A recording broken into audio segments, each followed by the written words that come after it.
今日请你来不问风月，只问血仇。青离，你莫要听信别人挑拨，是不是有人见不得侯府好，故意构陷？你当真以为你们做的天衣无缝吗？畜生，拿命来！沈清离，你这个贱人，你又对我哥做什么了？从今日起，我沈清离与你安阳侯府恩断义绝，唯有血海深仇。墨香斋2楼茶间，赵婉语带嘲讽：沈清离还真舍得，这么珍贵的东珠，说送就送了。他对大哥果然有求必应，不过就是几颗珠子，小妹喜欢只管拿走。门外的沈清离听到这对话，脚步一顿，这已经不是第一次赵玉把他给的东西转手送人。多谢大哥。大哥，你和平南王外孙女的事儿，真不打算告诉沈清离呀？不怕他知道了跟你闹？沈清离脑袋嗡的一下，赵婉这话什么意思？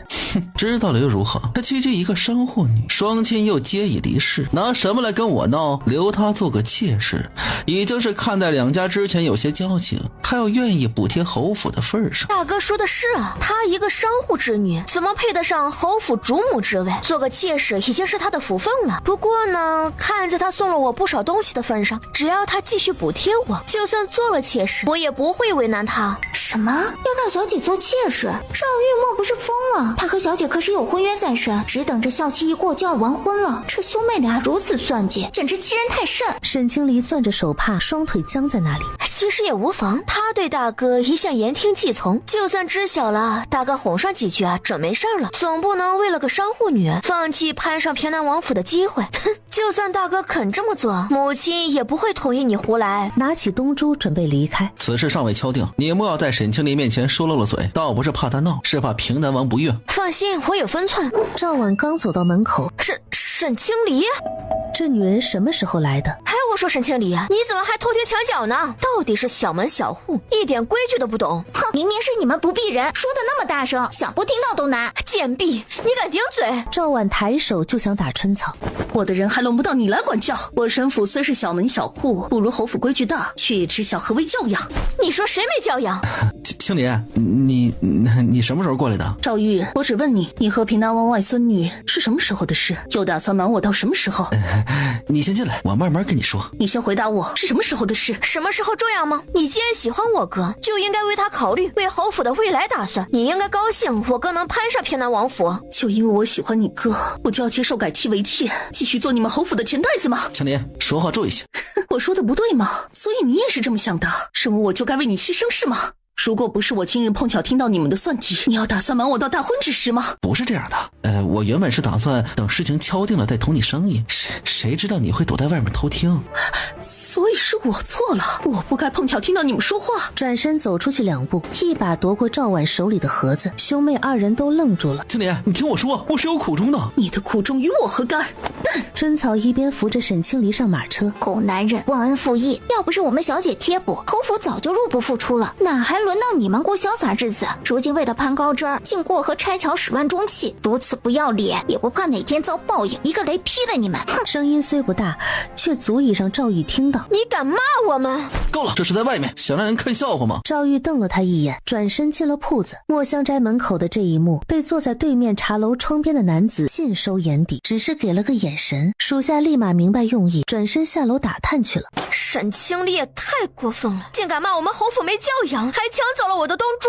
大哥必须要教训他一下，再把东珠给我要回来，我还要用来做首饰呢。你少说2句吧，要不是你提起这茬，他也不会听到那些。这下好了，还要费口舌解释。我又没在外面说，这是自家铺子，我也没想到他正好这时候过来啊。听到了也好，反正早晚都要知道，不如借这个机会好好说服他，让他接受做妾。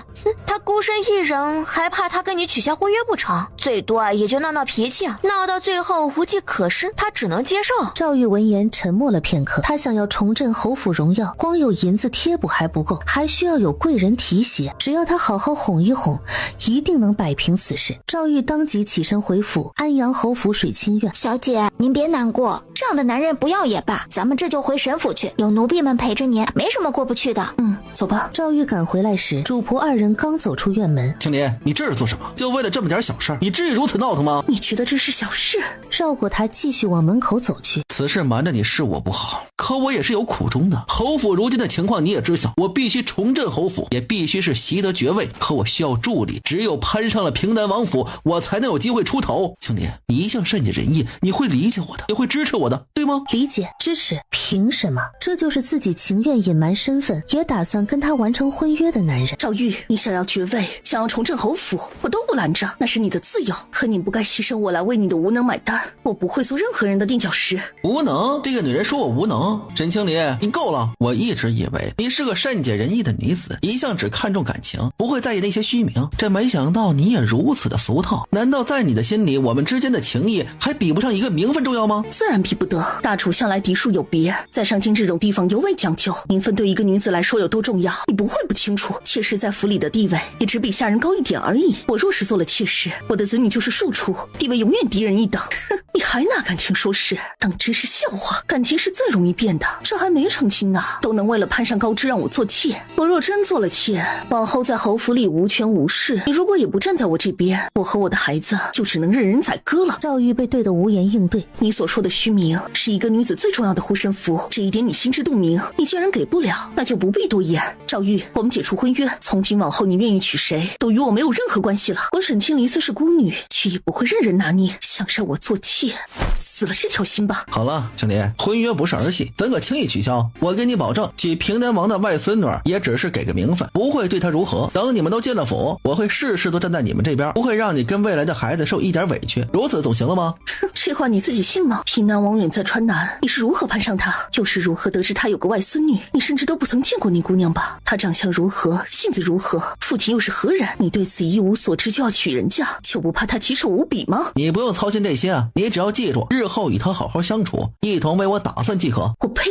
还一同为你打算，想得可真美。你若真有本事，大可以靠自己来重振侯府，也不会一心想着攀附高枝。好歹也是出身侯府，因此靠女人贴补就算了，现在连爵位也要靠女人。赵玉，你可真让我看不起。你要做什么，怎么做，我都管不着，也不想再管。但你休想把我拉下水。一个商户女有什么资格看不起他这个世家公子？沈清离，你过分了！我知道你心中有气，特意赶回来跟你好好谈谈，你非要跟我恶语相向是吗？我们没什么好谈的。可赵玉再度拦住了他。你可要想清楚了，我们已经定了亲，你也住进了侯府，今日你若出了这个门，再想进来那可就难了。有什么了不起的？当谁稀罕似的？别忘了当初是你主动上门接的我们小姐，可不是我们非要来的。再说了，我们小姐家业无数，离了谁都能活得很好，可不是非得进你侯府的门，反而是你们贪得无厌，一群喂不熟的白眼狼，银子丢给乞丐还能听声谢谢呢，贴补你们只会忘恩负义。乞丐别挡着道，有眼无珠的东西，还让我们别想再进来。等你知道自己多么愚蠢时，在吧台大叫上门求小姐，小姐都不会再进。春草这个贱婢竟然如此跟我说话，等着，早晚要好好的收拾她一顿。还有沈清离这个女人也是给脸不要脸，一个商户之女认不清自己的身份，还肯取消婚约。径直坐上马车回了沈府。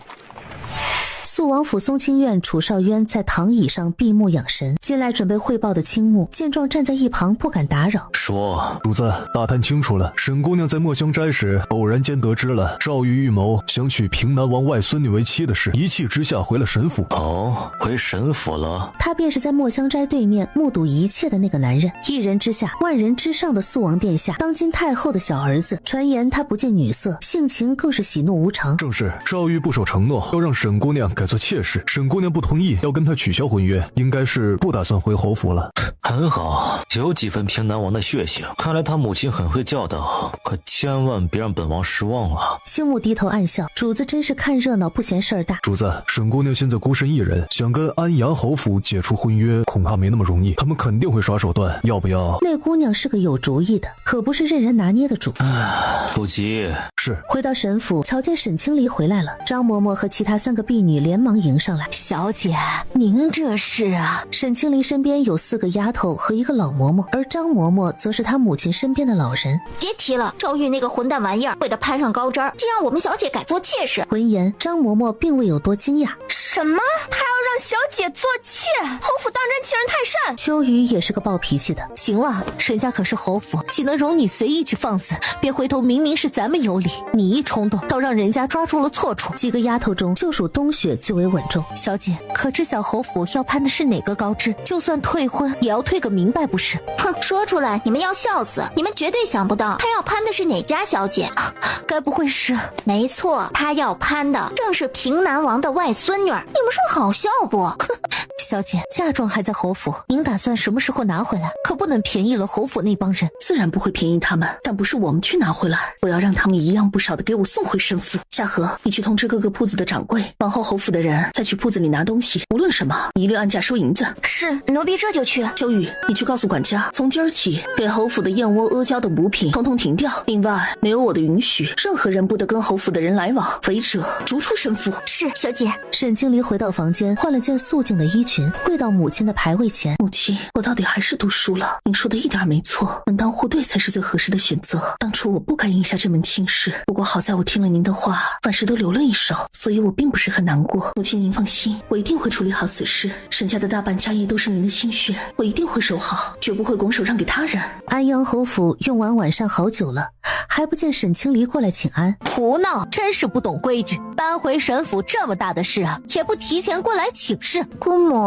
我就说吧，他小门小户的规矩差，这还未过门呢，都敢目无尊长了。说话的是江梦雪，侯府的一个远房表妹。玉儿呢？可知晓此事？竟也由着他胡闹，待他回来，我定要好好教教规矩。话音刚落，赵玉和赵婉便一前一后的过来请安了。不得不说，这个表妹长得着实有些勾人。给母亲请安。玉儿，你来得正好。水清苑那边怎么回事？为何突然搬回沈府了？看吧，都是你闯的祸。赵婉瞬间不乐意了。你们都看我做什么？沈清离自己要搬回沈府，又不是我赶他回去的。到底怎么回事啊？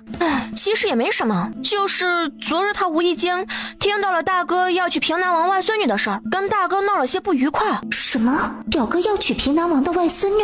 简直胡闹！我不是叮嘱过你们，婚事还未敲定之前，万不可张扬吗？此事都怪小妹，都是她在墨玉斋口无遮拦。母亲，您不是说了，此事基本已经板上钉钉，只等着平南王下个月回京，就可以定亲下聘了。只要在这之前让大哥把沈清离说脱不就行了，没什么好担心的。母亲放心吧，他除了给我做妾室，没有其他更好的选择。越是这个时候，越是不能够惯着他，索性先晾他几天，看到他着急了，到时候说不定都不用我去哄，他自己就巴巴的回来做妾了。你们两个呀，往后行事都仔细着点。侯爷已经传信回来，让他们做好准备，平南王一家这个月底就会回上京。玉儿，过2天你去一趟沈府，该怎么做你应当知晓，尽量别把事情闹开。知道了，母亲。这时婢女端着燕窝进来了。糊涂东西，膳房怎么做事的？这等品相的燕窝也敢送到这儿来？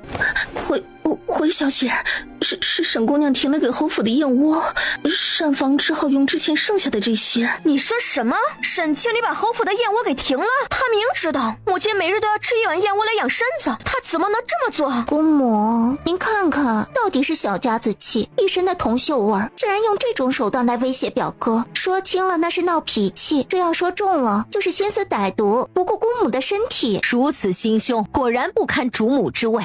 若不好好立立规矩，即便做了妾室，也不会安分。母亲稍安勿躁，一些小手段罢了，只要儿子不理会，他定会着急。你心中有数就好。翌日，沈清离带着春草和秋雨出门，去到珍宝阁巡视铺子。哎呀，少东家，侯府的赵姑娘来了，还带着尚书府的宋姑娘，正在外头看首饰呢。侯府做出这种事，他居然还有脸过来？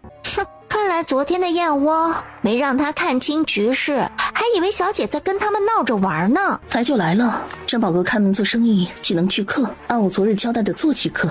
哎，是，小的知道了。得到肯定答复，店小二便出去如实回了周掌柜。欢迎2位贵客。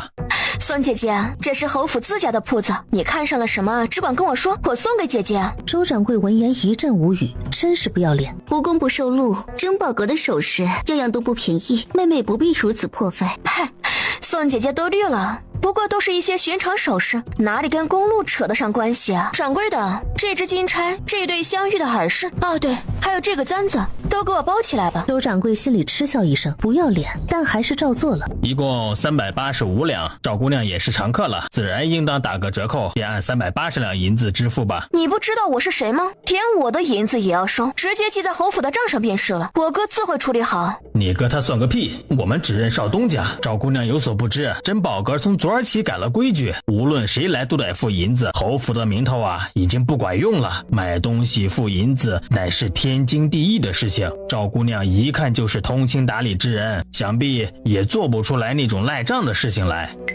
赵婉闻言一愣，真的是沈清离说的？自然是真的。掌柜的，以往我过来都是直接记在账上的，不如今日还同往常一样，或者东西我先拿上，你一会儿直接去侯府收银子，这总可以了吧？少东家有交代，还请姑娘不要为难我。他堂堂尚书府嫡女，可丢不起这个人。这些首饰我要了。好嘞，您拿好。宋姐姐，真是不好意思，这掌柜的不懂规矩，你千万别放在心上，回头我让我哥好好教训他。宋云瑶没说话，只是意味深长地看了眼赵婉，随后带着婢女转身离开。你给我等着，回去我就告诉大哥，让大哥好好去教训一下沈清离。呸，什么东西，真是张口就来，他算老几啊？还侯府自家的铺子，还他哥自会处理，真是脸都不要了。哼，他们若要脸就不会做出这种事来，真当我们小姐好欺负呢？不急，这才只是开始，去通知其他铺子掌柜，明日带上账册去侯府清算。此前只要是记在侯府账上，就没说白送给他们，即便闹到清府，也没有买东西不付银子的道理，你们说是不是？是，小姐英明。珍宝阁发生的事很快传到了肃王府。哦，竟有此事！回主子，千真万确，赵婉和吏部尚书之女出铺子之时，脸色相当难看。吏部尚书之女，是不是那个说一句话就眨上几下眼睛的做作女子？星云差点笑出声来。回主子，正是他。赵婉最近跟他走得挺近的，看样子是要巴结他。他父亲贪得无厌，他自然好不到哪儿去。主子说的是。吏部那可是个好地方，个个都是肥差，不怪侯府如此上心。几天没进宫了，本王都有些想念皇兄了，明日也该去给母后请安了。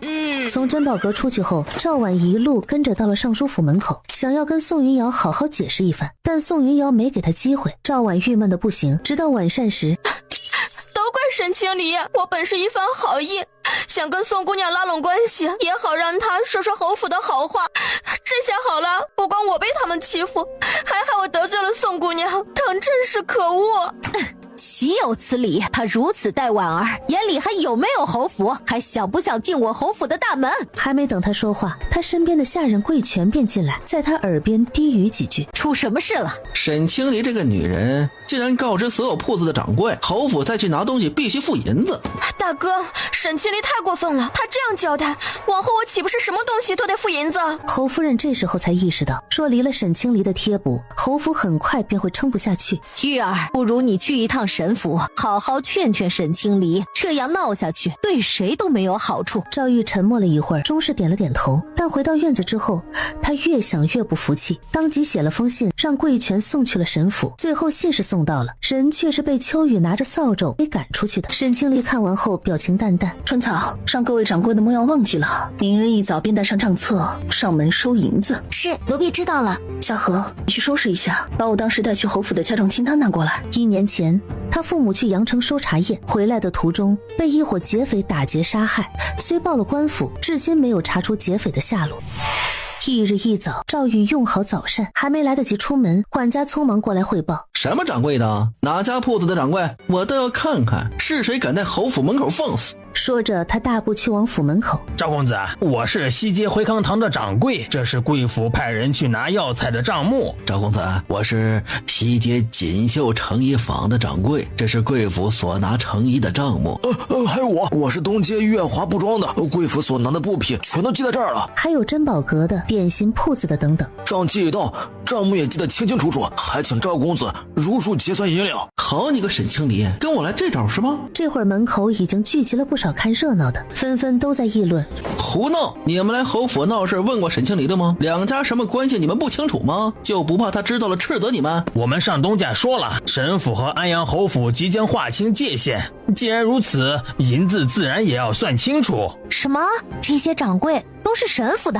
哎，听闻神府和侯府两家即将结亲，怎么开始算银子了？莫不是两家闹翻了？胡闹！什么划清界限？什么时候的事啊？我怎么不知道？我这就去一趟神府。说着吩咐贵全备马车。门口的这一幕很快传到了主院。你说什么？神府的掌柜们带着账册上门结算，还说是沈清离吩咐的。正是如此，方才在府门口闹了一阵，公子这会儿已经往神府去了。侯夫人当真被气到了。夫人莫要动怒，再气坏了身子。公子已经去神府了，只要公子好言相劝，一定能劝好沈姑娘的。哼，话虽如此，可沈清离这几事做的是实在气人，完全不把侯府放眼里。夫人，眼下去得稳住他，暂且先让他得意几天，等他日后进了府，一切还不是由这夫人说了算。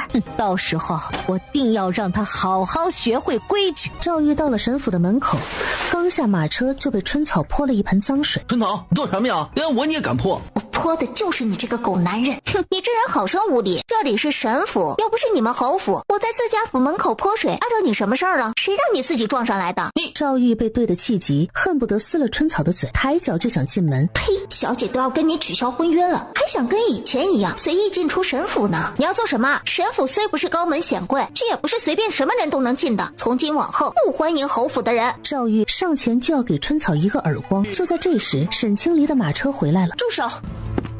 赵公子好大的威风啊，在我神府的门口打我神府的人，侯府未免有些欺人太甚了吧？这婢女无视尊卑，擅自替主子做决定，我只是帮你管教一下。我神府的人还轮不到你来管教。赵公子有这等闲心，不如好好想想拿什么来付清欠下的账款。侯府可是高门，也不想看到这事儿闹到京府，再传得人尽皆知吧。还真是你的意思？哼，自然是我的意思。赵公子今日上门是要商议取消婚约的事。说着也不等赵玉回话，春草把赵公子带去前厅候着。是，小姐。赵公子请吧。赵玉心里气得不行，让他去前厅候着，这是完全不把他当自己人看。一盏茶都喝完了，沈清离才过来。清离，我今日来是接你回侯府的，在神府住了几日了，气儿该消了吗？别闹了啊，跟我回去吧。赵玉，我说过了，我要跟你退婚，我和你之间已经没有其他选择了。沈清离，你是铁着心的要跟我闹下去是吗？就怕后果你承担不起。我侯府虽已不如往日，但对付你沈府还是不在话下，你可要想清楚了。门外的春草撇了撇嘴，希望等平南王回来，你还能有如此底气。那就试试，除非你想让侯府迁长的事闹到京府，搞得人尽皆知，想让旁人都晓得你侯府动用我的嫁妆来补贴，亦或者你想让我和你早有婚约在身，而你却为了攀附高枝让我做妾的事情闹到平南王的跟前。赵玉闻言一噎，清离，你我之间实在是没必要闹成这样，我跟你保证，你今日所受的委屈，我日后都会加倍的补偿给你。你不必再费口舌，我不会给人做妾。铺子的欠账一共3860两，还有这一年来我补贴给侯府的，折算下来差不多6500多两，其他的我就不算了。婚约一场，我收个整，你按1万两银子付给神府，还有这个是我带去侯府的嫁妆清单，还请赵公子一样不少的送回神府，从此我们两家再无关系。什么1万两？还要退回所有嫁妆？沈清离，这可是你自己不识抬举，非要撞南墙，莫要怪我不讲情面。你若执意不肯做妾，我便成全你，婚可以退，但是银子和嫁妆我不认。既然如此，那便交由京府来断吧。好在铺子的账目都记录在册，上面还有你侯府的人摁的手印，还有嫁妆。我在去侯府之前，已经把所有清单送去京府核对，上面也盖了官印。如果不如数归还……你说什么？那些东西你竟然都去京府登记过了？我怎么从来没有听你说过？你现在知道也不晚，只需如数归还就行。婚是你要退的，悔婚总要付出些代价吧。明明是侯府先毁约，要让小姐改妻为妾，现在竟倒打一耙，说是小姐先毁的约，怎么能有如此不要脸的人？据我所知，里面有几样东西被你送给了吏部尚书，还有工部尚书。你说如果我把清单拿给他们看，要求收回东西，你猜他们会如何？沈清离，你敢？你是如何得知的？这就得问问你的好妹妹赵婉了。不光我知晓，就连你那表妹也知晓。我知晓的还不止这些呢。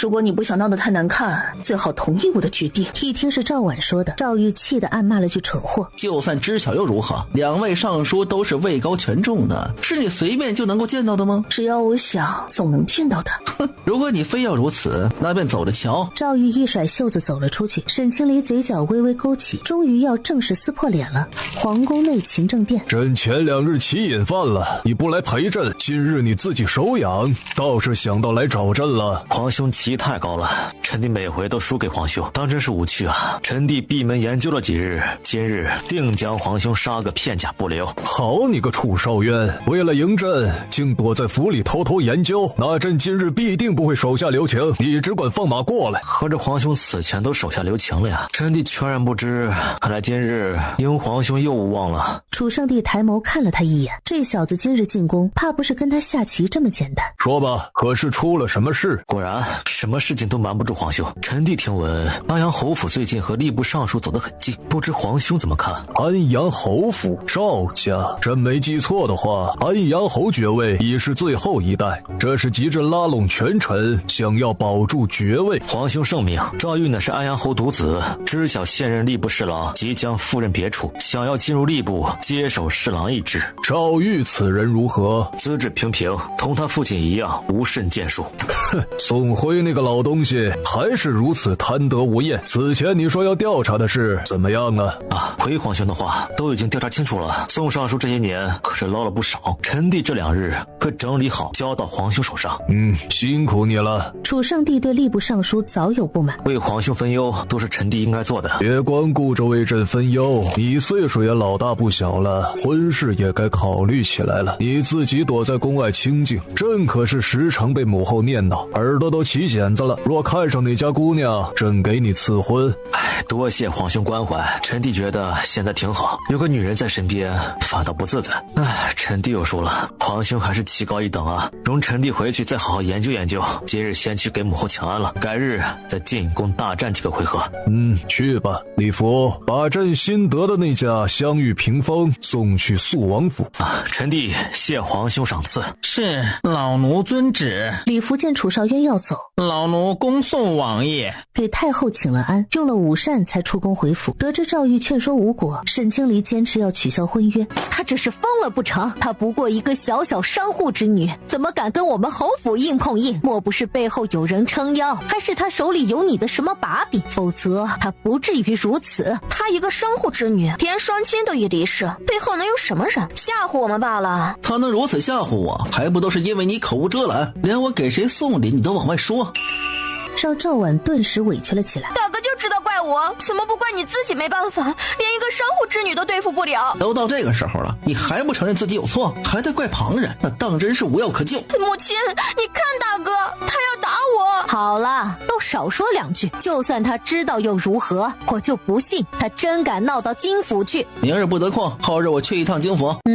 如此也好，实在不行便取消婚约，但无论如何都不能让他把嫁妆全部拿走，后面还要派上用场。儿子明白。2日后，赵玉正要出门办事，刚到门口便遇见了京府的衙差。敢问可是赵公子？正是在下，不知二位找在下所谓何事？莫不是沈清林那个女人真将事情闹到京府去了？我等是奉许大人之命来请赵公子去一趟京府，有位沈姑娘上了诉状，有劳二位跑一趟了。说罢，赵玉跟随他们一同去往京府。倒是许大人已经候在府衙公堂上了。赵公子啊，要说这原本是一桩美事，如今怎会闹到京府？岂不让人笑话？本官的父亲与老侯爷有些交情，若非如此，本官断不会与你说这些。让许大人费心了，此事也是迫不得已，赵某定会记住这个恩情。不知依大人之见，此事该当如何呀？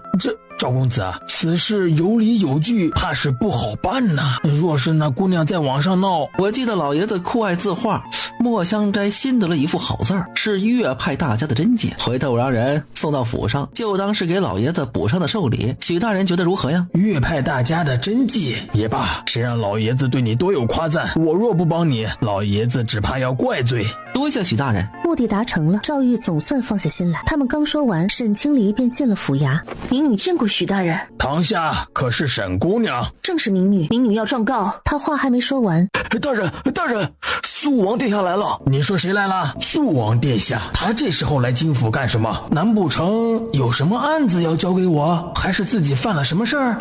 回大人，正是肃王殿下，已经快到门口了。他话音刚落，楚少渊便缓缓走了进来。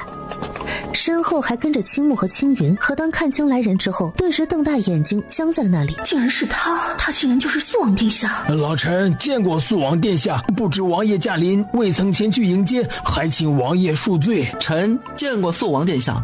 他抬步走到旁边坐下。怎么王爷还不出声？莫不是在怪我没有出去迎接？悄悄转头看了眼，正好瞧见沈清离还傻愣愣地站在那，还不快给王爷行礼！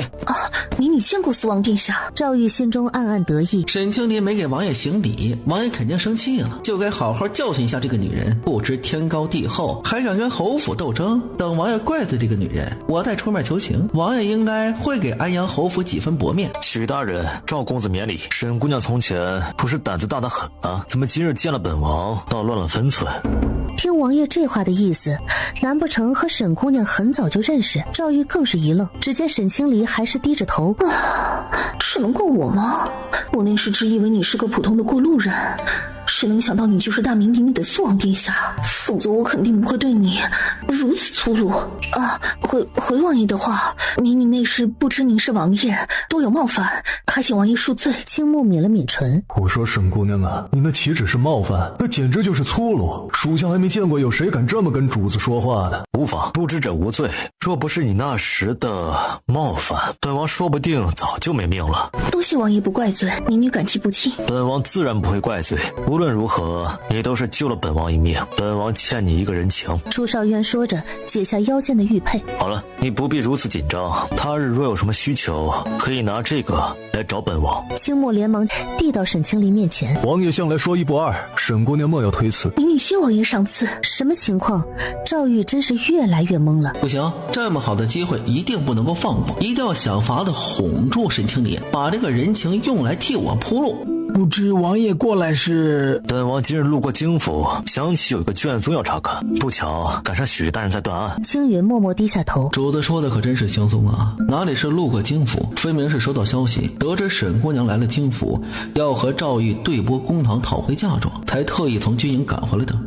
本王倒是有些好奇，赵公子和沈姑娘有何矛盾，竟要闹到对簿公堂？回王爷的话，事情是这样的，沈姑娘和赵公子因一些问题要取消婚约，来京府核对嫁妆清单。赵玉心里有种不好的预感。原来如此，婚姻大事不是儿戏，沈姑娘可想清楚了，莫要到时候反悔。回王爷，民女已经想清楚了，既然赵公子另有良缘，民女不愿纠缠。他这话一出，可把赵玉气得不轻。沈清离，当着王爷的面，你胡说什么呢？王爷，您别听沈清离胡说，其实是……他话还未说完，就被楚少渊抬手打断了。好了，不必跟本王说那么多，本王对你们取消婚约的缘由不感兴趣。即使你们两家的家事，本王也不便插手。不过你们也不用担心，许大人断案多年。那是自然，老臣定不会徇私。那便开始吧，你们都不必有什么顾虑，本王就在一旁听听，等许大人断好，本王再查看卷宗。这王爷竟然要在这里看着，赵玉也是没想到会突然生出这么个事。许大人只好硬着头皮坐回公堂大椅上。许大人，这份清单在民女去侯府之前已经在京府登记核对过，上面清楚的盖有京府的印章。现在既要取消婚约，侯府需如数归还嫁妆，还请许大人给民女做主。许大人接过清单，假装认真的看了看。清单没问题，的确盖有印章。本官对沈姑娘来登记一事也有印象。赵公子，你对这份清单可有异议？如若没有，那便如数归还沈府即可。赵玉现在是骑虎难下，王爷还在看着，他也不能一直不说话。回许大人，下官没有异议。哼，算你小子识相，没有当着主子的面信口开河，否则有你好果子吃。沈清离嘴角微微扬起，看来这位的影响力真的非同一般啊。许大人，民女这里还有一份账册，是侯府在沈家铺子所欠下的账款，里面有侯夫人的手印，账款已经过了期限，还请许大人给民女做主。许大人一阵头大，安阳侯府如今什么情况，竟然沦落到欠账的地步了？赵公子，这份账册你可知晓？回许大人，府上这些都是家母在操持，既然有账册和手印，那便是没问题了。既然赵公子承认嫁妆清单和账册都没有问题，沈姑娘想让本官如何呀？空口无凭，还请大人将今日所谈写一份判决文书，并加盖印章，命侯府立即归还嫁妆与账款。这是自然，即便你不说，本官也会按规矩写好文书，一份给你，一份留给京府保管。侯府的判决文书，本官自然也不会落下，还望赵公子回去后即刻处理。大人英明。赵玉咬了咬牙，是，臣定当处理好此事。王爷，您看，本王方才说过，不便插手此事。既然已经断完了，那便查看卷宗吧。王爷这边请。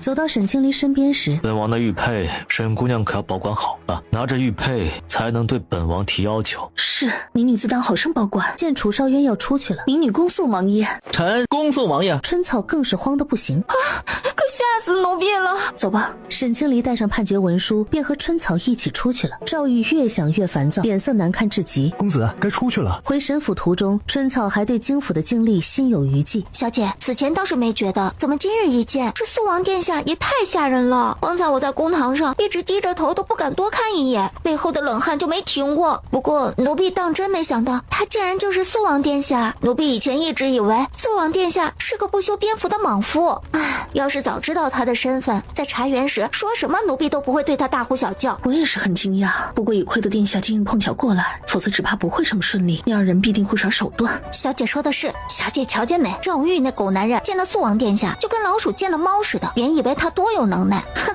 实际就是个欺软怕硬的。还有那许大夫也是一样，不过还好，小姐总算顺利拿到判决文书了，加上有肃王殿下这尊大佛，侯府想赖账都不行了。沈清离垂下眼眸，看了看手中的玉佩，他有种预感，赵玉不可能什么都不做。得知他从京府回来，张嬷嬷连忙过来关心。哎呀，小姐，嫁妆的事情可还顺利吗？嬷嬷来得正好，陪我去一趟祠堂吧。张嬷嬷心里咯噔一下，小姐莫不是猜到了什么？是啊。二人来到祠堂，随后问道：那日他突然搬回来时，几个丫头都惊讶得不得了，唯有张嬷嬷表情平静。哎呀，还请小姐恕罪，老奴不是有意要瞒你，实在是赵玉他实非良人呐。所以这都是平南王的安排吗？就为了让我看清赵玉是什么人？小姐的聪慧不输大小姐，不过你岁数还小，有些事只有让你亲眼看到，你才会真的有所领悟啊。嬷嬷，你给我讲讲母亲的事儿吧，如今我也大了，有些事儿该让我知道了。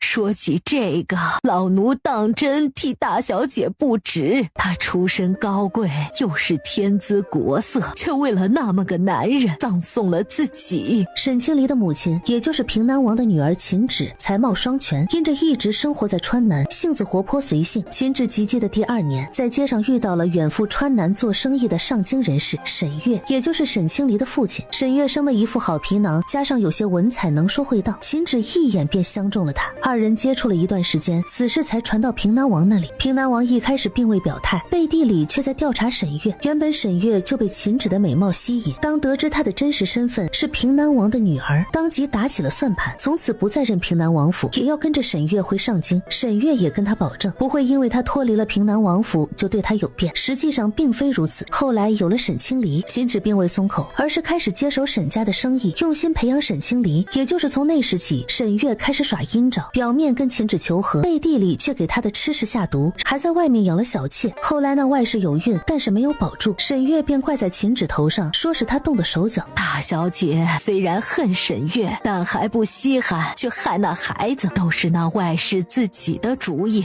为的就是让沈月休妻。但沈月虽有这个心思，却没这个胆量，也或许他还抱有什么期待，想着哪天大小姐或许能认回平南王府，助他进入仕途，入朝为官。原来如此，看来母亲早有准备，知晓父亲靠不住。小姐都过去了，好在这次没让侯府得逞，否则真不敢想象会如何。平南王私下这么安排，也是为了小姐好，小姐可千万别怪平南王。嬷嬷，我不怪他，他现在不抗拒了，他要认平南王这个外祖父。嬷嬷，去给外祖父传信吧。小姐这是要和平南王相认了。哎，好，老奴这就去传信。安阳侯府此刻却炸锅了。你说什么？京府判了我们立刻归还嫁妆，还要付清铺子的账款。看了赵玉带回的文书，怎么会这样？沈清离来侯府之前，把嫁妆单子送进京府登记过，还盖了印章。今日也是不走运，没想到肃王殿下会突然驾临京府，打了我和许大人一个措手不及。关关键是沈清离此前和王爷见过，还阴差阳错救过王爷的命。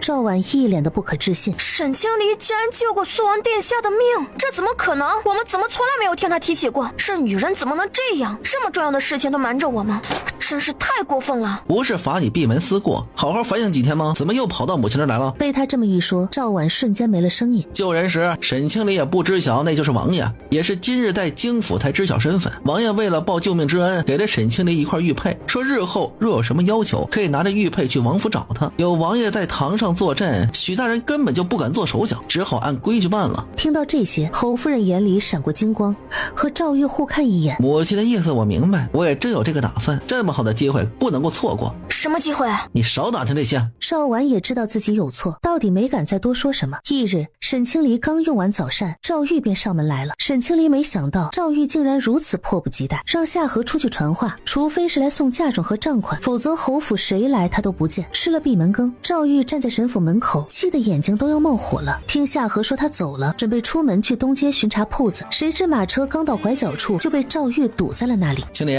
你先下来，我有话跟你说。没这个必要，有什么话就这样说吧，我还赶着去巡查铺子呢。青离，我昨晚想了一整夜，咱们之间真的没必要闹到如此地步。如果你实在是不愿意做妾呢，那我便跟母亲说，让她回掉平南王的好意，我们两家的婚约还继续，但我需要些时日啊，得等平南王回上京后才能够解决，所以你别再置气了好不好？这种缓兵之计的鬼话，连沈府的车夫都不信。你的意思是说，只要我不跟你取消婚约，你宁愿不要平南王的外孙女？哼，想不到你对我这么有情有义呢。如此看来，我倒是可以不再跟你置气。小姐，你怎么就被冬雪给拉住了，悄悄使了眼色。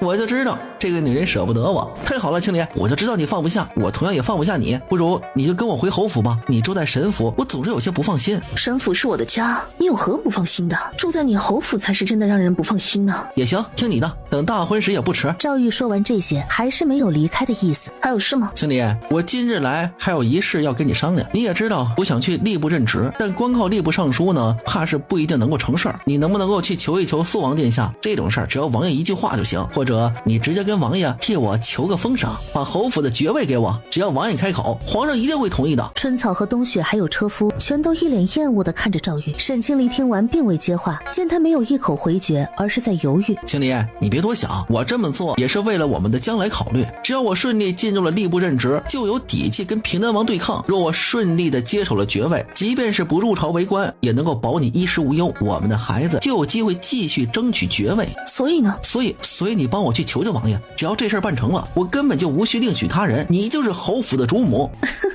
赵玉，你看我很像傻子吗？青离，你这是何意？我是真的想跟你成亲呀，才急着来找你商议。你刚刚不是也说了吗？不带跟我置气了。那既然我们还是要成亲的，你帮我，你就等于是帮你自己呀。帮你就等于帮自己，那我干嘛要帮你啊？直接帮我自己不好吗？所以你今日过来，不是为了还嫁妆和账款，而是给我下套来了是吗？赵玉，我从前怎么就没发觉你这么巧舌如簧？要不是已经知道你是个什么货色，我可能就信了。你不愿意娶，难不成平南王还能逼你不成？还当你安阳侯府有多风光呢？人家的外孙女有的是人相娶，你的心思我很清楚，不就是先哄骗我，把这个恩情用在你身上，等你达成目的了，再一脚把我踢开。这女人真是不太好哄骗。你之所以哄我进侯府，是想生米煮成熟饭吧？这样我就无法离开了，到时候我就只能任你拿捏，嫁妆也不用还了，银子也不用给了，一箭几雕。你这算盘打得可真响啊！只可惜我不会再上你的当了。青年，你听我说，不是你想的那样，我不用再说了。想让我用王爷的恩情给你谋前程，你死了这条心吧。我给你5天时间，5天之内如果不如数归还，我一定会拿着文书挨个去找他们，你想想后果吧。哦，对了，除了嫁妆和账款，还有我那天算的6000两，记得一起送到沈府。缺的那些嘛，可以用铺面庄子来抵债，只要凑得够数，我便不再追究。沈清离，你当真要做得如此决绝吗？你不会真以为王爷会帮你吧？我就不信王爷会愿意得罪皇家亲封的侯府，来替你一个商户女撑腰。王爷做事可不会如此冲动。王爷会不会冲动我不知道，但我相信王爷是个言而有信之人。你当谁都跟你一样啊？忘恩负义，始乱终弃，为达目的脸都不要了。再说了，我什么时候说过一定要靠王爷来撑腰？之前我去金府靠你的时候，可并不知晓他是王爷。不靠王爷，记住了，就5天时间，如果不如数送来，后果你自负。说完也不再理会，吩咐车夫驾马离开了。莫不是真有什么他不知道的事？贵泉，再去查一查沈清离，看看是不是我们漏掉了什么没有查到。是公子。午膳后，主子果然料事如神，才过了1个晚上，赵玉就忍不住了。今日一早就去沈府找了沈姑娘，想让沈姑娘来求王爷封赏。不过沈姑娘态度坚决，一口回绝了，还说了只给赵玉5天时间，把嫁妆和银子全都归还沈府。还不止这些，沈姑娘还把这1年贴补给侯府的那些也都折算成了银子，让赵玉一并还回来。对于这些，楚少渊倒不甚在意。他说相信本王。青木闻言一愣，合着我巴拉巴拉说了一大堆，主子就只听进去了这句。是的，主子，沈姑娘亲口说的，相信主子言而有信。赵玉今天算是在沈姑娘那里碰得鼻青脸肿。本王记得从南疆带回来的那把黑金骨刀放置了很久，便送给青叶吧。青木顿时瞪大眼睛，那把黑金骨刀青叶可是惦记很久了。青叶这次墙角听得直啊。主子，那什么，属下也挺适合偷听墙角的，要不也让属下去一回？本王看你更适合去西北大漠。不能吧？属下觉得自己还是适合待在主子身边。属下这就去泡茶。说着拔腿就往外跑。王爷，三皇子几日后要在府中办生辰宴，给您送了帖子，邀您去赴宴。放下吧，去库房挑2件贺礼送去三皇子府，就说本王会准时去赴宴的。是，老奴这就安排。2日后，赵玉从外面回府，焦头烂额的去查看账册。如果把所有欠缺补上，可拿出去之后真就所剩无几了。正烦着呢，江梦雪急匆匆的过来。表哥，你快想法子帮帮江旭。江旭又怎么了？说是他犯了错，被张正通给革职了。革职了？那小子犯了什么错，竟要被革职？江旭是江梦雪的弟弟，也是侯府的表亲。江旭人呢？可说是犯了什么错？他怕你斥责，躲在家不敢来见你。我问了一嘴，好像张大人说的是他拿了不该拿的东西，可我问过了，江旭也是一头雾水，说他并没有拿过什么特别的东西。赵玉心里咯噔一下，难不成是他想的那样？表哥，你倒是说话呀，该怎么办嘛？赵玉顿时心头一颤，这个表妹当真是个会勾人的小妖精，一把将她拉过来，打横抱起，大步往李江卧房走去。表哥，你这是要做什么？梦雪，我知道你是喜欢我的，你放心，我会一直把你留在身边的。表哥，别这样。梦雪，你太美了，表哥怎么舍得让你去别人身边呢？跟着我好不好？我会对你好的，虽说不能够让你做主母，但我会宠你疼你，不让你受委屈。表哥，你先别，现在是白天，万一有人闯进来怎么办？听话，没人敢闯进来，我会护着你的。可是，别可是了，表哥已经等不及了。赵玉一把扯下帷幔，江梦雪就这么纠结着，半推半就，稀里糊涂的被赵玉给收入囊中了。贵泉站得远远的，帮自己主子把风，防止有哪个不长眼的乱闯进来。半个时辰之后，房内的动静总算停了。表哥，你可要说话算话，千万不能负了我以后可就全靠表哥了。那是自然。还有江旭的事，他不能丢了这份差事，表哥一定要帮他想想法子。赵玉明显有些没底气。天刚擦黑，沈清离在账房查账。小姐，那天你在京府时说的那几句话真能管用吗？张大人真会有所顾忌？若是王爷不在场，就算他们会有所顾忌，或许也起不了多大作用。但偏偏王爷已经知晓，那就不一样了。我这也算是借着王爷狐假虎威了。那日在拿文书时，他特意跟许大人提了一嘴，说他知晓嫁妆有缺失。小姐说的有道理，不过已经2天过去了，怎么赵玉那边还没有动静？怎么没动静？我这2日特意让人留意了下，他可是庄子铺子来回跑呢。就在这时，秋雨从外面回来了。小姐，赵玉方才出去了，奴婢暗中跟了一路，去的正是张大人府上。秋雨是几个丫头中唯一有点功夫在身的。那就对了，说明那天的话起作用了。赵玉来到张府外，才上前去跟门房表明了来意，早就料到他会来，门房很快带他进了府。这么晚了过来叨扰，还望大人见谅，实在这晚辈心里有些疑惑。江旭的事我已经知晓，大人所说的不该拿的东西，可是指哪3样？既然你已明白，想必也能理解我为何要如此处理。倘若此事没有其他人知晓，一切都还好说。张大人是如何得知他送的东西出自沈清离的嫁妆？晚辈惭愧，敢问大人是如何得知那些东西的来历？可是有人来找大人。赵公子，看人不能只看表面，有些人看似软弱可欺，实则聪明睿智。兔子急了还能咬人呢，多一事不如少一事。若是只顾贪图眼前之利，最后很可能得不偿失。大人说的是，此事的确是晚辈处理不当，不过我跟大人保证，此事绝不会牵连到大人的身上。至于江旭，暂且先让他待在家里，等风头过去了再重新安置也行，我定会处理好余下的事儿。也罢，当初我也是看在老侯爷的面上，若是换做旁人，我定不会应下。既然你说能处理好，那便信你所言，再等上一等，你可千万别让我失望。大人放心，3日之内我必定处理好此事，沈府那不会有任何的后患。赵玉心中暗暗发誓，等沈清离后悔了，他一定要好好羞辱那女人一番。如此便好。今日多有叨扰，晚辈府中还有别的要事要处理，改日再来看望大人。赵玉的动作自然逃不过楚少渊的眼睛。主子，赵玉去见了工部正通张大人，属下猜测是为了江旭被革职的事。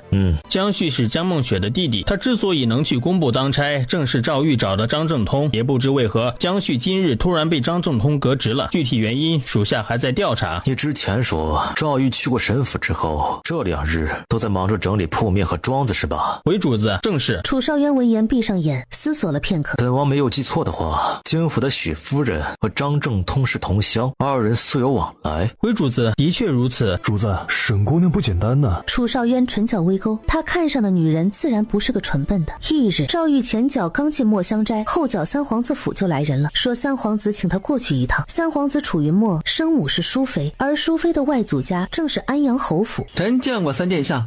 坐吧。楚云墨品了口茶。本殿听闻前2日你和沈家姑娘都已经闹到对簿公堂的地步了，你觉得平南王若是知晓了此事，还会让外孙女嫁入安阳侯府吗？殿下教训的是，都是臣处理不当，让三殿下烦心了。臣也没有想到沈清离态度会如此的强硬，若非他告到了京府，也不会碰巧遇见王爷，搞得臣和许大人都是有些措手不及。楚云墨闻言眉头一皱，上京只有一个王爷，怎么回事？简单的讲了经过，并未提起救命之恩一事。原来如此。皇叔怎么可能管这种小事？原来是要查卷宗，碰巧遇上了。你应该清楚，一旦被皇叔盯上就麻烦了。皇叔的手段可比你想的要厉害，何况平南王就要回来了，该解决的事情趁早解决，切莫要因小失大。是，臣明白。臣回去之后便会安排把东西全部送回沈府，彻底的划清界限。他真是牙都快咬碎了，一肚子苦水没地儿说。你明白轻重就好。3日后本殿生辰宴，你父亲还未赶回来，你提醒侯夫人准时来赴宴。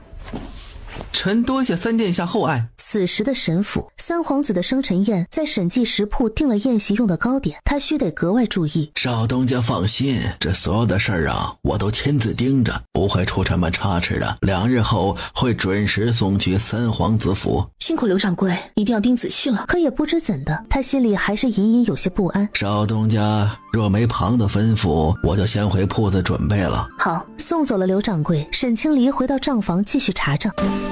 小姐，侯夫人来了，说有事要跟小姐说。当家的到底还是来了，忍到现在也实属不易。把人带去前厅候着，沈府里没什么规矩。是，小姐。夏荷瞬间明白了意思，憋着笑去到府外，将侯夫人领到前厅，然后就在厅外候着，连杯茶都没给。你们沈府就是这么招待客人的吗？我们小姐有事在忙，侯夫人要是等不及也可以回去，反正也没有必要见。呸，都到这个地步了，还拿自己高高在上呢。既然来求人，就得有求人的态度。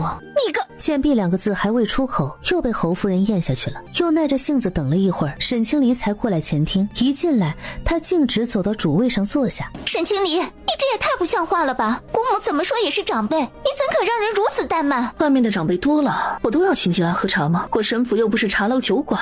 你住口！这里没有你说话的份儿。随后顺了顺气，清离，你和玉儿本是一桩好姻缘，实在是因为侯府的情况迫不得已，眼下正好有这个机会，我才会自作主张替玉儿应下那桩亲事。玉儿也是后来才知晓此事，她并非有意骗你。无论如何，看在我的面子上，你别跟玉儿置气了。沈清离抬眸淡淡看了侯夫人一眼。你侯夫人的面子在我这里送个屁！侯夫人今日上门就是为了跟我说这些吗？如果是，那现在我知道了。我今日过来是想接你回侯府，跟玉儿好好过日子，就算是妾室身份，也绝不会让你受委屈。你会做生意，善于持家，我会把管家权交给你。这样你便不用担心被欺负。即便是侯府的妾室，那也要比普通人家的主母风光，这个你应该明白。沈清离都被气笑了，真是有其母必有其子。侯夫人，你就如此有信心，能越过人家把管家权交到我手上？哼！是你太过自信，还是你觉得我太好哄骗？八字才刚好有一撇，说的好像已经娶到了人家一样。人家那么大一尊佛，可要让赵玉抓住了，一定要娶到手才行啊，否则就真的是赔了夫人又折兵。毕竟除了我沈清离，也没有第二个人愿意贴补赵玉，就算有那个心，也得有那个财力呀，你说是不是？巧了，我沈府别的没有，就是银子多，只可惜你们没那个福气再用了。沈清离，你别敬酒不吃吃罚酒，今日给你机会，你不珍惜，来日有你后悔的时候，到时就算跪下求我，侯府的大门也不会再对你敞开，你可要想清楚了。哼，谁稀罕你的机会？到时究竟是谁后悔，你很快就会知道了。我到时候会如何，就不劳侯夫人操心了。你侯府的大门还是给想进的人留着吧，我沈清离不稀罕。侯夫人如果没有别的事，那便恕不远送。回去后别忘了提醒赵玉，5天时间要到了。夏荷，送客。是，小姐。二位请离开沈府。沈清离，你别以为有苏王殿下撑着就了不起了，等表哥娶了平南王的外孙女，可有你后悔的时候。哼，你最好别后悔。不劳你们费心，我们家小姐可是有福之人。侯夫人一脸铁青地回了侯府。翌日将所有东西清点好，赵玉便打算送回沈府。赵婉越想越生气，眼里逐渐出现阴霾。沈清离，你给我等着！路上他还在隐隐幻想，抱有最后一丝期待。到达沈府时，张嬷嬷带着几个下人挨个箱子打开来仔细检查。来到前厅，以为沈清离不会离开他。清离，我们共同生活了1年时间，你就真的对我没有一点不舍吗？嫁妆和婚书退回，婚事就已经作废，现在还说这些，你不觉得可笑吗？再说了，我们可没有共同生活过，我只是在侯府暂住了1年而已，可别说的这么暧昧，我们从未越矩过，甚至都不如你那表妹跟你亲近。提到表妹，赵玉的眼神不自觉地躲闪了下。行了，既然都已经2期，那便离开沈府，从今往后我们就是陌路了。陌路？你当真能够做到如此绝情吗？赵玉，别说的你好像有多深情似的，你只是因为我坚持退婚心有不甘，容我提醒你，是你始乱终弃想要另娶他人在先，可不是我先悔的婚。话说到这里，赵玉也无言以对了。如此，希望你别后悔今日的决定。撂下这句话，赵玉转身走了出去。小姐，奴婢看赵玉好像还没死心，不知道接下来会不会做些什么。以赵玉的性子，已经损失了一头，无论如何都不会再错过另一头。他接下来要做的就是牢牢抓住平南王府的婚事，还有吏部的官职，那可是他翻身的机会。小姐说的有理，奴婢才不管他死不死心，只要他敢伤害小姐，奴婢就敢跟他拼命啊！别你的命还是好好留着吧，别忘了你还有个痴情表哥在老家等着呢。哪来的痴情表哥？小姐就知道打趣奴婢。哎呀，院子里还一堆活呢。说着转身跑了出去。啊，这臭丫头毛毛躁躁的干什么去？不用管他，小姐全都放进库房了。明天你陪我去趟东街，把赵玉底的铺子接过来，全部换成沈府的人。是，奴婢这就去找管家安排人手。三皇子生辰宴这天，宾客们陆续进府。此刻看着手里的头饰，赵婉怎么都觉得不好看，气得他往地上一摔。小姐息怒，小姐试试这个吧。赵婉顿时眼睛一亮，之前从沈清离嫁妆里拿的，怕被发现便藏了起来。算你这丫头机灵。谢小姐夸赞。彩娟是赵婉的贴身丫头，我让你准备的东西可都准备好了。回小姐都带上了。彩娟其实有些担忧，今日去的都是有身份的人，小姐这么做会不会闯出什么祸来？马车上，今日宾客众多，你要记得谨言慎行，万一出了乱子，三皇子可不饶你。知道了，我有分寸，母亲都说了好几遍了。马车到三皇子府时，赵玉比他们先一步到达。一会儿进了府，该说的不该说的最好都别说，好好跟在母亲身边。知道了。你最好是真知道了。管家将他们引至座位，宾客基本都已入座，剩下还空着的便是其他几个皇子，还有楚少渊的座位。三皇子领着其他皇子走了过来。大皇子楚云舟，母亲是苏皇后；二皇子楚云寒，母亲是张贵妃；三皇子楚云墨，母亲是淑妃，出身承恩伯府；四皇子楚云瑞，母亲是兰妃。见过几位皇子，都免礼吧。吏部尚书之女宋云瑶，她今日起了个大早，好生打扮了一番，为的就是能让楚少渊注意到她。而此刻他们既害怕又仰慕的人姗姗间来迟，下了马车正欲进府，碰巧刘掌柜和几个伙计刚送完点心从府里出来。见过肃王殿下。楚少渊瞥了一眼，越过他们直接进了府。主子，那好像是神府的伙计，属下看他们拎的食盒上印着审计食府。方才那个掌柜不像是神府能培养出来的，很可能是平南王的人。属下安排人调查。宴席上，老臣敬三殿下一杯。好，主子，肃王殿下来了。还以为不来了，他便没让管家在门口候着。刚走出没几步，皇叔驾临有失远迎，是皇侄的不是。见过肃王殿下。无妨，是本王来迟了。贺礼前2日已经差人送来了，皇侄可还喜欢？说着看向其他人，都免礼吧。多谢皇叔，皇侄甚是喜欢。皇叔请。他这一坐下，所有人都倍感压力，就连几个皇子也不例外。本王来迟了，先自罚一杯，都不必拘束。今日是3皇子的宴席，本王只是来凑个热闹，你们只管随意些即可。有了他这句话，众人才稍稍放松了些。没过多久，赵婉瞧见有婢女端着点心过来，便给彩娟使了个眼色。彩娟见状心下一慌，握了握腰间的荷包，还是悄悄退了出去。在假装去如厕的途中，故作不小心的撞上一个婢女，她把药物加在了点心里。赵婉见她回来了，一看事情办成了，开始激动。见她在傻乐，你乐什么？没什么呀。此时的沈清离正带着秋雨去挨个接手铺子，来到第2家铺子时，却没想到遇上了江梦雪。你来干什么？我们小姐来收铺子，这个铺子已经归沈府所有了，请你们马上离开。沈清离，你疯了吧？这是我表哥的铺子，什么时候成了你沈府的了？什么时候成的？你自己看看不就知道了。无凭无据的话，我会过来吗？江梦雪眉头一皱，将信将疑的拿起地契，表哥竟然真把这铺子给了沈府。你以为撕了就能赖掉？这可是在金府盖了官印的，你当是摆设吗？我没猜错的话，是不是赵玉说过要把这铺子给你，结果去食言了？他还真是一如既往的不守信用呢。幸亏我逃得快。不过江姑娘你嘛，你恐怕是已经没有那么容易逃了。要你管？我自然是不管，但今日这铺子我要收回来，你若不服可以去找京府。江梦雪哪敢去京府？沈清离，你别太得意，沈府生意做得大又怎么样？你得罪了侯府的人，等会儿有你好果子吃。沈清离一个机灵，难不成是和今日的宴席有关？你这话什么意思？没什么意思，反正地契在你手里，铺子你要收便收，我走就是了。江梦雪说完便转身走了出去。沈清离面色清冷，让秋雨留在这里看着收铺子，他立刻去往审计食铺宴席上。自从楚少渊一出现，宋云瑶就像打了鸡血似的，目光几乎都没从楚少渊身上离开过。瞪了一眼，宋云瑶这才有所收敛，拿起糕点愤愤地咬了一口。就凭你这样的还想入主子的眼，也是想瞎了心。主子可是挑剔的很，不是什么人都能够看得上的，尤其是你这种胭脂俗粉、虚伪做作，脸上画的跟个猴屁股似的。云瑶，你怎么了？这点心好像有问题。脸色顿时发白，晕了过去。云瑶，你怎么了？快去请大夫！宋姑娘刚刚还好好的，怎么吃了一块点心，突然就呕吐晕倒了。3皇子连忙拿出腰牌，命人去宫中请太医。来人，把所有点心归置到一起，等太医来了查验，看看到底有何问题。另外再派人去一趟审计食铺，把掌柜的给本店带过来。若真是他们的点心有问题，本店定不饶他。是。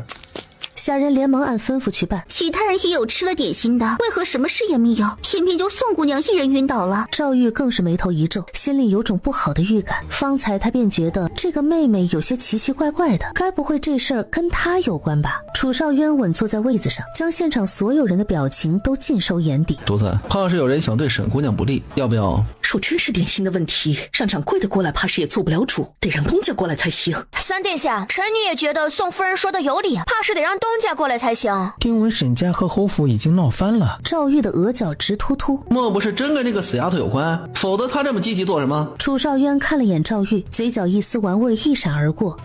那便请过来吧。事情还没有查清楚之前，所有人一步都不许离开这儿。本王今日很闲。皇子们有些奇怪，皇叔一向不爱管这种小事，怎么今日倒有兴趣留下？本王倒是要看看今日之事纯属巧合，还是这里有人想对本王不利。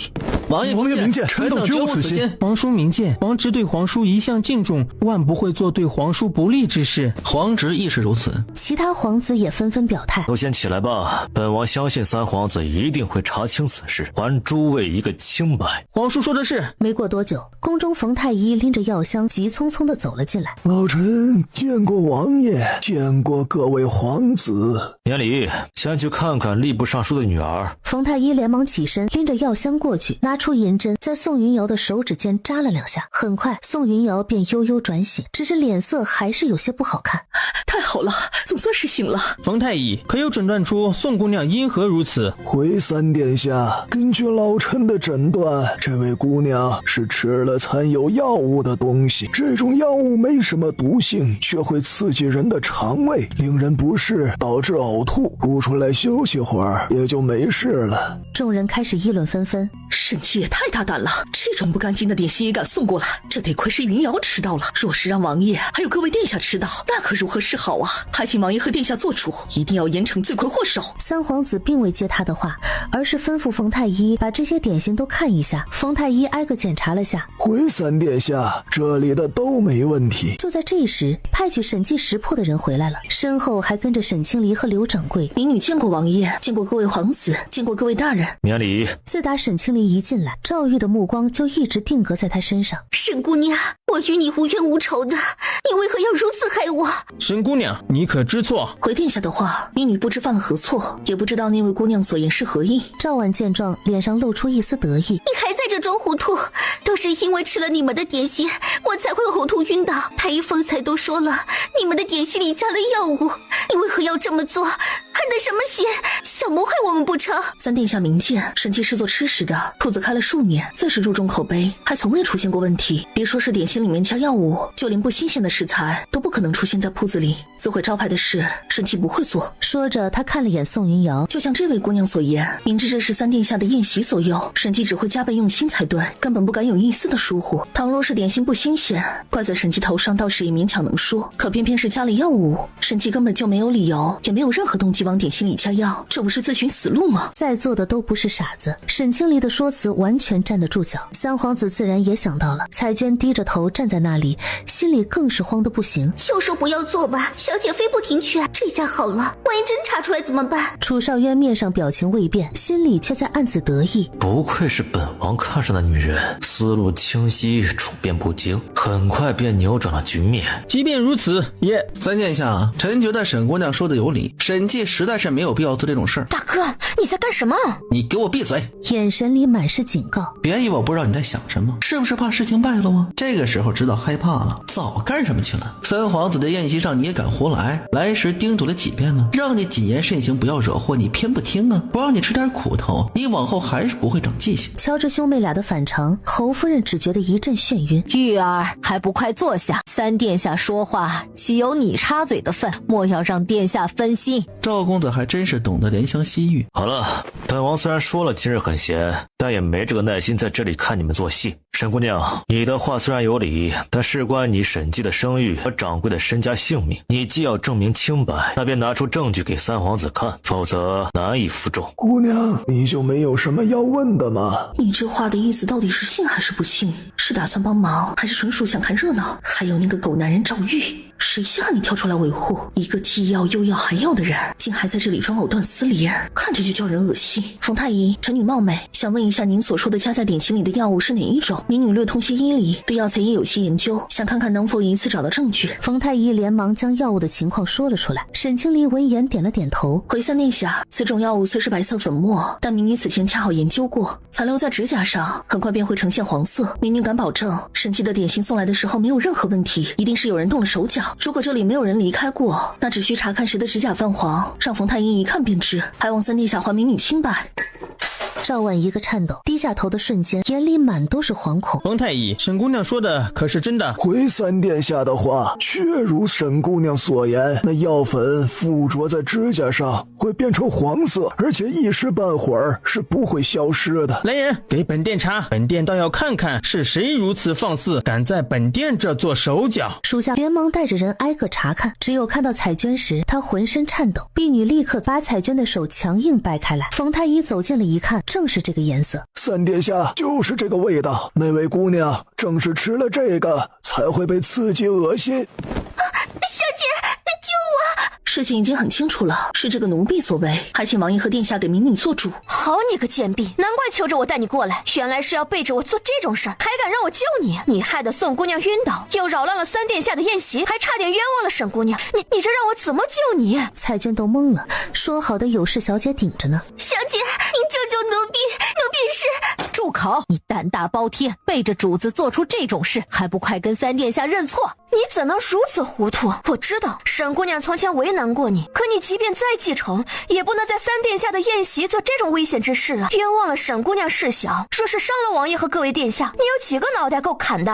哼，你也知道危险，那还敢不怕死做这种事？奴婢，都是奴婢一时糊涂，奴婢不是有意要害谁，只是想给沈姑娘一个教训，求小姐救救奴婢。但在座的都不傻，不可能看不出门道。当我们都是傻子，很好糊弄是吗？你一个奴婢，没有主子的指使，敢在三殿下的宴席上闹出这种事。宋姑娘，你别误会，不是你想的那样，这贱婢是随便找了一块点心下的药，并不是有意针对你。赵姑娘这话有意思呀，你刚刚说你不知情，现在却又知道你的婢女只是随便找了一块点心，你对她的动作很了解吗？我哪里了解了？我是猜的，宴席上这么多点心，她只有那么一点药，当然只能随便找一块了。是吗？沈清离不给赵婉过多时间思考。你怎么知道她就只有那么一点点药？万一她胆大包天带了很多进来，还想要谋害其他人呢？这可不是小事啊，必须要查清楚了才行，别还有其他东西也被下了药。你少冤枉人，我就买了那么一点，她怎么可能有一大包？你别……话都出口了，赵婉才意识到不对劲。你竟然给我下套！不是这样的，我什么都不知道，都是你引导我说的。你若没有做过，又怎么会上我的套？众人的表情再次精彩起来。侯府当真好得很。皇叔，事情已经明了，沈府是被冤枉的，是侯府的人想算计沈姑娘，并非有人想谋害皇叔。楚少渊抬眸看向他，并未表态。主仆二人皆有问题，好在所用药物没什么毒性，沈姑娘也并未受牵连。依皇侄之见，不如就小惩大戒，让他们给……在看到楚少渊逐渐变冷的眼神时，硬生生咽了下去。此事发生在皇侄府上，未免有人说判罚不公，如何惩罚他们，还请皇叔做主。既如此，为主的罚15大板，为奴的罚10板，就在这儿打，小惩大戒，以儆效尤。一听要打板子，赵婉吓得脸色发白。母亲，大哥，你们快说句话呀！赵玉见他看过来，不想搭理他。求王爷开恩，念在小女年幼不懂事，饶她这一回。臣妇回去后定会好好管教她。确实该好好管教管教。见侯夫人求救无用，三皇子也不能再耽搁下去，只好吩咐人开始执行。板子落下，喊叫声响起，惊吓加疼痛直接晕了过去。侯夫人转过头，一脸不悦地看着自己儿子，甚至凶狠地看向沈清离。出了这种事，宴席肯定是无法再继续了。楚少渊先一步走了过来。恭送王爷，你要做什么？王爷恕罪，臣女并非有意冒犯，只是想来感谢王爷替臣女主持了公道。你想多了，本王并非在为谁主持公道，本王只是不允许在本王的眼皮子底下出现这等阿杂之事。等楚少渊走出了几步远，也都相继跟着离开宴席。王爷你也敢冲撞？回家好好闭门思过，没有我的允许，这2日不许出门。三皇子府外，沈清离刚走出几步，赵玉追了过来。青离，让你受惊了，婉儿做的事儿都是他一人的主意，我并不知情。我代婉儿向你道歉，回去后我定会好好的约束他。道歉有用吗？如果不是我略通药理，如果不是王爷在场，今日我还能全身而退吗？我不想与侯府为敌，可若侯府的人执意找麻烦，我倒是也不惧斗一斗。沈清离，你从前不是这样的，为何现在变得如此的咄咄逼人？一点小事儿你非要揪着不放吗？婉儿是有错，可你今日到底是没有受到伤害，婉儿也受到了惩罚，你就不能够大度些，别得理不饶人了？你没见我一直都在帮你说话吗？你如此的斤斤计较，太让我失望了。你要另取他人是小事，赵婉设计陷害我是小事，是不是在你眼里只有官职和爵位才是大事？什么叫做没有受到伤害？难道在你看来只有皮肉之伤才算是伤害吗？你有病吧？不去教训犯错的人，却跑来我这里发疯，我管你失望不失望？我不是这个意思，我只是……你是什么意思都已经不重要了。说完后直接上了马车离开。赵玉愣在原地看着马车会越走越远，怎么都想不通沈清离为何可以做到如此坚决。你那点挣扎不舍，并非是因为失去我而难过，你只是因为事情没有按照你的预想走下去，我没能如你所想那般对你言听计从，心有不甘罢了。不远处楚少渊的马车看完这一幕后才离开。主子，看样子赵玉还没有死心呢。早了，他的不死心还在后头。晚上，赵婉从昏迷中醒来后，她趴在床上哭得死去活来。好了，婉儿，别哭了，涂的药刚刚开始起效，一会儿再把伤口震开来。哭，惹了这么大的祸，不知道好好的反省，还有脸在这哭闹，你可真是胆大妄为。知不知道今日你差点闯了大祸？幸好那块点心是被宋云瑶吃到了，若是让王爷吃到了，或者是哪位皇子吃到，判你个谋害皇家人之罪，可就不是打10级板的这么简单了。哪有那么严重？我下的又不是什么毒药，哪会跟谋害扯上关系？你竟然还不当回事儿？就算不是他们，万一被哪个怀有身孕的妇人吃到，你可有想过后果吗？出了什么事儿，人家能够轻饶了你？这不是没出事儿吗？我都被打成这样了，你怎么还这么凶我？你到底是不是我亲哥？你简直不可理喻！幸好是没出什么事儿，真出事儿了，还来得及吗你？母亲，你看看大哥，就知道凶我，在三皇子府时也是，不但不为我说话，还帮着外人对付我。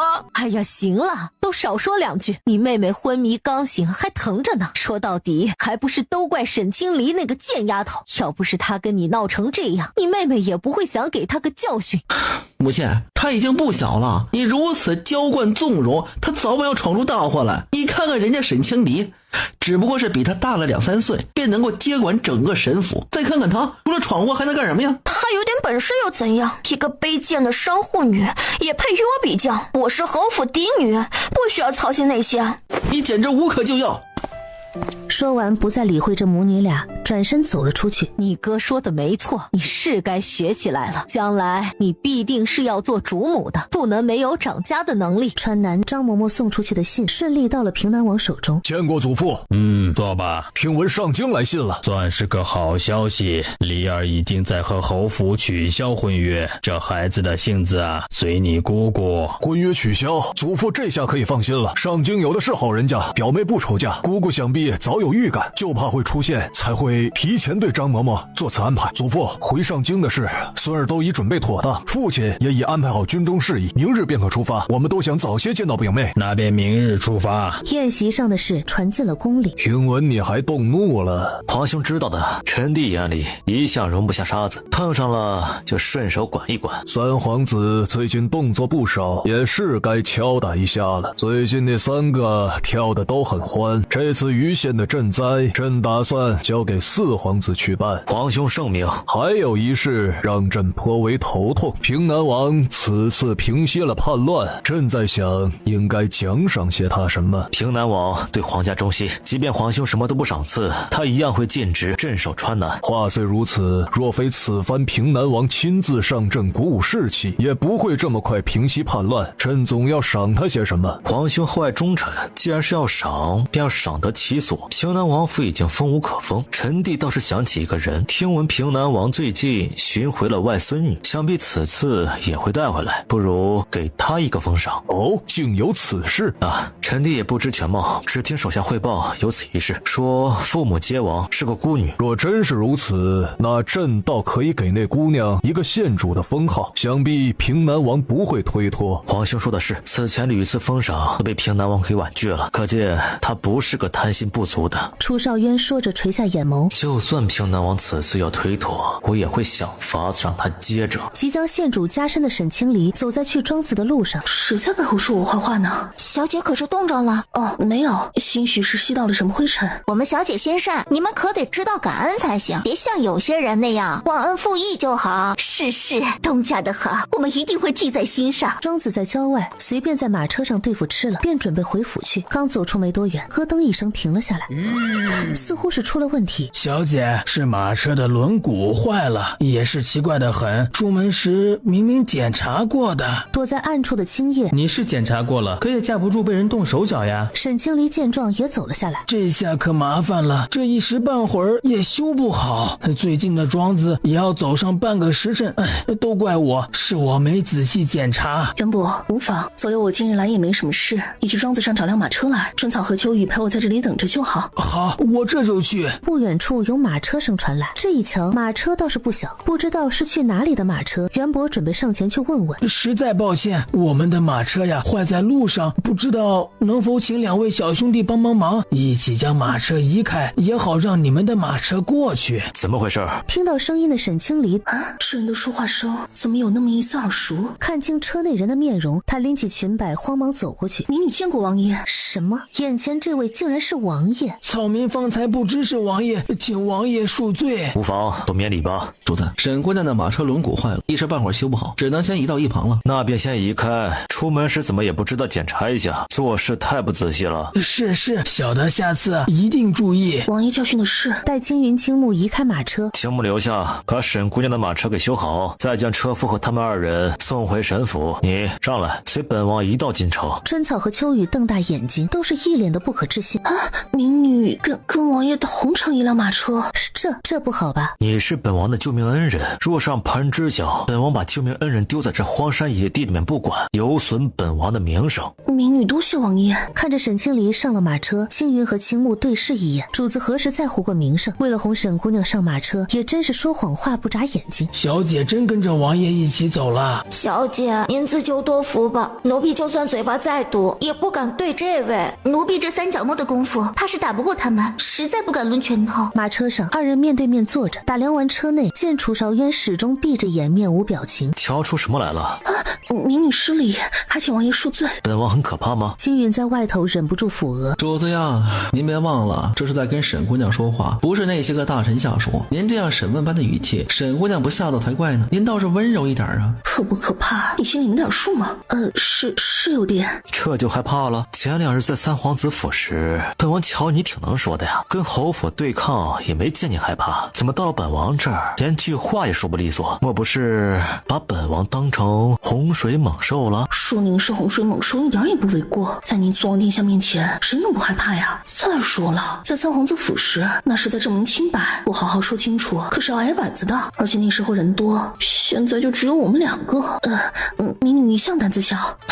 沈姑娘这话谦虚了，在茶园那几日，沈姑娘是如何对待本王的，本王至今还记忆犹新。那时秦少渊浑身是血的闯进茶园里，突然倒在楚玉离面前，他都快吓死了。又是给楚少渊包扎上药，又是熬夜照顾。醒来后，他非但不领情，还拿着刀架沈玉离脖子上，问沈玉离是不是要害他。何况那时候又不知道他的身份。那时也是救人心切，王爷您宽宏大量，不能撑船，别跟民女一般见识。本王玉佩都给你了，自然不会计较，你不必紧张。尝尝这个如何？多谢王爷。这个王爷好像也还行，并没有传闻中那么可怕。那日在京府匆忙，倒是没有问沈姑娘因何原因要跟侯府取消婚约呀？侯府想攀高枝，明明只是个商户出身，遭他们嫌弃也没有什么奇怪的。不怨恨？他们不配民女怨恨。也不伤心？有何好伤心的？民女并非只有一条路可走，这条路走不通，换条就是了。而且沈府又没什么损失，该拿的都拿回来了，我与他也不曾如何，不过就是浪费了一些光阴罢了。楚少渊颇为满意。很好。是听错了吗？这位的语气似乎挺开心的样子。本王确实很高兴，但本王现在不能说。本王罚了，沈姑娘自便。离进城还有好一段路，他干脆也靠着闭目养神。今日多谢王爷。今日之事纯属巧合，不算在救命之恩里面。若有所求，准你拿玉佩来找本王。沈清离愣了下，他本来也没打算将这事算在救命之恩里。民女记下了。看着人进了府，青云才驾着马车返回街市。赵婉挨打之后，在府中待了这些日子，他都快憋疯了，便要拉着江梦雪去街市。眼看到了饭点，赵玉便带着他们出去用膳。好巧不巧的，途中遇上了沈清离。真是晦气，怎么哪儿都能遇见他们？沈清离，你藏的可真够深，枉我们一直把你当自己人看，你却处处提防我们。这话说的一点也不脸红。你们侯府什么时候拿我们小姐当自己人看了？瞧瞧你们做的那些事，分明是拿沈府的银子和嫁妆当自己的看了。赵婉本想骂贱婢，主子还没开口，哪有你跟奴婢说话的份？沈清离，你也不知道管管。奴婢护主有何错？伤刚好就跑出来乱咬人，侯府怎么也不知道管管，拴条链子什么的。拴根链子，这是在骂他是狗吗？沈姑娘，怎么说你也是在侯府住了1年，没必要把话说的这么难听。话说的再难听，也没有侯府做的事难看。我一向得理不饶人，所以奉劝你们还是不要再来招惹我。晚上刚好，心情还有些情绪，我会好好管着他。你这段时间怎么样啊？我好得很。他越是这般淡然，赵玉心里就越是不平衡。青莲，我们能不能够不再闹下去了？我知道你有情绪，也知道你根本就放不下我，只是不想承认罢了。不想承认的人是你吧？我都说了多少次了，我没有跟你闹。你要实在是闲得慌，就去路边数蚂蚁，别再来招惹我了，成吗？让他去数蚂蚁，这女人属实有些过分。沈清离，你当真一点都不担心以后吗？我是在给你台阶儿，以你的身份做侯府妾室也是到点儿了，你莫不是眼高于顶，还想嫁给皇子王爷不成？沈清离属实无语，他都想扒开赵玉的脑子，看看这人到底是不是有病。你是魔怔了吗？还要我说多少遍？我们已经结束了，你是听不懂吗？你到底是谁？他这话一出，江梦雪和赵婉都是一脸的懵样。大哥，你没事吧？他还能是谁？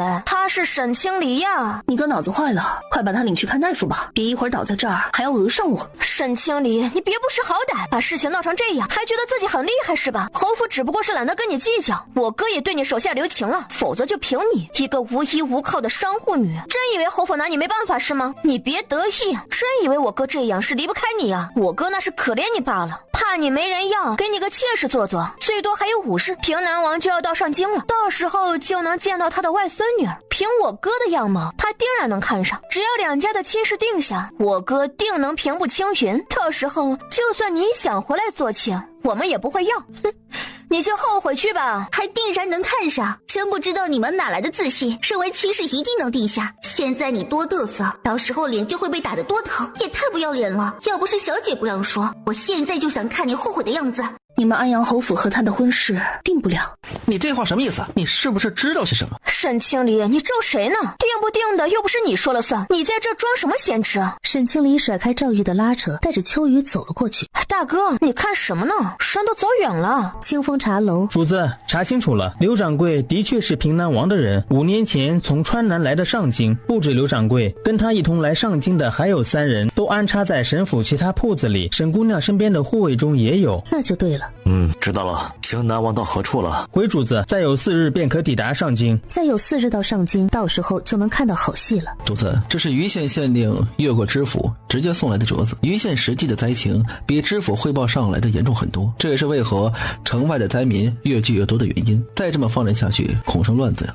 邱知府不愧是跟过吏部尚书的人，把贪腐之道的精髓全学了去。城外灾民聚集，那姑娘明日要去设粥棚，你派人暗中看着点儿，谨防有人闹事。是，主子。昨日他得知沈姑娘要去城外设粥棚给灾民施粥，这不真被他猜中了。天刚擦亮，沈清离就带上米面吃食，还有一些药材出城去了。小姐，奴婢昨日在街上时，听闻吏部尚书的女儿宋云瑶，还有顺宁侯府的人，今日也会去城外施粥。宋云瑶挺爱出风头的，估计是想吸引王爷的注意，她可真是胆子大。小姐的意思是，那宋姑娘心仪萧王殿下？8成不假，看她瞧王爷的眼神就能看得出来，恨不能长在人家身上。只不过根据沈清离听到的传闻，那位好像有癖好，并不喜欢女子。他可真不怕死，连王爷都敢惦记，就不怕哪天王爷不高兴惩治了他？旁人的事我们管不着，说说也就罢了，还是先想好一会儿从哪儿着手。到了城外设粥棚的地方，沈清离吩咐人把东西全部搬下马车，宋云瑶的马车也到了。小姐，您看，那不是安阳侯府的赵婉吗？她竟然也跟着宋姑娘来了。来就来呗，这么大地方，他们做他们的，我们做我们的，互不干涉。3拨人各自都在忙活，正忙着呢，赵婉和宋云瑶走了过来。怎么哪儿都有你？你挺爱出风头啊。听闻你和王爷有关系，你是如何认识的王爷？用了什么手段？这与宋姑娘无关吧？认识又怎么样？我奉劝你一句，别有什么不该有的想法。王爷天之骄子，身份尊贵，可不是你这等商户女可以肖想的。我有何想法，还轮不到旁人多管闲事。你们这么爱操心，不如多去灾民中间走走，看看那些灾民们需要什么，也不枉你们来这儿做戏一场。你敢这么跟我说话？你好大的胆子！我父亲可是吏部尚书一品官，你就不怕得罪了我？我让你的铺子在上京开不下去。就是啊，也不知他哪来的底气，跟谁都这么嚣张。让开一些，别挡着人家的道。不请自来，属实冒昧。我是顺宁侯府长房的长女袁琴，问姑娘好。我是沈府的沈清离，袁姑娘可是有事？闻见这儿有药香味儿，我从小体弱，汤药喝多了，也识得一些药理。沈姑娘这应是驱火清热的方子。我今日思虑不周，只带了米面，我那一块也有灾民需要清热，瞧见你还有药材，不知可否借我一些？袁姑娘客气了，这这些本就是给灾民准备的，无需记，姑娘直接拿去就是。多谢沈姑娘。觉得沈清离出了风头，赵婉和宋云瑶心里不痛快了。袁姑娘，她的药材你还是别用的好，她又不是大夫，万一给人吃坏了，到时候连你都要受连累。就是啊，她一个生护女，懂什么药方？不劳二位姑娘费心，都是来施粥救人的。我相信沈姑娘人美心善，必定不会做害人之事。二位姑娘又何必恶语相向？我并不是说她有意害人，我是怕她自己不懂装懂，好心办了坏事儿。那也与沈姑娘无关，我也略通药理，东西是我自个儿来讨要的，不怕连累。田姑娘误会了，我们不是那个意思，我们那边还有事，先过去了。说完连忙扯了扯赵婉，一起回了自己那边。嘴碎之人，沈姑娘不必放在心上，若有什么需要，来那边寻我即可。袁姑娘客气。不过有了赵婉的挑拨，宋云瑶已经开始讨厌沈清离，把她当竞争对手了。这里发生的事情回去就如实汇报了。外祖父一家明日就能抵达上京，楚圣帝特派大皇子前去城门迎接。城门外最前面骑在战马上的领头之人，便是战功赫赫的平南王，身后一左一右分别是儿子秦叔和长孙秦朔。秦家女眷先一步进了城。老臣见过大殿下。见过大殿下。都免礼吧，大军一路辛苦了，父皇特命本殿在此迎接，快请随本殿进城去。老臣谢殿下。沈清离坐在街边茶楼里，透过窗子看着街道中间，那个便是外祖父了。楚圣帝要给他们设宴接风洗尘，平南王都婉拒了。他此次回来最重要的一件事，便是宣布认回外孙女，他要在府中设宴。楚圣帝便依了他，还说到时会亲临平南王府。第二日刚用完早膳，一辆马车来到沈府，接上沈清离直接去了平南王府。平南王一家早就候在院中，在等人的时候，平南王在院中来回踱步，这会儿人真到跟前了，他反倒有些紧张，惹得其他人一阵低笑。笑什么笑，没规矩。面对和秦芷眉眼很是相似的外甥女，就连舅舅秦叔也有些眼眶发红。好孩子，快进屋吧。离儿，我是舅母，这是你外祖父，这是你舅舅，这是你表哥秦朔，还有你表妹秦若燕。见过外祖父，见过舅舅舅母。表姐，以后我们就是一家人了。哎，不对，我们本来就是一家人，我早就想要个姐姐了。哥哥一点都不好，整天就知道管着我。沈清离心下有些感动。洛烟说的对，我们本就是一家人。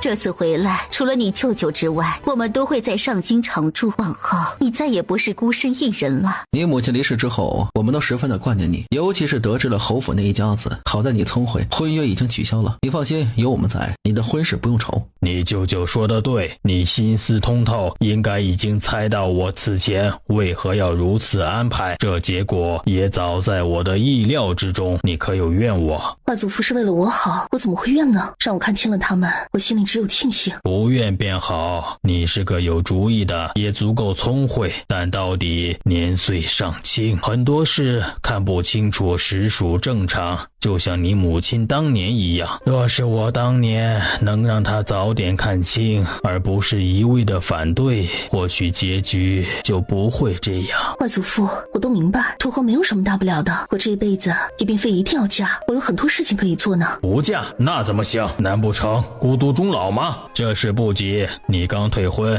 先缓一阵子也无妨。把你接过来是想跟你商议一下认亲的事，我想3日后在府中设宴，昭告你是我的外孙女，此事你可有意见？但凭外祖父安排。沈清离去平南王府并没有背着人，此事第2日便传到了安阳侯府。安阳侯这段时间外出，今日刚回侯府，听闻了婚约已经取消。你这是要气死我！枉我和你母亲替你谋划，找了个钱袋子来养活侯府，你倒好，就这么把人放走了不说，还损失了铺面庄子，你让我说你什么不好？父亲，我也没有想到事情会发展成这样。那沈清离的脾气实在是太倔强了，得知我们的计划之后，竟不管不顾，非要取消婚约。原本我是有把握用嫁妆来要挟的，让他留下做妾，可没想到会冒出个王爷，加上平南王快回来了，此事只能够作罢。如今都已经取消了，再纠结也无用了。你先起来吧，接下来你打算怎么做？赵婉和侯夫人也松了口气。沈清离的事不急，左右他一时也不会找下家，我后面自会想法子哄他回来。沈家的钱到不了别人的口袋。今日收到帖子，平南王后日要在府中设宴，特意邀了我们前去，正好可以趁机好好商议定亲的事儿。只要亲事定下，到时候就算是宋尚书不给侯府面子，也会看平南王的面子，进入吏部应该是不成问题。安阳侯闻言沉默了片刻，也只能如此了。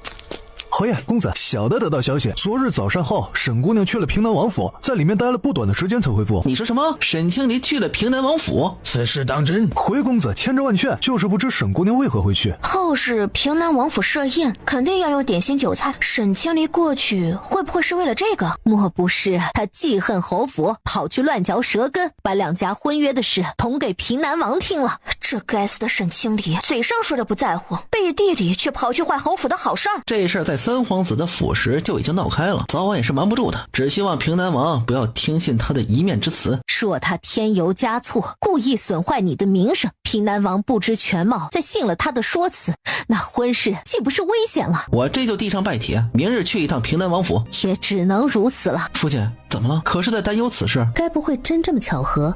这姑娘和平南王真有什么关系吧？无论事情如何，你明日去一趟平南王府。是，儿子知道了。不出意外，次日赵玉并未得见平南王，但府里管家说平南王这2日不得空，有什么事赴宴时再说也不迟。主子，侯府得了消息，果然坐不住了。赵玉给平南王府递了拜帖，但老王爷说不得空，并未见他。听了青木的汇报，楚少渊唇角微勾，毕竟手握20万大军，这个诱惑可是不小。安阳侯府一家到达时，玉儿，你还愣着做什么？时辰已经不早了，再不进去可就要失礼了。刚准备进府，迎面瞧见楚少渊从马车上走了下来。见过肃王殿下，都免礼吧。他总感觉王爷看他的眼神另有深意。楚少渊刚走过去，赵玉又瞧见一辆熟悉的马车，沈清离怎么也过来了？安阳侯眉头一皱，春草和冬雪一左一右的护着沈清离，绕过他们，径直往大门走去。站住！你来干什么？平南王府的宴席是你这种人随便能进的吗？你是不是又要来挑拨离间？别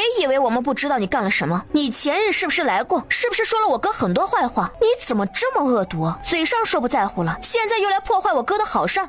就算你把这事搅黄了，侯府主母也不可能让你来做。之前给你机会你不要，现在还来找玉儿干什么？赶快离开这儿，干坏了玉儿的好事，我饶不了你。侯夫人还想说什么，被赵玉拉住了。青离，我没有想到你竟然追到这儿来，这儿真不是你该来的地方。今日对我很重要，你别在别人府上闹事儿，有什么话等过了今日再说。听我一句劝，两家真没必要闹成这样，你还是先回吧，扰乱了平南王的宴席，后果你承担不起。你们说完了吗？说完了，我要进去了。碰巧这时府中管家走了过来，这几人要来平南王府闹事，快将他们赶走。几位误会了，沈姑娘是老爷请来的贵客，我可没这个胆量赶人。姑娘里面请，老爷已经等候多时了。有劳管家。看着沈清离被请进府，侯府几人都愣住了。吏部尚书也到了门口，安阳侯和他打了招呼，两家人便一同进去了。平南王正和楚少渊在书房喝茶谈事，听了汇报，他才邀楚少渊一同前往宴席。见过肃王殿下，见过平南王。都不必多礼，今日是平南王的家宴，都无需拘着。楚少渊说着坐了下来，平南王也在他对面坐了下来。皇上驾到！平南王连忙过去相迎。皇上驾临未有远迎，府上人不懂规矩，是老臣管教无方，还请皇上降罪。臣等有罪。爱卿何罪之有啊？是朕没让他们通报，与下人无关，你们也都起来吧。谢皇上。等他坐下了，众人才跟着坐下。平南王大胜而归，朕该在宫中给他设宴接风，但他说有家事要处理，朕也只好噎了他。那便借他的宴席，众卿一同举杯，庆贺平南王凯旋。庆贺平南王凯旋。老臣谢皇上厚爱。安阳侯府这边脸上笑得勉强，楚少渊边应付别人敬酒，见赵玉面如菜色，他甚是快乐。他绝不能允许自己看上的姑娘被蹉跎算计。听闻秦爱卿此次设宴是要宣布找回了外孙女，让朕瞧瞧是哪位姑娘？回皇上的话，那孩子正在院中准备，此刻应当差不多了，老臣这就去带他来面圣。祖父莫动，昨日去。此时赵玉迫切想知道庐山真面目的平南王外孙女秦若烟趴在桌边。表姐，你可真好看。你自己也是个美人啊。母亲，祖父差我来带表妹过去宴席面圣。表哥，表妹，我们之间无需这般客气生分，往后我便跟母亲一样唤你离儿。见他们相处的不错，秦夫人很是欣慰。都是好孩子，你们兄妹三人往后不分你我，任何时候都记得要相互帮扶。知道了，母亲。知道了，舅母。走吧，别让他们等着急了。赵婉瞧见秦朔的身影，大哥来了来了，真好奇他长什么样，如果他比沈清离长得美就好了。赵玉一双眼睛盯着门口，看清了跟在秦朔身后出现的人，正是那张他熟悉的面孔时，赵玉的脑袋嗡的一声，怎么会？怎么可能？他没有机会了。但因很多人都未曾见过秦若烟，纷纷开始猜测到底哪个才是平南王的外孙女。大哥，粉色衣裙的一定就是，虽然没有沈清离长得美，但也很可爱。安阳侯夫妇却是已经意识到了什么，楚少渊却是心情大好，从未见过如此装扮。你赵玉眼睛蒙了尘，看不到眼前人的珍贵，我楚兆渊可是慧眼识珠。臣父秦氏，臣女秦若烟，民女沈清离，见过皇上，见过父王殿下，见过各位皇子。都免礼吧。谢皇上。见礼之后，秦夫人和秦若烟入了座。皇上，这便是老臣的外孙女沈清离，今日的宴席便是专门为她而设。竟真的是她？算计来算计去，到最后竹篮打水一场空。恭喜平南王，贺喜平南王，找回外孙女可真是大喜事啊！一看就错不了，眉眼和秦将军有些相似。是，不仅人美，还端庄大方。多谢诸位，多谢诸位。坐在不远处的袁晴悄悄看了看沈清离，没想到竟是平南王的外孙女。怎么了？不是。宋云瑶此刻脸上一阵发烫，低着头坐在那，尽量减少存在感。朕看着不错，举止端庄，进退有度，是个好姑娘，不愧是平南王的外孙女。平南王此番退敌有功，朕思来想去，不知赏些什么。今日平南王府认亲，如此喜事，应该喜上添喜。说着扫了眼在座众人，传朕的旨意，沈氏女沈清离，端庄大方，蕙质兰心，擢封为县主，赐号清离。在场的其他人都很惊讶，平南王一家子更是颇为意外，但这封赏他不敢收着。离儿本身没什么功绩，他连忙走过去跪下。沈清离也很有眼力见的跟过去，在他旁边跪下。老臣谢皇上厚爱，离儿他怎么了？可是旧伤复发了？来人，快去传冯太医过来瞧瞧。是，老奴这就去。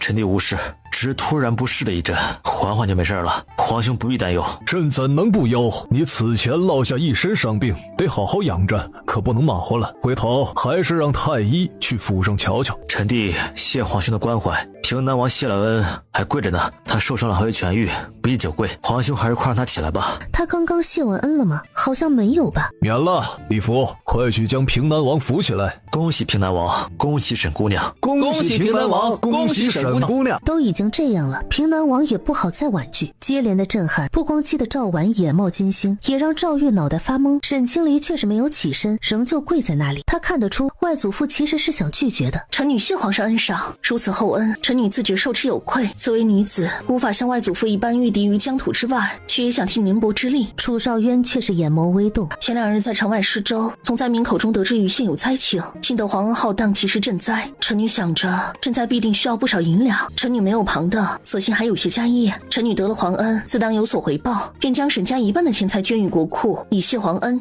什么？他们没听错吧？这姑娘竟然要捐出沈家一半的钱财，皇上这个封赏给的不亏。好。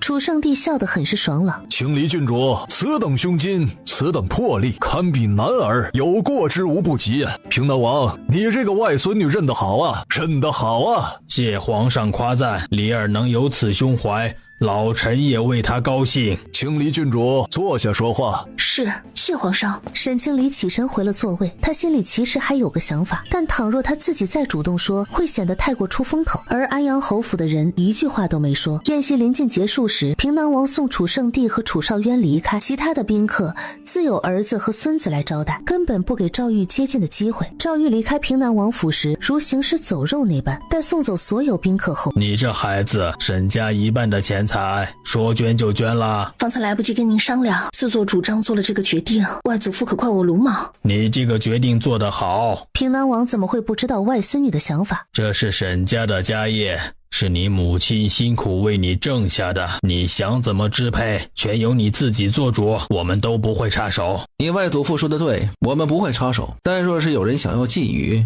我们定会帮你。是啊，若不是得知安阳侯府不怀好意，我们也不会瞒着你出此下策。所幸你这孩子是个心思通透的，做事也足够果断，没被他们拿捏。舅母，我明白你们这么做都是为了我好，我定会记在心中。皇上会给离儿封县主，确实让人意外，但离儿短短时间内就能想到这些来应付，着实让表哥佩服。大哥说的是，我当时都震惊了。不过表姐的那番话更让人震惊，简直就是女中豪杰。我宣布，表姐以后就是我的榜样。我可不是什么榜样，你可千万别学我，到时候脑门一热，你把秦家的家业给捐了，那我可就成罪人了。他这话惹得众人一阵笑。自从女儿秦芷离开后，加上平南王妃离世的早，平南王似乎再没感受过如此氛围。皇上今日之举属实突然，也不知是他自己的想法还是谁出的主意，只能说这个封赏给得恰得其所，李二确实需要个身份，皇上定也没想到一个县主封号换来国库充盈，如此一来，不但皇上封赏的心里舒畅，旁人也没什么能再非议李二的了。出主意的在这里，哪总不屑。外祖父英明，即便我什么都不做，白拿了这个封号，旁人当面不敢说什么，背地里也免不了诋毁，说是单以银钱买封号，必定也会遭人非议。大楚寺会没有这样的先例，可若是先得了封号，再捐出银钱，那就不是买卖，而是感恩皇恩浩荡。其实我也是在效仿前人所为罢了。离儿懂得还不少。是啊，嫣儿，你可得跟离儿好好学学。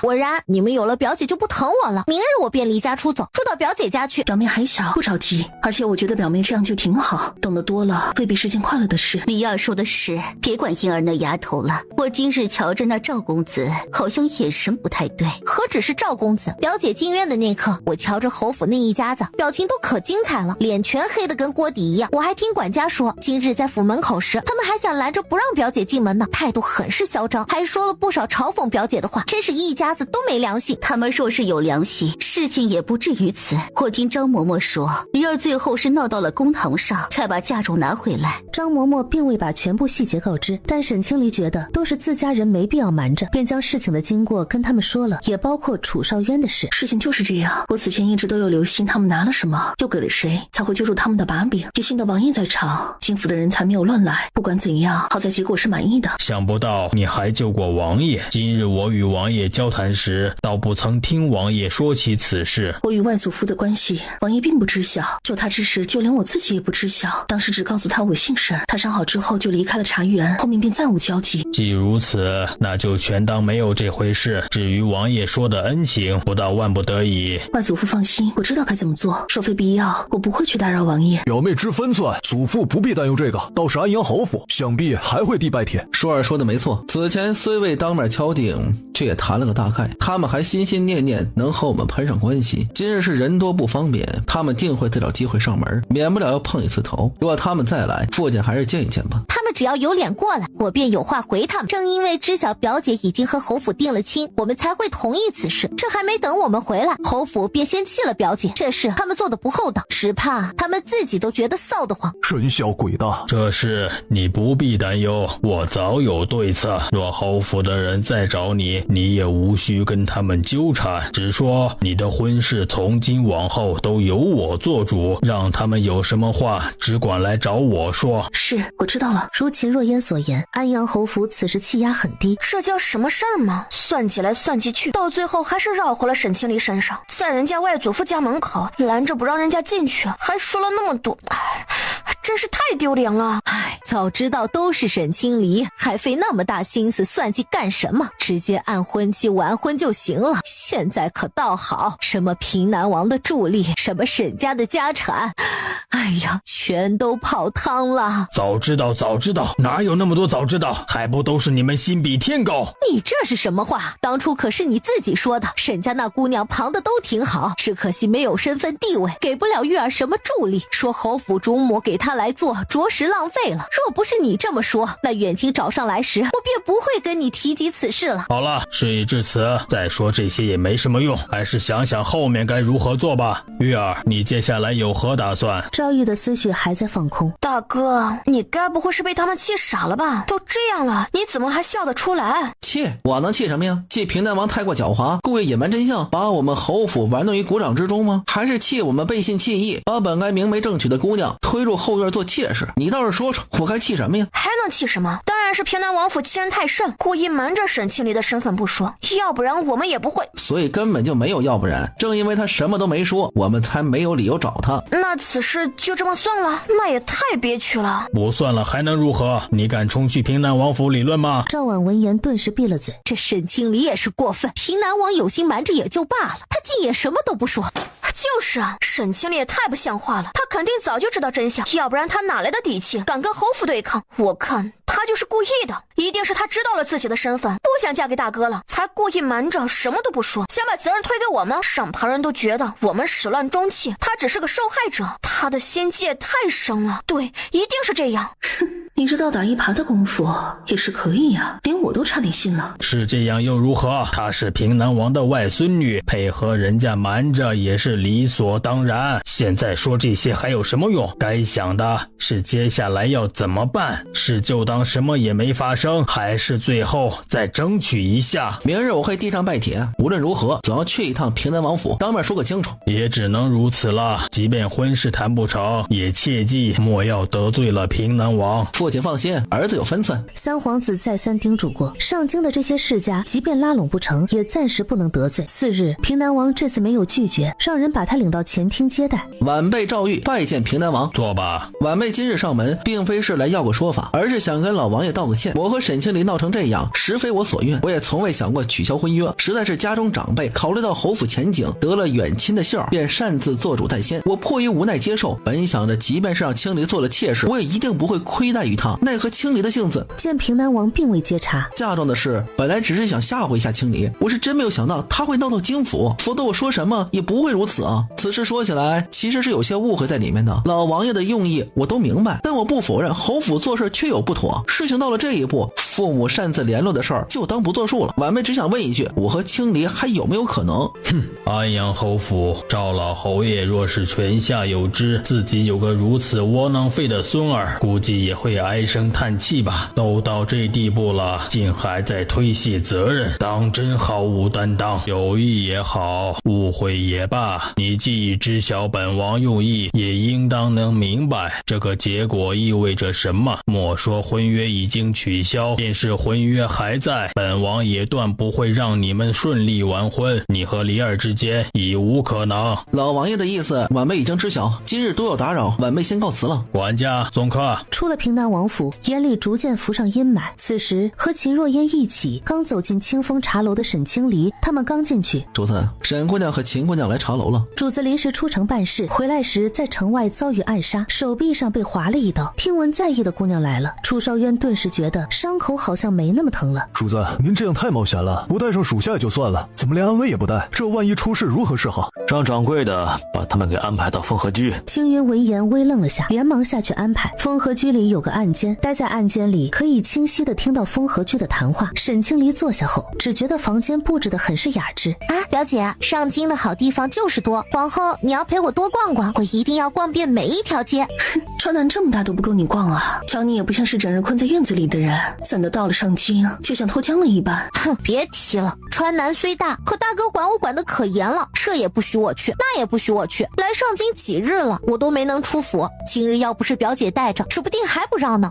所以呀，往后我可就跟紧表姐了，我要玩遍上京，吃遍上京的美食。好好好。掌柜的敲门进来，给他们送了茶水。这是我们茶楼新研究的茶汤，二位姑娘尝尝看，可还喝得惯？沈清离端起品了一口，不禁眉头一抬，跟他平时喝的茶几乎一般无二。掌柜的，请问这茶是您煮的吗？怎么会想到这种煮法呢？倒是颇有特色。我们东家喜甜，为此特意研制的这种煮法，看来姑娘也是喜欢的。今日见了沈姑娘，他总算明白了，原来是为沈姑娘研制的。哼，表姐的口味真独特，我倒是喝不惯这甜味，不必麻烦掌柜，我自己来。见状，掌柜的退了出去，不再打扰。今日出门时听管家说赵玉来过了，在前厅跟祖父解释了一通，还把责任全都推到自己父母身上。他以为把自己摘干净了，祖父就能信他了，殊不知祖父最讨厌的就是他这种敢做不敢当，一点男子气概都没有的人，连表姐一个女子都不如。换做以前，我或许还会信他，可现在不是以前了，我半句都不会信他的。管家说祖父对他一点都没客气，那赵玉临走的时候脸色可难看了，叫他有眼无珠，叫他始乱终弃，活该。不过表姐，我倒是有点好奇，你对他真的一点感觉都没了吗？坐在案间的楚少渊手中的茶盏不自觉地收紧。我承认，之前被赵玉的外形和他那点才华所吸引，是真打算和他完婚，好好帮他打理侯府。但不怕你笑话，我这个人其实挺拿得起放得下的，任何事都不会太纠结。我付出的时候是真的在付出，但若决定放下了，便会放得干干净净，不会让自己陷入摇摆不定。赵玉于我而言，至多算是年幼时的乍见之欢，并未经历过久处不厌。在他本性暴露之时，我的乍见之欢就被打碎了。倘若已经成婚，或许还会纠结，现在这般很容易放下。从侯府搬出的那一刻，我和赵玉就已经彻底结束，不可能再回头了。这两句话，嘴角不自觉地开始上扬。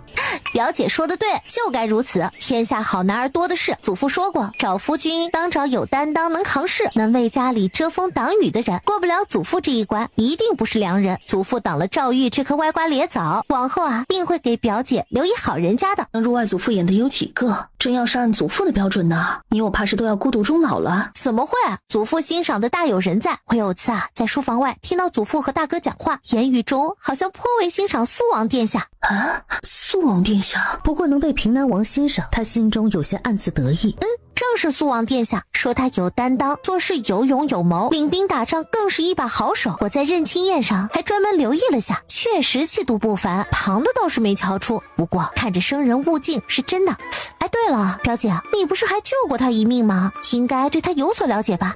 你觉得他这人如何？来了。青云青目再次竖起耳朵。怎么说呢？那时不知他是王爷，所以说话做事毫无顾忌，倒是觉得他挺随和的。我态度那般，他竟也不恼。可不知怎的，在金府再见时，得知他是王爷，我顿时就觉得距离拉远了，简直是遥不可攀。许是传言可怕的缘故，这两相结合下来，如果非要给他一个评价，我只能说，在茶园时我接触到的和传言里的完全是两种性格。许是身份不同，他的表现也不同。但说来也怪，我虽然见他有些打怵，却不反感，甚至于他出现在金府时，我竟感觉心里有些踏实。楚少渊旁的没在意，他的出现让姑娘心里踏实，这就够了。好生复杂，如此可怕之人，还是莫要再议论了。万一隔墙有耳，传到王爷那里就不好了。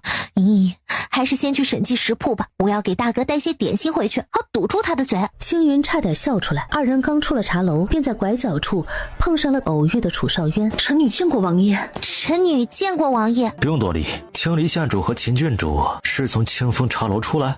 回王爷的话，正是。品味不错。说完便越过他们，直接走向街对面的马车。表姐，他似乎也没有传闻中那般生人勿近，好像还挺客气的。兴许是因为我们是平南王府的人，他给了几分薄面，才会客气些。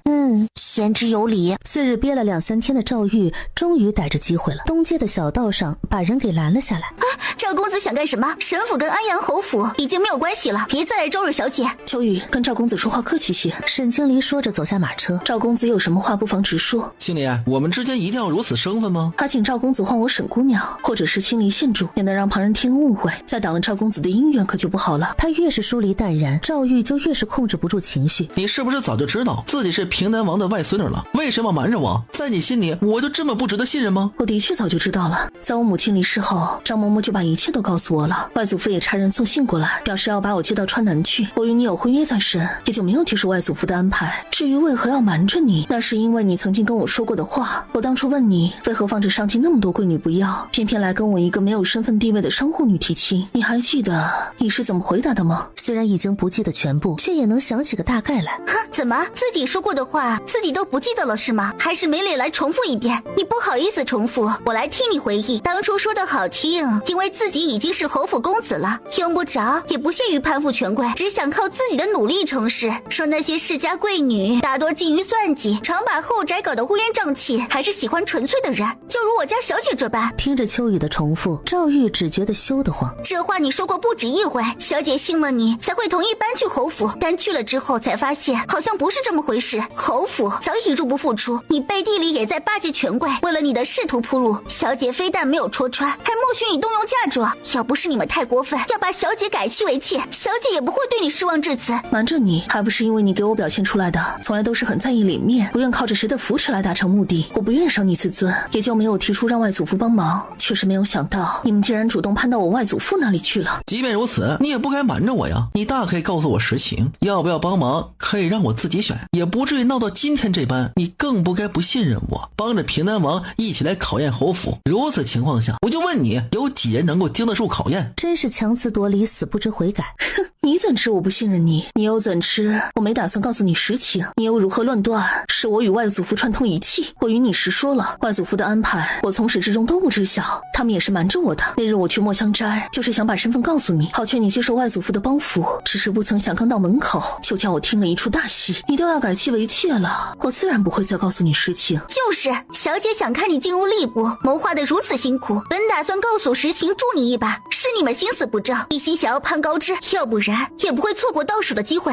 原来是这样，原来那日沈清离过去是要告诉我实情。他现在想打死赵婉的心都有。所以如果没有那些变故，你是打算帮我的，你是打算和我完婚的，对不对？没错。我还是不明白，你既然想嫁给我，为何就不能够再给我一次机会，看看我后面会如何做，就当再次考验我不行吗？谁人能不犯错？就因为我的一次错误决定，你就一锤定音，将我定以死刑，再也不给任何机会？考验只能有一次，因为只有这一次才是最真实的反应，下一次就不准了。从你做出选择那一刻，从你说出我不配为妻那一刻，就说明我在你心里随时可以丢弃，没必要再试了。所以赵玉，我们之间真的没有可能了。我希望从今以后我们各自安好，互不打扰，如此对谁都好。可赵玉觉得他一点儿都不好。现在两家保有默契，不会把事情闹到台面上，我们就当做什么都没有发生过，如此还能和平相处。若是你再一味揪着不放，只会让我更加生厌。沈清离说完，看了赵玉一眼，便没再多言。赵玉也并未再阻拦。小姐，你说他听了这些，真能不再纠缠了吗？我也说不准，他应该不会这么快就放弃，但至少短时间内不会再纠缠了。不过才过去2、3日，沈清离在认亲宴上的表现便传遍了大街小巷。贵妃宫里，二皇子楚云寒确实非普通女子，好，倒是稀奇。张贵妃眼眸转了转，心中有了算计。此前从未有耳闻，没想到平南王竟还有个外孙女，而且还是个妙人。今日听你这么一说，连本宫都想要见一见了，看看到底是个怎样的女子，竟有如此胸怀和魄力。儿臣曾跟母妃说起过，依附于三皇子的那个安阳侯府公子赵玉，与他订有婚约的正是沈姑娘。不知后来为何闹翻了，听闻二人的婚约已经取消，眼下沈姑娘成了平南王的外孙女，还被封了县主。儿臣瞧那日侯府的反应，多半是此前并不知晓沈姑娘的这层身份，只怕现在肠子都要悔青了。还能为何？多半是安阳侯府那帮人嫌弃人家没权势，把人给蹬了。只是没想到人家背后也有人。哼，蹬得好啊！说是这样的女子到了三皇子的阵营，或多或少与我们都有不利。母妃说的是，那日宴席散后，老三走的时候脸色也是有些难看的，此番损失的确不小。皇儿可有何想法？楚云寒不傻，自然听得出母妃的意思，但他与表妹互生情愫。母妃恕儿臣直言，儿臣对他无意，不过儿臣倒是有个想法。燕之如今还未娶妻，若是能够将沈清离收入定国公府，效果也是一样的。张燕之便是定国公的长孙，也就是赵婉心心念念的那个张公子。那便依你所言，只是沈清燕才刚过去，他又与安阳侯府退亲，若此时跟你父皇提及此事，只怕你父皇要生疑，得循序渐进才行。燕之才貌双全，若是先让他们有机会接触，再由本宫从中周旋，或许能成事儿。母妃英明。本宫许久不设宴，觉得甚是冷清，等着池里的荷花尽开之时，本宫会跟皇上奏请办一个赏荷宴。他如今是县主，邀他进宫赴宴并无不妥，你父皇也不会多想，到时候本宫会给他们创造机会。但凭母妃安排，儿臣回去后便会把舅舅叫到府上，跟他告知此事。沈清离并不知晓自己已经被安排上了。你先别急，信上只说了染病，又没说无药可医，你先回去好好照顾他们，我这有他们3个，你不必急着回来。可是小姐，她今日收到老家来信，母亲和弟弟都染了病。别可是了，你家人都病了，我若还不放你回去，未免有些太不近人情了。你只管安心回去，不会少你的月钱。另外你再把这些带上，看病少不了要花银子，别束手束脚的，请最好的郎中，药也只管抓最好的。小姐，这也太多了，奴婢不能要。奴婢这些年跟着小姐，也攒了不少银子，够给他们治病的。哎呀，让你拿着你就拿着，有备无患嘛。若是用不上，到时候再带回来就是了。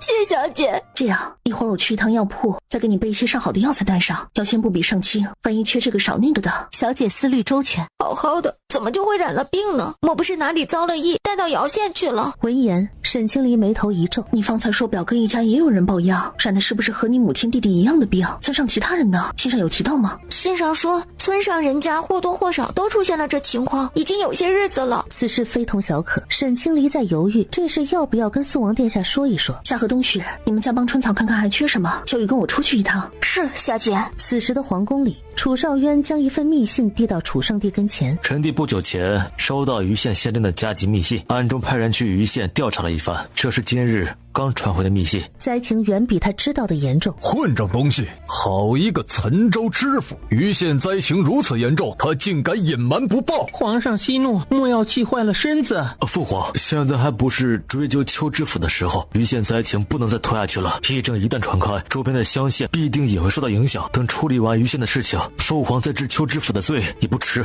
父皇，儿臣回去后便安排人手、物资和赈灾款，吏部已经准备妥当，最快明儿便可以出发。只是疫症已经出现，保险起见，最好只派一个太医跟着。儿臣担忧那边的大夫。鱼儿言之有理，那便让冯太医随行，药材也带上些，以免措手不及。已经出现疫症，你们此番过去救灾之余，一定要注意保护好自己。儿臣多谢父皇挂念。皇兄，臣弟愿陪同四皇子一道前往于县。他们既然能够做到欺上瞒下，说明官官相护，贪腐严重。若非如此，也不至于到县令手里的银子寥寥无几，冒死让人给臣弟送信。臣弟想趁此机会好好的查一查。如此也好，记得多带些人手过去，查什么都没有你的安全重要。你可是上京的定海神针，一定不能出事。若遇紧急情况，不必差人来跟朕汇报，你自己拿着主意看着处置便可。说着拿出一块令牌，楚少渊接过令牌。是，臣弟领命。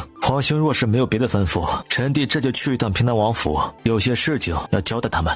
去吧。楚少渊还未出门，此番出去，你要好好跟着你皇叔学习，莫要辜负了这么好的历练机会。是，儿臣知道了。四皇子回完话，也跟在楚少渊身后离开勤政殿。老奴恭送王爷，恭送四殿下。皇侄这就回去安排，准备妥当后，立刻差人跟皇叔汇报。若有疏漏之处，皇叔尽管告知。皇侄见不足，还请皇叔多关照。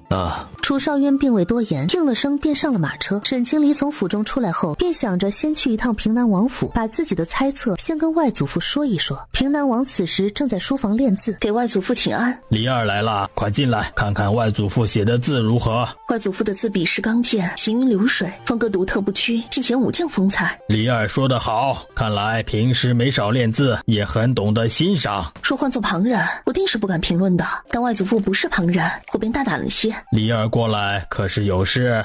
有件事，我觉得可能跟于县的灾情有关，特来跟祖父商议该如何应对。我府上的一个丫头，老家是于县的隔壁姚县的，她母亲和弟弟都生了病，村里也有其他人生了一样的病。我觉得此事有些可疑，看信上所言，不像是自己得病，倒像是被人传上的。平南王眉头微皱了下，李二是怀疑于县那边已经出现了疫症，而且还传到姚县去了。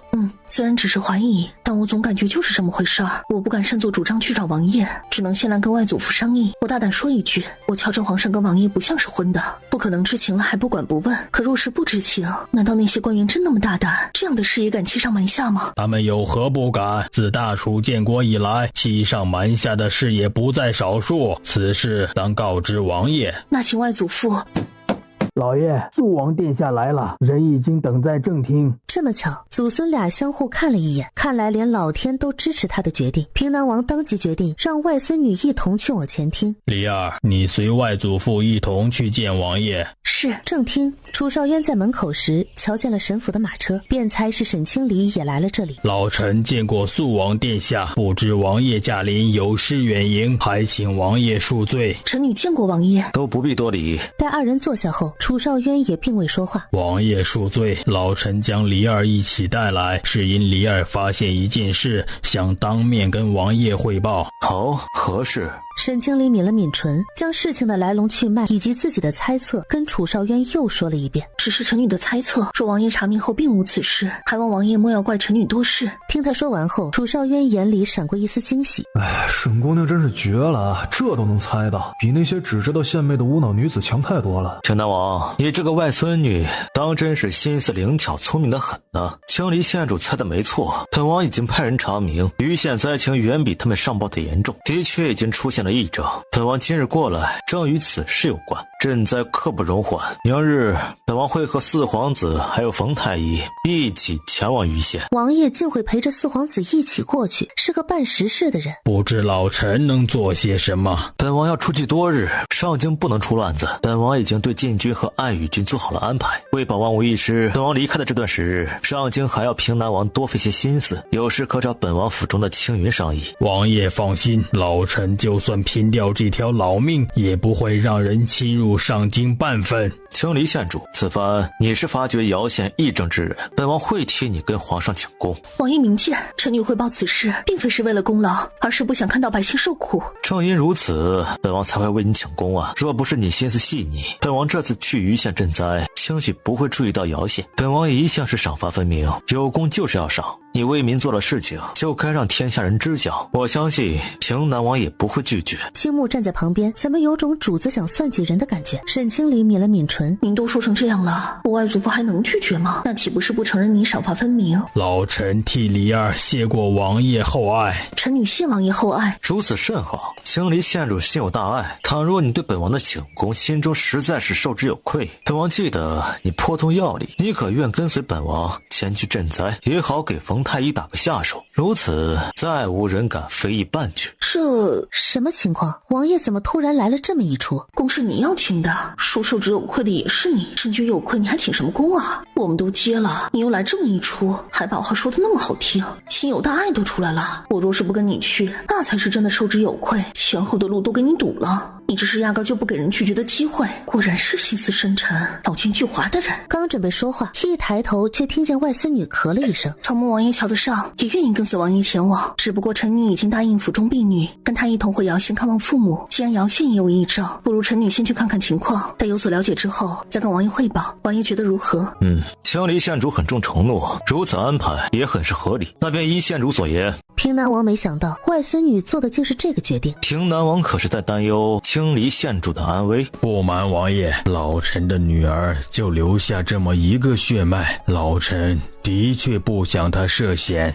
本王理解，不过平南王大可放心，本王会派人跟在县主身边护他周全，不会让他真的涉险。等他到了余县，自有本王亲自盯着。本王借出去的人手，若是连安全都无法保障，岂非是本王无能？那便请王爷多费心了。那是自然。顺利将人拐走，楚少渊心情大好。明日出发时，本王会派人去神府接青离县主，到城外跟本王会合即可。姑娘和他一同出去的事，楚少渊暂时不想让人知晓。是，臣女明白。王爷思虑周全，本王还有事儿。既然目的已经达成，楚少渊也没多待。恭送王爷。王爷的心思着实让人捉摸不透。既然推辞不了，你一路上千万小心，到了姚县也万不可亲自涉险。如果能不去余县最好，实在不行你就装病推辞，王爷总不好勉强一个病人。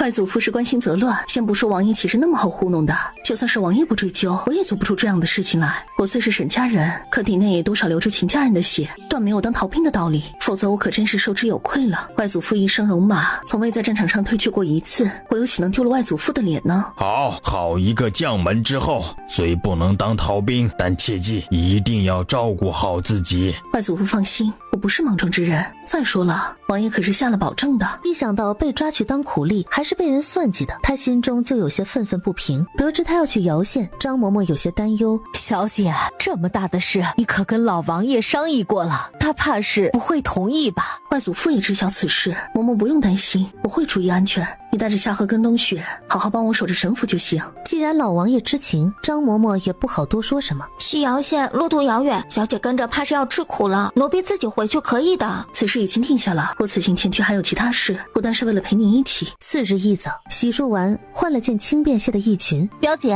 那个苏王殿下也太过分了，给个功劳还要把你带去做苦力。你这一走，都没人陪我逛街了。接下来我要无聊死了。要不是大哥拦着，我非得跟着表姐一同出去。真是口无遮拦，连王爷你都敢批评，小心被他知道了治你的罪。跟着去可使不得，我有一个苦力就够了，你就老老实实待在上清，等我回来再继续带你好好逛。好吧，那也只能这样了。喏，这里有上好的伤药，还有护心丹，祖父让我带给你，说有备无患。好，送完了药，秦若烟依依不舍地出了府。她刚走没一会儿，一个身着劲装、墨发膏梳成马尾的姑娘，悄无声息地直接落在沈清离的院中。何人竟敢擅闯府邸？属下韩宇见过县主，王爷派属下来接县主出城，不知可准备好了？哦，准备好了。这姑娘好生英姿飒爽，沈清离只顾着欣赏人家，也忘了叫人家起来。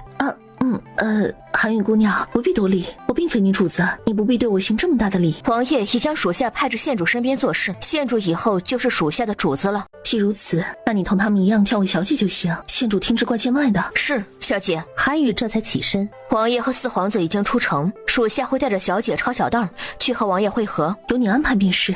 此时的三皇子府，三皇子很是气不过。原本他还算计着想把这次赈灾抓到自己手里。你也太不仔细了，沈清离在侯府住了近1年，你竟然丝毫没察觉。是臣疏忽了，也是沈清离有心瞒着。他在臣这里从未露出过马脚，臣也压根没有想过他竟然还有这样的身份，连个女人都摆不平。若是你之前把人给哄服帖了，他又怎么会瞒着你？若没这档子事儿，你哪里还用得着去巴结吏部尚书？只需平南王一句话，就可以直接把你送入吏部。殿下放心，怎么说沈清离也在侯府住了1年，臣多少还是了解他的。接下来臣会想法子，无论如何都会把他拉回来。平南王的助力，臣是要定了。不行就算了，上京又不是只有他一个可以帮你，不妨将视线放宽一些。本殿瞧着吏部尚书的女儿就不错，你若是能将她收入侯府，吏部侍郎的职位一样能落到你手中。臣考虑一下。罢了，你自己看着办吧。这次赈灾被老四抢了去，本殿就不信银子摆在眼前，他真能做到洁身自好。殿下，您不觉得这次的赈灾有些太匆忙了吗？皇上早朝才下的旨意，四皇子下了朝就赶着出发了。按照寻常的安排，至少也要准备3、4日方能够出发。臣总觉得这里面好像有事儿。这话倒是提醒三皇子了。高常，立刻派人去打探一下。是，主子。此时的赵玉还不知晓沈清离出了远门，从三皇子府出来后，行至街西头那家时，隔着马路瞧见铺子里有个女子在收拾打扫，连忙吩咐车夫停下马车。赵公子来做什么？这铺子已经归神府所有，公子莫不是要收回去吧？本公子路过，来瞧瞧你们打算做什么营生，可秀有帮忙之处。大可不必，做什么营生我们小姐自有打算，用不着外人给出主意。他转身出了铺子，正准备上马车时，一转头瞧见大皇子在往这边走来。臣见过大殿下。赵公子不必多礼，赵公子这是来看看抵出去的铺子。要说侯府这次的损失可是不小啊，清离县主多好的姑娘，不光才貌俱佳，还有那么大家业，赵公子为何要取消婚约？真是太可惜了。平南王的外孙女，旁人可是想巴结还巴结不上呢。本殿若是早知晓她的身份，也定会对她刮目相看。这对赵玉来说就是赤裸裸的讽刺。老殿下挂心，臣受宠若惊。臣与清离县主的婚约从来都与身份无关，一些家务事罢了，是臣没有处理好，臣府中还有事儿，就先行一步了。这意思是明显不想多言，已经奚落过了。大皇子也没兴趣继续揪着。切，装什么装啊？真当别人什么都不知道呢？啊，还不是因为侯府吃着碗里的瞧着锅里的，才会落得这个下场。老三的人也就这么点出息。马车出城后，下马车的是韩宇。这姑娘话很少。小姐坐稳了，这一条路有些地方不平，但可以按照约定时间赶上王爷。好。此处有条河流，路过的人大多会选择在这休息。楚少渊吩咐原地休息，四皇子安排妥当，刚坐到楚少渊这边，瞧见不远处也有马车停下休息。哎，皇叔，我怎么瞧着后面马车里下来的姑娘长得有些像清离县主啊？清离县主是有些像。钱穆，你过去看看。是。青木转过身后，主子演的真是不着痕迹。他过去说了2句话，沈清离便带着人过来了。臣女见过王爷，见过四殿下。啊，不必多礼。哦，还真是清离县主啊！你们怎么会出现在这儿啊？回四殿下的话，臣女的婢女家里出了事，臣女陪着她一同回瑶县看看。没记错的话，瑶县好像就在余县隔壁吧？这么巧，青离县主跟咱们同路啊，倒是巧。沈清离心里暗暗吐槽，可是你让我跟着的，你不说点什么？莫不是在等我自己开口？没办法，谁叫人家是高高在上的王爷。是说巧得很，臣女也没有想到会在这儿遇上王爷和四殿下，只是臣女没有去过瑶县，不确定从哪条道走可以最快到达。恕臣女冒昧，不知能否跟王爷和殿下同行？四皇子闻言看向楚少渊，见楚少渊点了头，这既然是同路，一起同行也无甚不可。本殿瞧着你们几个姑娘也属实不安全，只是我们急着赶路，必定会比较辛苦，青离县主可要做好心理准备才行。臣女谢过王爷，谢过四殿下，臣女路上定不会给王爷和殿下添乱。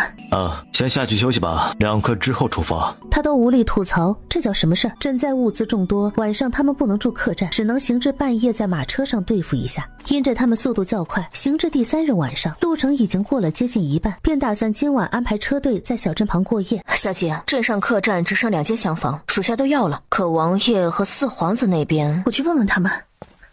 王爷，殿下，镇上客栈只有2间厢房，若是不方便，那臣女……县主不必考虑本殿，这赈灾物资比较多，不能出差池，本殿就在这儿凑合着休息，顺便看着物资。皇叔身上有旧伤，还是去客栈歇一晚吧，这儿有皇侄照看就行了。算这小子识趣，辛苦了。安排好后，由韩宇带着一同前往客栈。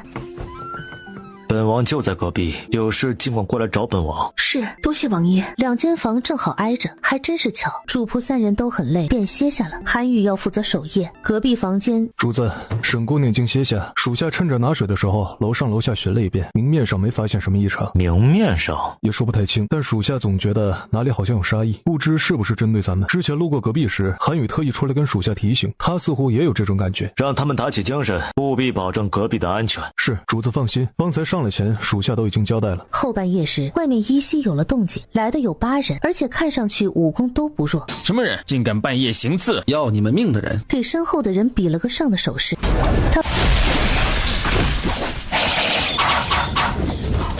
外头已经打了起来，楚少渊也无法继续躺着，起身来到了门外。主子，看样子真是冲咱们来的，只是不知道和前些日子在城外行刺主人的是不是同一伙人。不是同一伙，那些人明显逊色很多。你再看看这些人的眼神，看样子都是死士。这么大阵仗，店小二和掌柜被吓得瑟瑟发抖。沈清离也从房内出来，瞧见如此打斗的场面，忍不住往后退了一步。那领头之人倒下之际，将袖中的暗剑弹了出去，只是方向有些偏了。韩宇反应极快，一脚将暗器踹开去。一切发生的太快，沈清离顿时愣住了。2人面对面站着，身高的差异让他的平行视线只能到楚少渊的喉结。楚少渊存在于位下，害怕还敢出来看热闹？刚刚若不是韩宇反应快，你现在已经没命了。这不是有你担保我才敢出来的吗？王爷教训的是。接着一溜烟的跑屋内去了。青木在一旁无语，主子真是的，前一刻还在保护人家，后一刻就批评。处理了。是，主子。主子，这种样式的暗剑在大楚并不多见，属下怀疑是别国的东西，而且这上面还有倒刺，中剑后若是直接拔出，损伤必定不小。带回去，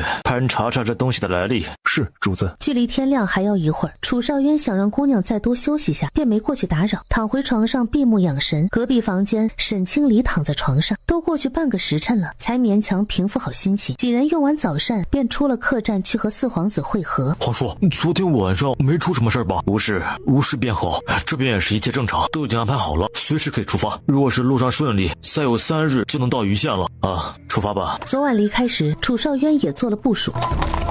几个皇子还是陆续收到消息，大皇子和2皇子倒是没多大反应，但3皇子并不这么想，他觉得这是个机会，立刻让人将赵玉找来。得知沈清离去了那么远的地方，赵玉既震惊又失落。3皇子差人来传他时，他正烦躁着，心里100个不想去，但又不敢违抗命令。进府之后，臣见过3殿下。坐吧，本殿找你过来是有件事要让你去办。本殿已经查到，老四这么急着赶过去，是因为余县那边已经出现异症，而且皇叔也跟过去了，想必是要调查岑州上下隐瞒灾情不报的事。你知道这意味着什么吗？恕臣愚钝，殿下的意思是？怎么连这点事都想不明白？这意味着你的机会来了。这清单里的药材和物资，本殿会替你准备好，本殿不便出面。你带上这些，亲自去一趟余县，那边灾情那么重，老四带的那些东西未必能够用。若你及时出现，还送了大批的物资，余县百姓定会对你感恩戴德，这也是你为自己挣功绩的机会。他正发愁没机会去找沈清离。殿下，臣去一趟倒是可以，只不过臣还有闲职在身，无法擅自出去这么长时间。这个你不用担心，本殿的母妃已经帮你周旋好了，父皇已经应允，此事造福余县百姓，父皇怎么会拒绝？你回来之后必定记你一功。臣多谢殿下提醒。赵玉，本殿当真是对你寄予厚望，才会如此栽培，你可别让本殿失望。是，殿下放心，臣愿一直追随殿下左右，赴汤蹈火在所不辞。如此甚好，你回去安排一下，本殿会命人尽快准备好物资。是，臣知道了。赵玉愁容满面的过来，满心欢喜的离开。3日后顺利到达姚县。姚县已到，本王和四皇子还要赶去余县，青离县主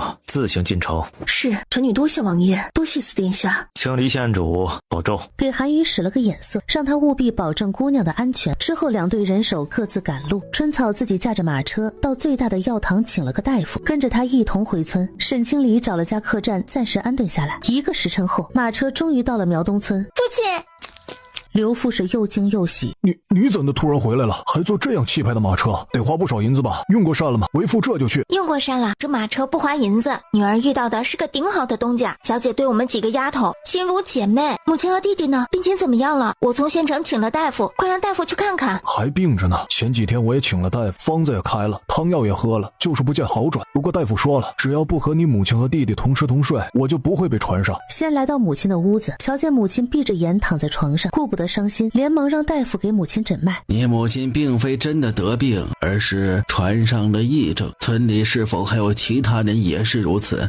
大夫真是神医啊！村上也有好些人有这情况，不久前还有人因此没了。大夫，我母亲怎么样？不会有事吧？症状有些严重，普通的方子恐怕是不行，若是下一剂猛药或许管用，但我们这里的药材估计……我有，大夫，我有，马车上有好多药材，你随我来看看哪些用得上。来到马车边，大夫瞧着眼睛都亮了。够了，有这些就足够了。1日3次，服用3日必有好转。春草，没想到你准备如此周全，这下你母亲和弟弟有救了，有救了。这下可以放心了。大夫，劳烦您给看看，村上人都在用这方子，是不是都染了这疫症？没错。刘父闻言点了点头，将大夫送了出去。父亲，都是乡里乡亲的，左右我带的药足够。若您觉得谁家有需要，可以拿去用，别忘了留出表哥家的那份。好，为父这就去煎药。县城那边，小姐，药堂的大夫回来了。沈清离嗯了一声，带上秋雨和韩雨出了客栈，来到药堂。你是？下午请你去苗东村看诊那个，是我身边的丫头，我来问问情况。原来如此，没想到你做主子的如此关心丫头，可真是不多见呢。姑娘放心，老夫已经开了药方，虽有些严重，好在他带足了药材，服用3日之后必定会有所好转。有劳大夫。给大夫留下问诊的银子，便起身往外走。走到门口时，姑娘，请留步。2位有什么事吗？敢问姑娘可是从上京来的？打听这个做什么？为何如此问？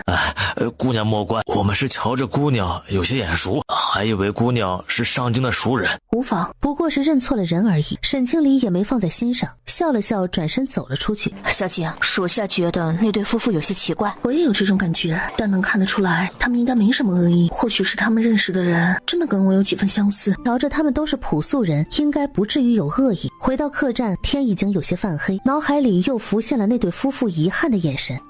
许是那熟人对他们很是重要，而他们无法再找到，才会如此遗憾吧。此时的安阳侯府，赵玉这2日忙得很。你说什么？3殿下派你去余县？赵玉知晓他们疑惑，便将3皇子跟他说的那些对安阳侯重复了一遍。原来如此，竟是淑妃娘娘的安排，娘娘还真是有些手段。如此一来，咱们侯府也算在皇上面前露了脸。我早就说过，能留在皇上身边的女人，哪个不是有些本事？只要抱紧3殿下的大腿，咱们玉儿一定可以如愿的。母亲说的是。赵玉一高兴，把沈清离去了姚县的事也说了出来。你说什么？沈清离去了姚县？坐在旁边的侯夫人吓了一跳，人家去姚县，你这么激动干什么？我是担心玉儿别因为沈清离去了姚县，就只顾着想怎么去找人家，再忘了去余县办正事。那也不用如此激动，魂儿都被你吓出来了，你好生跟玉儿提醒就是了。父亲放心，我自会以正事为主，只是想着办完事回来时从姚县走，顺便看看能不能够找到沈清离。安阳侯暗暗松了口气，只是心里直犯嘀咕，好端端的沈清离怎么跑姚县去了？我记得沈家在姚县并无什么亲戚和生意，他怎么会突然跑那里去了？他身边的那个春草听说就是姚县人。事情都过去这么久了，而且又做得天衣无缝，根本不可能发现什么。原来如此，兴许是跟着丫头回去的。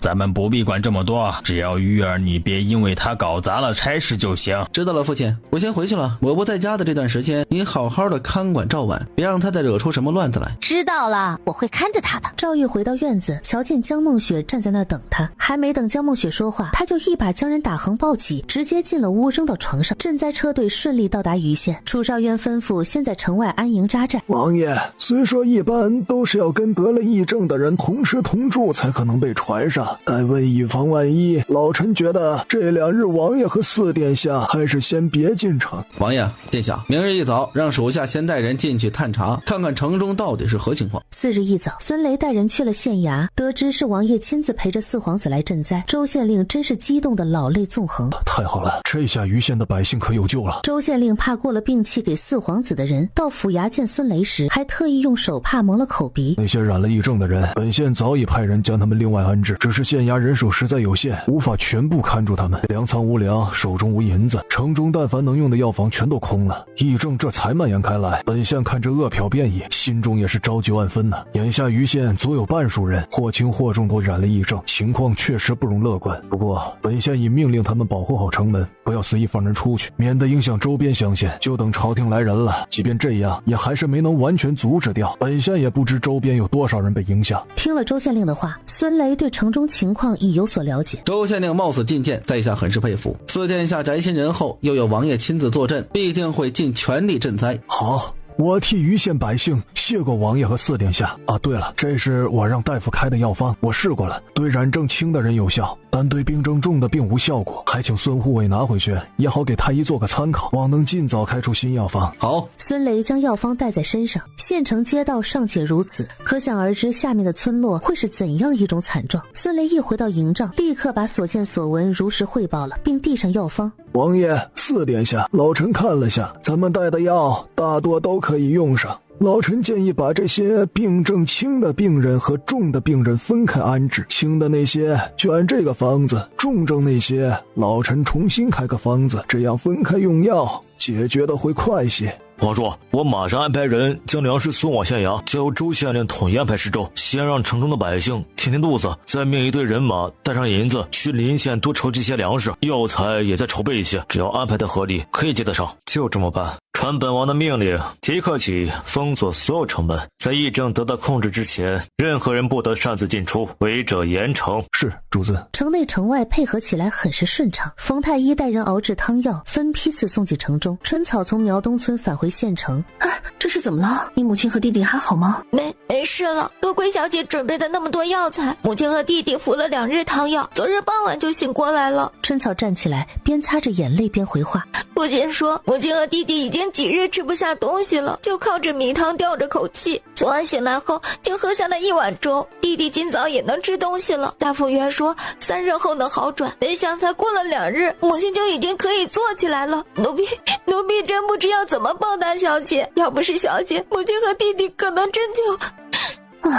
没事就好，这样被你吓死了。下回先说了是再贵，是给我们吓的。秋雨说罢，先是白了春草一眼。太好了，我这2日晚上都没睡好，就等着你的信儿呢，这下可以安心了。小姐，还有一事，奴婢未经小姐允许，擅自做主，把剩下的药给了表哥，还有村里其他染症的人，都是乡里乡亲，奴婢不能看着他们。下午奴婢出门时，已经有好几户人家过来，都说有了好转。这有什么？药带过来本来就是要用的，能帮上你们村上的人那是好事，他们定会记你们家一份情。有了这份情在，等你回了上京，说家里有什么事儿，他们也一定会帮忙的。这不行，奴婢不能独吞了这功劳，奴婢得让他们知道这是小姐的恩情，是小姐你救了他们。来的时候父亲特意叮嘱奴婢，明日一定要把小姐请进苗东村，让村里那些受益人当面感谢小姐。沈清离觉得都是小事，没必要这么兴师动众。小姐，你就依了春草吧，否则这丫头心里指不定多过意不去呢。见秋雨也这么说，沈清离便应了下来。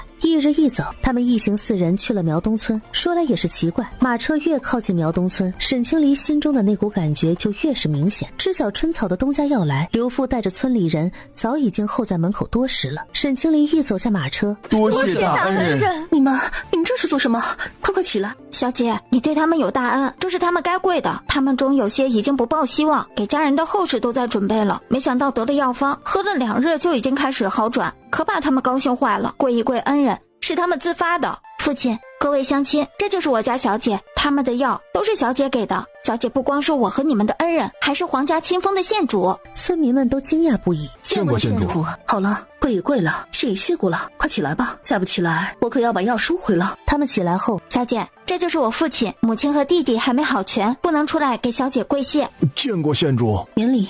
这个就是奴婢的表哥袁绍。原来这就是那个春草口中提到的表哥，难怪会害羞。见过县主。免礼。春草平时可没少提醒你，说家里多亏了有你照看，他才能放心。多谢县主夸赞，这都是我应该做的。后面村民中有对夫妇，一边看着沈清离，一边在窃窃私语，正是那日在药堂遇见的那对夫妇。像啊，真的是有些像。我看着也有些像，没想到他就是春草的东家。那咱们要不要去问问？小姐，这2人是那日在药堂的奇怪夫妇。被韩宇一提醒，沈清离也认了出来。你们是有什么话要问吗？也不知怎的，沈清离走近他们时，像是有什么东西要揭开一样。县主，你家可是在上京做买卖的？没错。那县主的父母1年多前可有去过临县？临县？沈清离闻言摇了摇头，好像没有。你们是要找上京的什么人吗？没有吗？男人想了想，在妇人耳边低语了句。妇人顿了下，那县主可认得这个东西啊？沈清离脑袋嗡的一声。小姐，没事吧？看到玉佩，也是瞪大眼睛不可置信的样子。这好像是夫人的东西啊！小姐，这好像是夫人的玉佩啊！小姐，这好像是夫人的玉佩，您看这里面是不是很像纸字？秋雨连忙拿起玉佩递到自家小姐手上，沈清离看着玉佩，眼泪不受控地流了出来。这是我母亲的玉佩，你是从哪儿得来的？真的吗？这真是你母亲的玉佩？你确定没认错？没认错。那你母亲可还安好？我父母在蒲县遭遇劫匪，都已经不在了。夫妇2人互看了眼，似乎已经猜到了这结果。果然还是没逃掉。没逃掉？你们这话是什么意思？难道你们知道我父母被劫杀所害的事？不对，怎么能是蒲县呀？明明是在靠临县的山下遇上的那伙畜生。临县？大叔，你确定是在临县那边的山下遇上的匪徒，而不是在蒲县的山下？你们怎么会知道这些？难道你们也在现场？能不能告诉我到底怎么回事？我确定，就是在临县的山脚下，那地方我路过几次，绝对不会认错。是啊，不会错的。他们的女儿嫁在临县，那日是要去女儿家。妇人的脚不慎扭伤，坐在路边休息时，遇见3辆马车路过。马车上的女子询问之下，得知是妇人的脚扭伤无法行走。女子心善，不光给她上了药，还将他们捎上。事情就是这样，没想到你竟是她的女儿。我们还盼着或许老天有眼，不会让那么好的人出事，可到底还是……沈清离总算知晓来龙去脉了，原来不是拦路抢劫，而是买凶杀人。无论如何，事情总算有了新的线索。多谢你留着玉佩，这对我很重要。你刚刚说瞧见2个匪徒的样貌，可还记得他们的长相？有什么特征？我想根据你说的看看能否画下来。记得，哪敢忘？我盯着他们看了好久，他们就是化了灰我都记得。县主，明明是在临县遇见的匪徒，您刚刚为何说是在蒲县出的事啊？我估摸着是你们去报官的这段时间，我父母被他们带去了蒲县，他们应该是在临县不方便动手，此时你们先别外传，我怕对你们不利。好，若是县主需要我们做什么，随时传我们就是，只要能抓到他们畜生，让我们做什么都行。好。沈清离说罢，让秋雨去马车里拿来笔墨，根据夫妇俩的回忆，将两人的长相大致画了下来。都是我们没用，要是我们能快些请来官兵，兴许能找到他们的去处。此事不怪你们，你们能去县衙报官，找人来救我的父母，已经很不容易了。你们不要多想，能提供这些信息，已经算帮了我大忙了。若是有一天抓到了人，我定会差人送信，让你们也安心。好。我们等着县主的好消息。或许在决定来姚县时的那种冥冥之中的指引，就是为了此刻吧。村民散去后，春草和表哥袁绍带着沈清离他们在苗东村兜了一圈。袁公子，你有没有想过去上京发展，如此也能令春草近一些？沈清离这话一出，袁绍只是微愣了下，随后转头看向春草。回到春草家后，直接当着春草一家和袁绍的面，把这想法说了出来。什么？小姐要让表哥去上京打理庄子？多谢县主厚爱，只是不知我能否胜任。这个你不用担心，我会找个人带带你，没什么难的。你聪明又肯学，很快便能上手。这些方面我也不会亏待你。家里能行吗？这个我会安排好，袁术也不小了，家里有他和父亲在，没什么问题。姑父这边也一样可以照顾到。是啊，这可是个难得的机会，袁绍也是该出去闯一闯了。家里有为父在，你们大可放心。那奴婢听小姐的安排。那就这么定了，你们先在家里多待几天，等家里人都好全了，再上京也不迟。奴婢多谢小姐体恤。安排好春草和表哥，沈清离便离开了苗东村，返回县城的马车上。韩宇将那夫妇二人说的话仔细捋了一遍，总觉得这里面有什么问题。你怀疑那夫妻二人的话不真实？不是，属下不认为他们在说谎，属下是觉得那些匪徒的行为有些不合常理，不像真的匪徒。一般匪徒都穷凶极恶，他们才不会管会破滥杀无辜，只要落在他们手里，不可能轻易将人放走。还有，他们明明可以在临县山上直接将人灭口，为何还要转移出去，最后去了相隔2个县的蒲县？沈清离思索了下，觉得韩宇说的很有道理。如果他们不是绑匪，那就很有可能是背后之人的手下或是亲属，受那人的指示来绑架我父母。只是我想不通一点，他们为何要在临县抓人，却跑去蒲县灭口？除非他们的老巢就在临县附近，在这动手太冒险，怕查到他们头上。在临县附近，那会不会他们就是姚县人？回去后他会把这事告诉外祖父。先回客栈，明日我们启程去往余县。是，小姐。余县这边经过3日的汤药治疗，城中轻症病人基本都已无碍。周县令叹了口气，心中总算轻松不少。走水了，账房走水了，快来人呐！好好的怎么走水了？他此刻就在账房里，刚拿到账本，这里就走水了。我今日不会要交代在这儿了吧？刚想完，下一刻冲到他身边拎住他，还没反应过来怎么回事，他就已经被拎了出来。这是何人？县衙的人全部带上家伙事，涌过来救火来了。好险，幸亏这些账目本县让人重新誊抄过，否则就要闯大祸了。这时黑衣人在周县令耳边轻语了2句，周县令愣了一下。这好端端怎么会突然走水？这可如何是好？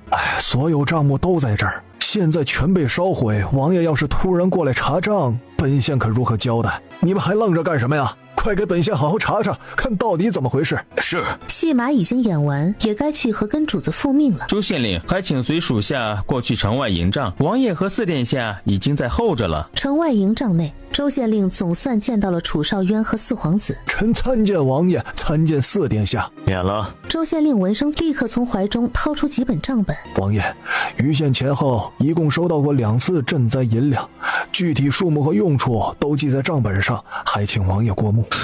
吏部给了2次银子，每次送到余县的还不足4成，敢扣下这么多，是完全不顾余县百姓的死活呀！即便如此，还在跟朝廷喊银子不够，好一个贪得无厌的岑州知府！府。说着把账本递给四皇子。王爷所言极是啊，臣多次派人跟知府大人汇报，希望能再拨些银两，给的回复却是其他乡县也有灾情，臣派人出去打听了，余县因地形特殊才会灾情严重，周边几个县都隔着山，基本没怎么受影响。宽大一击压死人呐，臣多次上书无果，万般无奈才冒险派人给王爷送信，臣不能看着百姓饿殍遍野呀。此事你做得很好，本王回去后定会如实汇报，在皇上跟前为您请功。多谢王爷厚爱，臣无需功劳，臣只想让余县百姓安稳度过灾情，撑到3个月后雨暑下来，就能勉强顶到下次收成。周县令请起，本王既然亲自过来了，自然会保余县百姓度过此关。臣多谢王爷。有了王爷的保证，他这下可以彻底放心了。皇叔料事如神啊，他们定是怕皇叔查到他们头上，才急着来毁灭证据。本王已经到余县多日，岑州知府必定是已经收到消息，不可能没有动作。他们烧了也是白烧，所有账册臣都命人重新誊抄过，放置在库房里了。周县令未雨绸缪，堪称为官典范。如此看来，你身边应无奸细。许是他们觉得余县是岑州境内最弱的一个，没必要将手伸过来。情况本王已经了解，周县令回去后只管将账本烧毁的消息散出去。本王2日后动身去会一会岑州知府，看看他到底要拿什么来应付本王。是，臣一定照办。翌日一早，沈清离退了客栈，带上秋雨和韩愈准备前往余县。沈清离临时决定从姚县筹集一些粮食一起带去。主少渊和四皇子还在营帐内商量着事情。主子，青离县主来了，还带了几大车粮食，再有2刻就能到营地了。你说什么？青离县主还带了粮食？来得好啊，皇叔，他可真是及时雨啊！还算有心，派人去接应一下。楚少渊表情淡淡，实际上心里已经乐开花了。是，属下这就去。2刻后，青木将沈清离带进营帐。臣女见过王爷，见过四殿下。免礼，坐下说话。青离县主怎么会想到来余县呢？楚少渊眼神暗示，沈清离完美配合。回王爷的话，臣女陪着婢女回姚县，正是因为她父母和弟弟都生了病，臣女不放心才会跟着。此番请了大夫回去，诊断出母亲和弟弟并非是生病，而是染了某种异症，所幸服药后已无大碍。臣女觉得有些可疑，就多问了一句，这才得知村上也有其他人染症。臣女觉得此事非同小可。染了某种异症，县主的意思是回姚县那边受了余县异症的影响，也已经蔓延开了。回殿下的话，其他村是否也有异症，臣女还未可知。臣女只去了苗东村，还好臣女给婢女准备的药材够多，将剩下的已经分发给他们，现在那里的情况已经有所好转。臣女不敢擅自决断，只能赶回来跟王爷和殿下汇报，顺便筹集了一些粮食。臣女想余县应该能用得上。用得上？太用得上了！方才本殿还和皇叔说呢，县主是及时雨啊！如果按照县主所言，姚县那边或许真受了影响，得派人去看看才行。四皇子言之有理，本王日后要去一趟岑州府，那便先从姚县拐一趟。青离县主心有大爱，为了姚县的百姓，特意跑来汇报，还筹了这么多的粮食。本王回去会替你请功。听到心有大爱几个字，沈清离直觉没什么好事。既然是县主发现的，那便劳烦县主陪本王跑一趟。本王记得县主颇懂药理，说不定能帮上忙。余县这里有冯太医在，也用不上县主，其他事情自有四皇子来处理。县主对这个安排没有异议吧？又来，他相当有意义。臣女但凭王爷吩咐。很好，如此甚好，那便辛苦青离县主。本殿觉得皇叔说的有道理，县主果然是心有大爱。谢殿下夸赞，不过是举手之劳。你觉得皇叔有理，你皇叔说什么你都觉得有理，我就没听你说过没理。你可真是你皇叔的好侄子。青木带人搭了新营帐，他家主子心眼真多，真会算计。县主都已经安置妥了，您看还需要什么？属下这就吩咐人去办。不用麻烦了，左右也就2个晚上，时候不早了，你们回去歇着吧。是，属下告退。见沈清离歇下了，悄悄去了楚少渊的营帐。韩宇将这几天的事一一跟楚少渊汇报了，派人根据画像暗中在整个岑州境内搜查，有消息立刻跟本王汇报。是，主子，若无别的吩咐，属下先告退。此事先别告诉他，本王自会找机会与他说明。是，属下遵命。明明是好事，为何要瞒着沈姑娘？翌日余县城中情况愈发好转，街面已经基本恢复。晚膳后，楚少渊正在看地图，四皇子身边的孙雷过来汇报说安阳侯府的赵公子来了。赵玉回王爷的话，正是赵玉，他带了10几车粮食和一些药材过来赈灾。他跑来这儿干什么？有他什么事？只怕他是醉翁之意不在酒。带他来见本王，把四皇子也一起找来。是。没一会儿，赵玉和四皇子就来了营帐。臣见过王爷。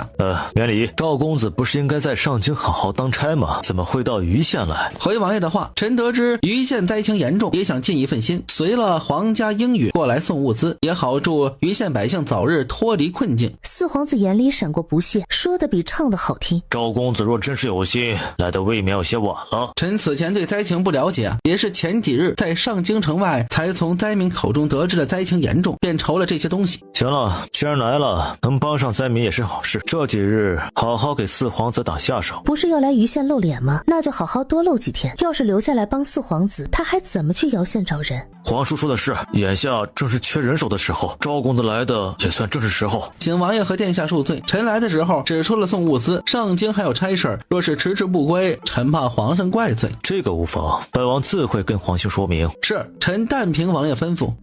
还得是皇叔啊，谅他也不敢多言，毕竟谁都知道皇叔在父皇面前说话可是最管用的。另一个营帐内，沈清离睡了一觉。小姐，先吃些东西吧。秋雨和韩雨都已经知晓赵玉来了余县，谁都没告诉沈清离。沈清离用好晚膳，想要出去消消食。哎，小姐，奴婢方才出去了一趟，外头有许多飞虫，也不知是不是天气的原因，小姐还是别出去的好。小飞虫，沈清离确实很讨厌飞虫，那还是算了。秋雨立刻去泡了一壶茶，说是特意找冯太医要的方子。你倒是贴心，还知道跟冯太医讨方子。2刻之后，沈清离听到营帐外似乎有动静，外头在做什么？来了10几车粮食，四皇子正带着人搬运，准备送去县衙交给周县令。次日一早，沈清离洗漱更衣好，走出营帐，瞧见不远处正在搬运粮食，瞥见一个熟悉又讨厌的身影。赵玉怎么在这儿？他什么时候来的？昨日傍晚时分到的，说是在上京城外瞧见灾民，问了才知道余县的情况，自己筹备了粮食，得了皇家的准许才来的。属下估摸着是三皇子和淑妃的手笔，否则他办不了此事。他才不相信赵玉有那等好心，是他自己要跟着搬东西呢。回小姐的话，是四殿下昨晚上的吩咐。沈清离扑哧一笑，看来赵玉真的是很惹人嫌。这时赵玉也注意到了他们这边，沈清离怎么会出现在这？他大步朝沈清离这边走来。另一个营帐内的楚少渊很是及时的走了出来，见过王爷。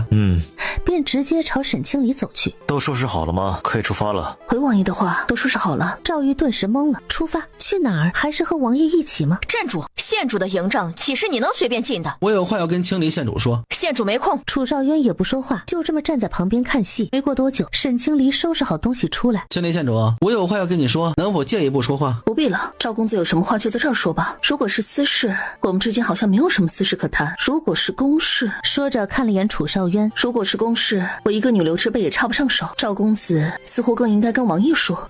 这话说的深得本王的心。赵玉顿时一噎，我只是有些意外，没有想到会在这儿见到清离县主，过来想打个招呼而已，不知县主为何会在此呢？这与你何干？我们小姐的行踪还跟你报备不成？楚少渊唇角微动，沈府这丫头不错，等哪天他真把沈清离哄了回来，一定要将沈府这几个丫头全都收拾了。县主误会了，我并没有这个意思，只是怎么说也算是上京市熟人，在这儿见着了，打个招呼也是应该的。看样子县主是打算回上京了。暂时回不了上京，清离县主发现姚县也有异症，特来请本王过去看看。什么？他才刚来，沈清离就要走了？姚县也有异症？沈清离嗯了一声，绕过赵玉，头也不回地走向了马车。清离县主看上去似乎不太想搭理赵公子，本王倒是好奇，你与县主之间到底出了何事？倘若只是婚约谈不拢，也不至于到如此地步。该不会是赵公子私下做了什么对不起县主的事？让王爷见笑了，臣和县主之间有些误会而已。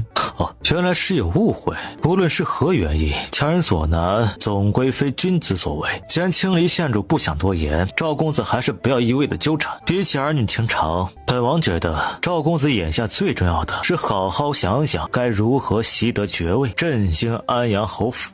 王爷说的是，臣多向王爷提点。楚少渊嗯了一声，也走过去上了马车。只留下赵玉一脸不甘地站在营帐着，他才不管强不强人所难，都是他一定要得到沈清离。马车到达姚县时，已经过了晚膳时间。秦牧很是贴心，2间厢房依旧定在隔壁，用了膳，天还没黑，沈清离走到厢房外，瞧见隔壁厢房的门还开着。青木护卫，我有件事想跟王爷商议，不知王爷这会儿可方便？县主稍等，容属下进去通传一声。啊，有劳了。青木很快就出来了。王爷请县主进去。抬步进了厢房，瞧见楚少渊坐在窗边，正翻看着文书。臣女见过王爷。免了，坐吧。沈清离也没客气，在对面坐了下来。县主找本王何事啊？回王爷，此前臣女去上京城外施粥，看到那些灾民全都是席地而睡，男子尚可坚持，可老弱妇孺就难了。本就食不果腹，再加上夜里寒冷，缺医少药，怕是撑不了多久就要生病呢。看了眼楚少渊的反应，见他听得认真，臣女新得了2处庄子，目前都还空着，臣女愿意拿出来安置灾民，满打满算应当足以全部安置。如果王爷觉得可行，还请王爷回去后给个文书，臣女也好去京府登记。若王爷另有安排，就当臣女没说过。还有，臣女这次无需再请功了。可是赵玉递给你的那2个庄子？正是，没想到王爷连这个都知晓。不足为奇，此事虽未传遍大街小巷，但在世家权贵中已不是秘密。楚少渊未免他多想，特意给了这个解释。县主有此爱心，是那些灾民的福气。本王回去后会让人将文书递到京府，不用劳烦县主亲自去。灾民去了庄子，你打算如何安排？管事可有人选？要不要本王帮忙？庄子他都出了，银子和人让王爷来出，也很合理吧？王爷思虑周全，臣女手头正好只有1个管事，那另一个庄子便劳烦王爷了。楚少渊眉头一抬，小丫头倒是不客气。县主是在为民做事，本王自当全力支持。听王爷说完了话，他抬眸的瞬间，2人目光对上。县主是不舒服？没有，时候已经不早，臣女便不打扰了。楚少渊起身拦在了他身前。王爷这是……这人突然站到他面前，让他顿时想到那晚客栈里暗器朝他飞过来时，楚少渊护在他身前的场景。眼前的姑娘实在太美了，若不是怕吓到姑娘，楚少渊一定将人揽入怀中。本王只是突然想起之前给过县主一块玉佩，县主如今放置在何处？玉佩啊，臣女怕弄丢，便一直贴身带着。这个回答楚少渊有些意外，却很是满意。很好，不过县主往后见着本王不必那么紧张，本王又不会吃人，别被外头那些传闻给吓着了。王爷怎么知道？八卦之心顿时被燃了起来。而对于他个人喜好的传言，王爷自己并不知晓。那个王爷，外头的传言都是真的吗？臣妾是想说，会不会有些传言您压根儿就不知道？比如外头都在传，王爷其实根本不喜欢女子，而是所以才会至今都没有婚配。这是真的吗？而是什么？沈清离愣了下，这人该不会还没听懂吧？而是因为王爷不行，因此有了特殊的喜好，就是断袖之好，喜欢男子，所以才没婚配。而且府上现在连个婢女都没有，轻易耍的都是小厮。王爷您不知道这个传闻吗？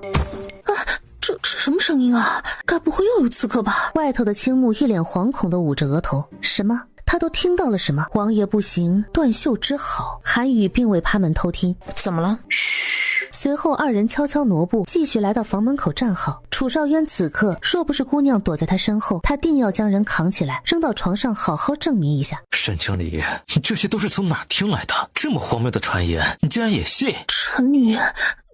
臣女不就是因为不太相信，才会找王爷确认来着。哎呀，完了，王爷都开始叫我全名了，可真是吃了雄心豹子胆，被冲昏了头，竟然敢问王爷这个。我一会儿该不会直接被王爷扔出去吧？现在跪下认错还来得及吗？楚少渊轻叹一声，抬手勾起姑娘的下巴。你给本王听好了，本王的身体没有问题，也没有什么断袖之好，本王迟迟不娶妻，跟这些都无关。只因之前本王还未遇到让本王合心意的姑娘，不愿意将就而已。本王不理会这些传闻，是觉得没有必要，还能因为这些传闻能减少本王的一些麻烦。你能听懂吗？沈清离震惊地看着他。还没听懂？听懂了。王爷身体没问题就好。2人的距离太近，他都能感受到楚少渊呼吸的气息。臣女该出去了。说完转身就要往外跑，一个不稳往前跌去。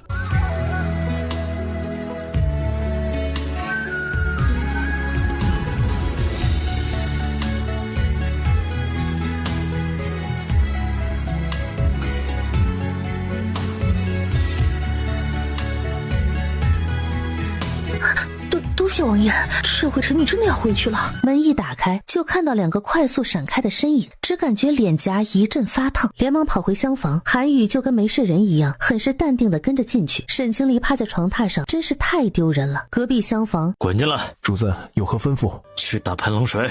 是主子。主子要冷水，一定是因为那什么？这哪是不行？这分明是很行，好吧？翌日一早，经过昨晚的事，楚少渊和沈清离之间好像无形中有了某种变化。一行人前往姚县县衙，齐县令惊讶不已，连忙到县衙外迎接。老臣见过肃王殿下，不知王爷驾临姚县，是老臣失职，还请王爷恕罪。起来吧。齐县令起来后，连忙将人领至县衙里面。这位是青离县主，是他有事碰巧来到姚县，发现有些村落有异症出现，随到余县汇报给本王。见过青离县主。沈清离微微点头。王爷恕罪，都是老臣的失职，老臣并未收到消息，老臣这就派人去各村核查。并未收到消息。现在这里出现异症，王爷竟比他这个县令还先知晓，他怎能不惶恐？如此说来，姚县并未受到灾情影响，想必岑州知府的赈灾银两也并未分到姚县。本王说的可对？回王爷的话，老臣确实没有收到赈灾银两。老臣知晓余县灾情严重，此前还派人送了粮食过去，即便岑州送来银两，老臣也断不会接收，更何况岑州并无此动作。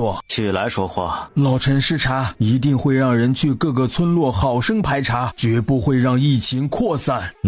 如此甚好。见他们似乎说完了，沈清离欲言又止，因为他始终感觉匪徒跟姚县脱不了干系。楚少渊说话时，猜到他定会有想法。本王这次过来，除了关心姚县疫症的情况，还有一事需要调查。王爷请讲，老臣一定全力配合。本王有2名嫌犯，至今还未查到下落，既在此处，便顺道去你的县衙大牢里面看看。齐县令，带路吧。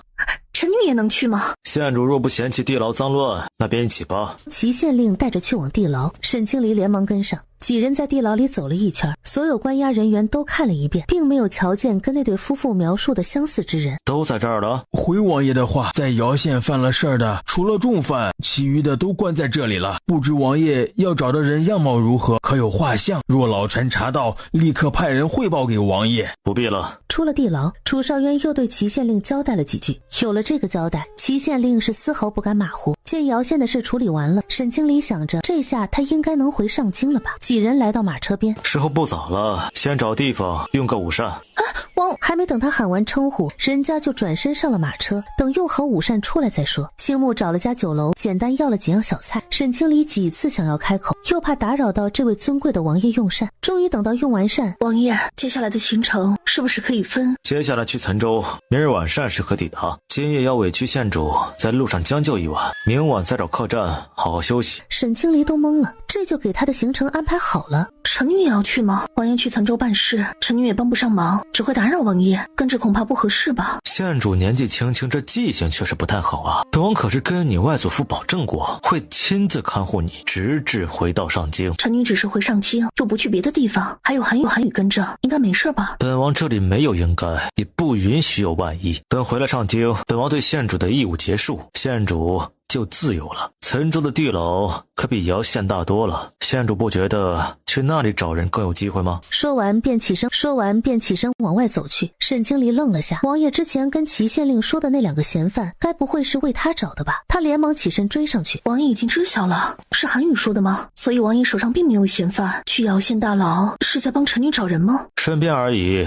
朝廷每年都会命各州县清理匪徒，部分重犯会移送上京关押处置，轻犯则会关押在各自州府。无论轻重，各州府名单都会上报给监察司。平南王虽然手握兵权，却不能够随意插手这些地方，但本王可以。沈清离听懂了，他外祖父可以派人暗中在几个县排查，我无法随便到各个州县和监察司查看名册。在沈清离愣神间，楚少渊已经上了马车。上来吧，本王路上和你细说。多谢王爷。几乎没有任何犹豫，上了楚少渊的马车。青木驾着马车，主子可真有法子，不光把沈姑娘哄去了岑州，还哄上了自己的马车。既是买凶杀人，那背后之人，你心中可有怀疑的人选？你父母在世时可有得罪过什么人吗？暂时还没有，他们一心做买卖，从不参与旁的什么事，也没有跟谁恶意竞争过。臣女没听说他们得罪过什么人，可据那对夫妇所言，他们听得清清楚楚，匪徒说是上京有人想要他们的命，应该不会有错。只要做了，必定就会留下痕迹。这次姚县没有白来，至少知道了一些真相，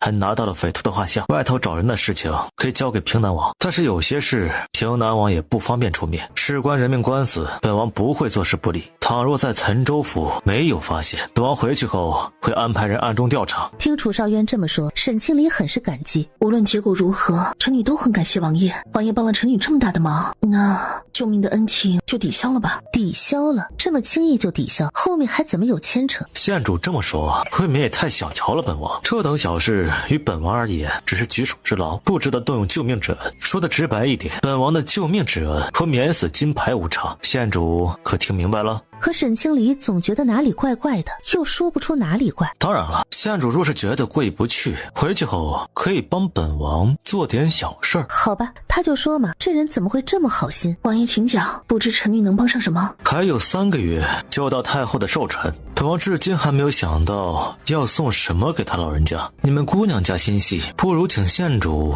帮本王想想。若是送的贺礼趁太后的心意，本王必定会跟太后请赏。又来又请赏，瞧他犹豫的模样，怎么有难处？可太有难处了啊！没什么难处，就是那便有劳县主了。这就又接了个活儿。沈清离真想抽自己的嘴巴。王爷，这活臣女可以接着，只是能不能跟王爷商量一下，无论选得满意与否，都不要再请赏了。臣女真的不需要任何赏赐。县主倒是奇怪呀，旁人为了皇家的封赏，都是想尽办法挤破脑袋，怎么到了县主这儿反而推脱了？臣女惶恐，总觉得随时随地要被套进去似的。翌日晚上过后，马车抵达岑州，直接去了府衙。以往这个时候，邱知府早已经回府去，今日特意候在府衙，直到楚少渊进了府衙，他才故作惊讶。老臣见过王爷，不知王爷驾临有失远迎，还请王爷赎罪。楚少渊进去后坐下，快给王爷上茶。跪下。邱知府双腿一软，连忙跪了下来。这么晚了，邱知府还在府衙值守，真是尽职尽责呀。不知道在忙些什么呢？回王爷的话，余县灾情老臣始终是记挂着，正在翻看府衙账册，看看能否再腾出些银两送过去。是在翻看账册，还是在制作假账册？本王瞧着邱知府好像对余县并不关心，否则灾情怎会如此？邱知府可曾去看过余县饿死了多少百姓，街道上有多少流民无家可归，又有多少人染了疫症？这王爷明鉴，老臣并非不关心，只是岑州各县都需要用银子，老臣也是恨不得一个铜板当2个用。一收到赈灾银，就根据各县的情况，第一时间将银子发给了他们。银子送到余县之后，周县令也并未跟老臣上书说银子不够，那老臣也就……账本何在？在桌案上。将提前准备好的账本拿过来，交给楚少渊。楚少渊便看出了这是一套假账本。混账东西！好一个邱知府，竟敢拿这种东西来糊弄本王！你好好看看，这是什么？我青木早已准备好的账本，怎么回事？账本不是都已经烧了吗？老臣是怕王爷怪罪银两分配不均，本该全都送去受灾的余县，却拿出一些分给了别的县，所以才偷偷改了账本。是老臣没分配好银子，还请王爷降罪。沈清离闻言再次震惊，还能这样狡辩吗？这么说，你是把灾银分到了其他县了？那么你给本王好好的找找，都分了多少，在哪个县的账本里？看完后背后冷汗直流，一下子就瘫软在地。混账，当着本王的面还敢颠倒是非，捏造事实，本王看你是活腻了。也把身后的沈清离吓了一跳。岑州知府贪墨灾银，置余县百姓性命于不顾，如此德行不堪为官，即刻押送上京，连同其手下师爷管事一并带走，交由监察司严加看管，在查明其他罪行后一并处置。是主子。青木朝外头招了招手，王爷饶命，王爷饶命啊！老臣是一时糊涂才起了贪念，还请王爷饶了老臣这次，老臣一定是将功补过。哼，有什么话留着到了上京见了监察司有你吐的时候带走。是。邱知府一路喊着求饶，一路被人押了出去。处理完邱知府，楚少渊命人带着他们去了府衙地牢，帮着沈清离找人，但是来回找了2圈，仍旧没有发现嫌犯。沈清离有些失落，韩宇已经去街上找好客栈回来，在府衙门口候着他们了。许是心情受了影响没注意，沈清离径直上了楚少渊的马车。县主不必气馁，有些事情急不得，只要他们尚在人世，一定能找到。回上京后，县主也可以多留意打听一下，你父母可有跟谁结了仇怨。多谢王爷宽慰，是臣女心急了。掀开车帘想透口气，这才注意到整个岑州府衙已经被守卫围了起来。这是王爷的人。岑州府上没有几个人是干净的，本王要趁此机会好好的清理一番。岑州知府的人选，王爷定好了吗？府衙总不能一直被围着，是不是很快要有人来接手了？楚少渊眉头微抬，这姑娘胆子大了吗？方才在府衙里见本王动怒，不是还很害怕吗？这会儿胆子倒是大起来了啊！是臣女逾矩了，还请王爷恕罪。无妨，本王知晓县主没有旁的心思，不似那些官员，他们来打探都是另有目的，本王自然是不喜。县主不同，本王认为县主这般只是在和本王闲谈，所以县主往后在本王面前不必如此小心。沈清离连忙点头，那可不嘛，他哪有旁的心思，他只是想知道什么时候能回上京。本王离开余县时，已经命人将折子快马加鞭送去上京。余县的周县令不错，堪当岑州知府一职，最多再过2日，任命的文书便会送达余县，届时周县令便会来到岑州赴任，你就可以回上京了。至于余县，皇兄也已经重新安排人来任县令，四皇子会待在余县，等新县令到任后再回上京复命。沈清离闻言点了点头，原来是这样。等等，王爷刚刚说的好像是你就可以回上京了，这意思是王爷不回去？王爷不回上京吗？是还要去其他地方办事吗？楚少渊闻言愣了下，这姑娘怎么还急了？这姑娘该不会是舍不得他吧？怎么，县主真是舍不得和本王分开？看着突然靠近的俊脸，温热的气息扫过脸颊，二人对视的片刻，他耳根迅速染上红晕。没舍不得，臣女只是随口一问。楚少渊抿唇轻笑。既然县主舍不得，那本王就和县主一同回上京，亲自把你送回沈府。什么那就一起回去，说的好像原来不回上京一样。算了，还是别说了，他怕越描越黑，王爷高兴就好。3日后傍晚，周县令带着文书急匆匆赶到府衙报道。楚少渊知晓他会过来，已经在府衙候着了。老臣见过王爷，老臣奉皇上之命过来赴任。周知府起来吧，本王已经知晓此事。周知府已经确定了，此事就是王爷的安排。老臣多谢王爷提携，只是老臣有些惶恐，不知能否胜任知府一职。本王说你能胜任，你就必然没有问题。本王不会看错人，起来说话。老臣谢王爷信任。周知府这才起身，坐到下手的位置。你不必有负担，余县情况那般，你尚且都能带起来。若不是突然的灾情，今年定会超过隔壁姚县。岑州地大物博，本该比其他隔壁几个州富裕，却因邱毅的无能贪婪，至今却远落后于其他州。你接手之后，好好治理，如遇问题，可直接上书给本王。若有想提拔之人，也可大胆跟本王提出。多谢王爷体恤，老臣之前那个管事不错，不但忠心，做事还细心周到。老臣想将他调到身边，接替原先知府师爷一职，还望王爷批准。准了，尽快派人送去。本王还会在这里待2日，协助周知府接手府衙事宜。是，老臣遵命。2日后，待周知府这边没什么大问题了，楚少渊便和沈清离一道启程回上京。这次沈清离有心，没有跟着楚少渊上马车，他刚走向另一辆，车夫就把马车驾走了。只见秋雨拉开车帘，小姐，韩宇说了，路上要教奴婢本事，同乘一辆会扰了小姐清静。韩宇可厉害了，奴婢一定好好跟他学，这样就能保护小姐。韩宇说了，您跟王爷一辆马车更安全。韩宇面无表情，心里却是心虚得很。为了给主子和县主创造机会，他也是操碎了心。楚少渊走出来后，瞧见只剩他这辆马车了。上来吧，回上京了。沈清离只好上了马车，他怎么不觉得跟王爷同乘一辆马车更安全呢？第3日傍晚，他们用好晚膳，正在河边休息时，又遇上了一波暗杀，只立刻揽过沈清离往旁边一滚。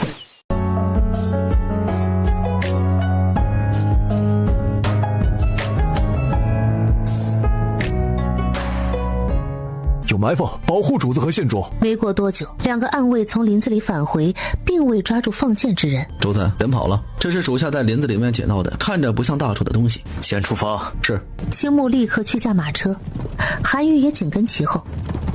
2辆马车继续前行。王爷，您平时出门也都是这样的场景吗？这3天一大杀，2天一小杀的，您到底得罪了多少人呢？怎么害怕了？臣女只是好奇而已。他害怕个什么劲儿？这些人又不是来暗杀他的，家常便饭而已，没什么好惊讶的。本王还不是活得好好的，你也不用担心，本王有能力保护好你。王爷说的是臣女，自然是你。这段时间你跟在本王身边，怕是早就已经被人给盯上了。此事因本王而起，本王自然是要负责。等回去后，韩愈就跟在你的身边。另外，本王还会给你派2名暗卫。沈清离瞪大眼睛，有些不可置信。韩愈给臣女了？这臣女怎么敢要王爷的人？臣女还以为他只是这趟出门负责保护臣女，等回了上京就会归位。有何不敢？本王说了，你受本王的连累，即便是回了上京也不安全。让他留在你身边，可以时刻的保护你。而且本王给出去的人既有收回的道理，县主莫要有负担。知道自己身边危险，还把我耗在身边跟着干什么？你这到底是在保护我，还是在拉我下水啊？那就多谢王爷了，希望王爷能说到做到，毕竟臣女可是很惜命的。县主大可放心，本王这点能力还是有的，否则怎么能活到现在呀？但愿吧。视线落在旁边的弓上，这弓他怎么感觉有些眼熟？怎么了？可是这弓有什么问题吗？这好像是东立国的东西，臣女曾经看过一本游记，上面好像有这图案，特别是这2个角。臣女当时还在想，怎么会有人用这么奇怪的样式？东立国，楚少渊倒是没想到姑娘还看过这些。你倒是好学。王爷谬赞，也就是多看了几本书而已。给东立国那边传信，再派人在城中排查，看看最近有没有东立人混进来。是，主子。后面的行程还算安稳，3日后顺利到达上京，亲自将沈清离送到沈府。楚少渊如此高调地送沈清离回府，消息很快就传到了宫里。翌日，先说了余县的赈灾情况，顺便夸了4皇子几句。听闻你是和清离县主一道回来的，还亲自送人回府啊？臣弟正要跟皇兄汇报此事，并把早已准备好的折子递给了楚圣帝。此事多亏了县主，若不是县主心细，多问了婢女一句，就赶来跟臣弟汇报，条县百姓就要吃苦了。不光如此，县主在回来的途中还跟臣弟说，他有2处闲置的庄子，可以用来收留城外的那些难民。臣弟觉得这是好事，便应允了他。若皇兄没有意见，臣弟明日就将文书送至京府，尽快落实此事。这是好事，灾民长期聚在城外确实不妥，如今能妥善安排自然是好。清离县主倒是懂得为朕分忧啊。皇兄说的是，臣弟明日就派人去落实。就只是这样？皇兄说的是哪样啊？皇兄的意思是说该给县主封赏吗？臣弟觉得也是，他此番确实为灾民做了不少事情，该给一些封赏。楚圣帝叹了口气，一天天的就知道谈正事，什么时候才能想点别的？你觉得县主如何？心胸宽广，堪比男子，做事果断，还懂得感恩。过几日贵妃要在御花园设赏和宴，邀了不少世家公子贵女赴宴，你到时也过来瞧瞧，看有没有看得上眼的。你的婚事老这么拖着也不行，总该让太后安心才是。多谢皇兄记挂，臣弟只是觉得还不到时候，臣弟先去给太后请安了。你看这混小子，一说到婚事他就逃。楚圣帝只能对着礼服唠叨。宫女远远瞧见他来了，连忙进去跟太后汇报。太后，王爷过来了。快去把王爷喜欢的茶水和点心都端过来。儿子给母后请安。快起来，快坐到哀家身边来。走了这么久，让哀家看看瘦了没有。儿子一切安好。楚少渊说着坐到太后身边。知道你进宫，特意给你留的。母后身体如何呀？最近睡得可还安稳？还是老样子。听闻你是跟个姑娘一道回来的，还亲自将人送回府了。楚少渊就知道事情会传到母后这儿。是清离县主办道上遇见的。或许是女人的第六感，她心下一喜，这个儿子应该是有情况。原来是这么回事儿，哀家还以为罢了。这个清离县主可是前不久刚被平南王认回的外孙女儿。回母后的话，正是平南王的外孙女。既然人家立了功，你可有跟你皇兄说给人家封赏，别亏了人家姑娘。已经说了，皇兄会安排好的。如此便好。你也老大不小了，是时候该考虑婚事了。上京的贵女这么多，你就没一个看上眼的？渊儿，你该不会真如传言那般不喜欢女子，偏好断袖之癖吧？楚少渊不自觉地想起那晚客栈里姑娘问他的话。当然不是了，母后怎么和他？怎的也会听信这种荒唐传闻啊？和谁？太后直觉这里面一定有事啊，没什么啊，对，儿子府中还有些事情要忙，今日先回去了，改日再来陪母后说话，好好伺候太后。是，奴婢恭送王爷。一看就是心虚的表现。太后心里一阵高兴，沈清离并不知晓自己已经被太后惦记上了，处理了一些府中杂事，便带上母亲的玉佩去了平南王府。但平南王外出办事了，沈清离便去了舅母的院子。表姐，你可算回来了！走了这么些天，我都快想死你了，天天都在念叨呢。你是想你表姐，还是想她带你出去玩？嘿嘿，都一样，既想表姐，也想出去玩。怎么样，表姐这一路上可还顺利吗？有什么有趣的事？何来有趣事？我这一路上不是被拽着各处奔波，就是在被暗杀。要说有事，那就是赵玉带着物资也去了玉县，碰巧跟我遇上了。什么？赵玉也去了？他还真是贼心不死，表姐在他身边时他各种嫌弃，现在都闹掰了，要追着不放，什么人嘛？表姐你可千万不能被他哄住，他这种人就是无利不起早。我当然不会了，你表姐我若是那么好哄骗，早就被生米煮成熟饭了。无论赵玉做什么都只是徒劳，但离儿可有想过要找个什么样的？听到这个问题，沈清离脑子里不自觉地想到某位王爷护着他的情形。舅母，我的事不急，眼下我只想好好打理沈府生意，把银子赚回来。也罢，此事也急不得，缘分到了自然就会有，还是顺其自然吧。二人正说着话，管家过来汇报说宫里的张贵妃差人送了帖子过来。知道了。母亲，我能不能不去？我最不喜欢这种宴席，当真无趣的很。不可。那好吧，表姐你去嘛，这样我就有伴了。我与贵妃从无交集，她怎么会邀请我去赴宴？秦夫人闻言抿唇不语。离儿这孩子还是太年轻，她有预感贵妃应当会给离儿发帖子。管家来通知说平南王回府了，一见着外祖父，离儿怎么了？是不是谁欺负你了？尽管直说，外祖父一定给你讨回公道。沈清离摇了摇头，从怀中取出那枚玉佩。外祖父快看，我这次出去机缘巧合，在姚县一对夫妇的手中拿回了您送给母亲的玉佩。看着沈清离手中的玉佩，平南王脚步晃了下，这正是他送给女儿秦芷的生辰贺礼。你方才说这玉佩是在姚县的一对夫妇手中得到的，怎么回事？你母亲的东西怎么会在他们手上？外祖父，母亲不是被寻常匪徒拦路大劫谋财害命，而是有人买凶杀人。你说什么？买凶杀人？沈清离点了点头，拿出画像，这是我根据他们的描述画出来的画像，外祖父可以派人去暗中查找，只要他们尚在人世，一定能找到。好，我多派些人手去查，活要见人，死要见尸。若让我查到背后之人是谁，我定要将他千刀万剐了去。说完了事，沈清离离开平南王府。他刚离开一会儿，秦朔办完事回了府，平南王把画像交给他，并将事情来龙去脉跟他说了，让他安排人手调查。沈清离回到府中，已经是晚膳时候。张嬷嬷备了膳食，正用着膳。小姐，下午时宫里张贵妃的人送了帖子过来，邀您去参加赏荷宴，说贵妃看重，请小姐务必要准时赴宴。是了，她现在不光是平南王的外孙女，还是皇家亲封的青离县主。张嬷嬷，这还是我第一次被邀请参加宫中宴席，真有些不习惯。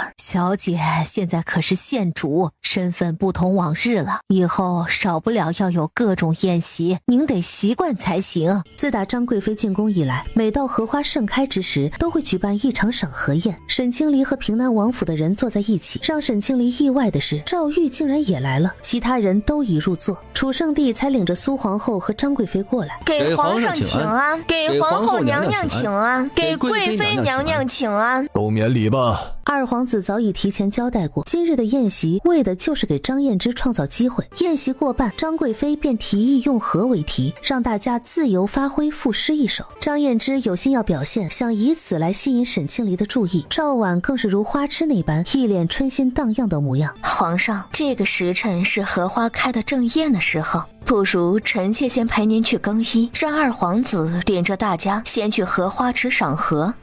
也好。朕去更衣，你们先随二皇子去荷花池。是，恭送皇上，恭送贵妃娘娘。贵妃的荷花池，晚上竟也找不出第二个，你们今日可以一饱眼福了。两个荷花池，男女分开赏荷闲聊。没过多久，张贵妃身边的水仙走了过来。青离县主，奴婢是贵妃娘娘身边的水仙，娘娘请你过去闲聊几句。这儿这么多人，为何贵妃娘娘不请别人去？沈清离就算心有疑惑，也只能硬着头皮跟去。好在有韩语跟着，水仙在前头领路，将他们带至一处凉亭。庭。臣女见过贵妃娘娘。不必多礼了，杏离县主，过来坐吧。谢贵妃娘娘。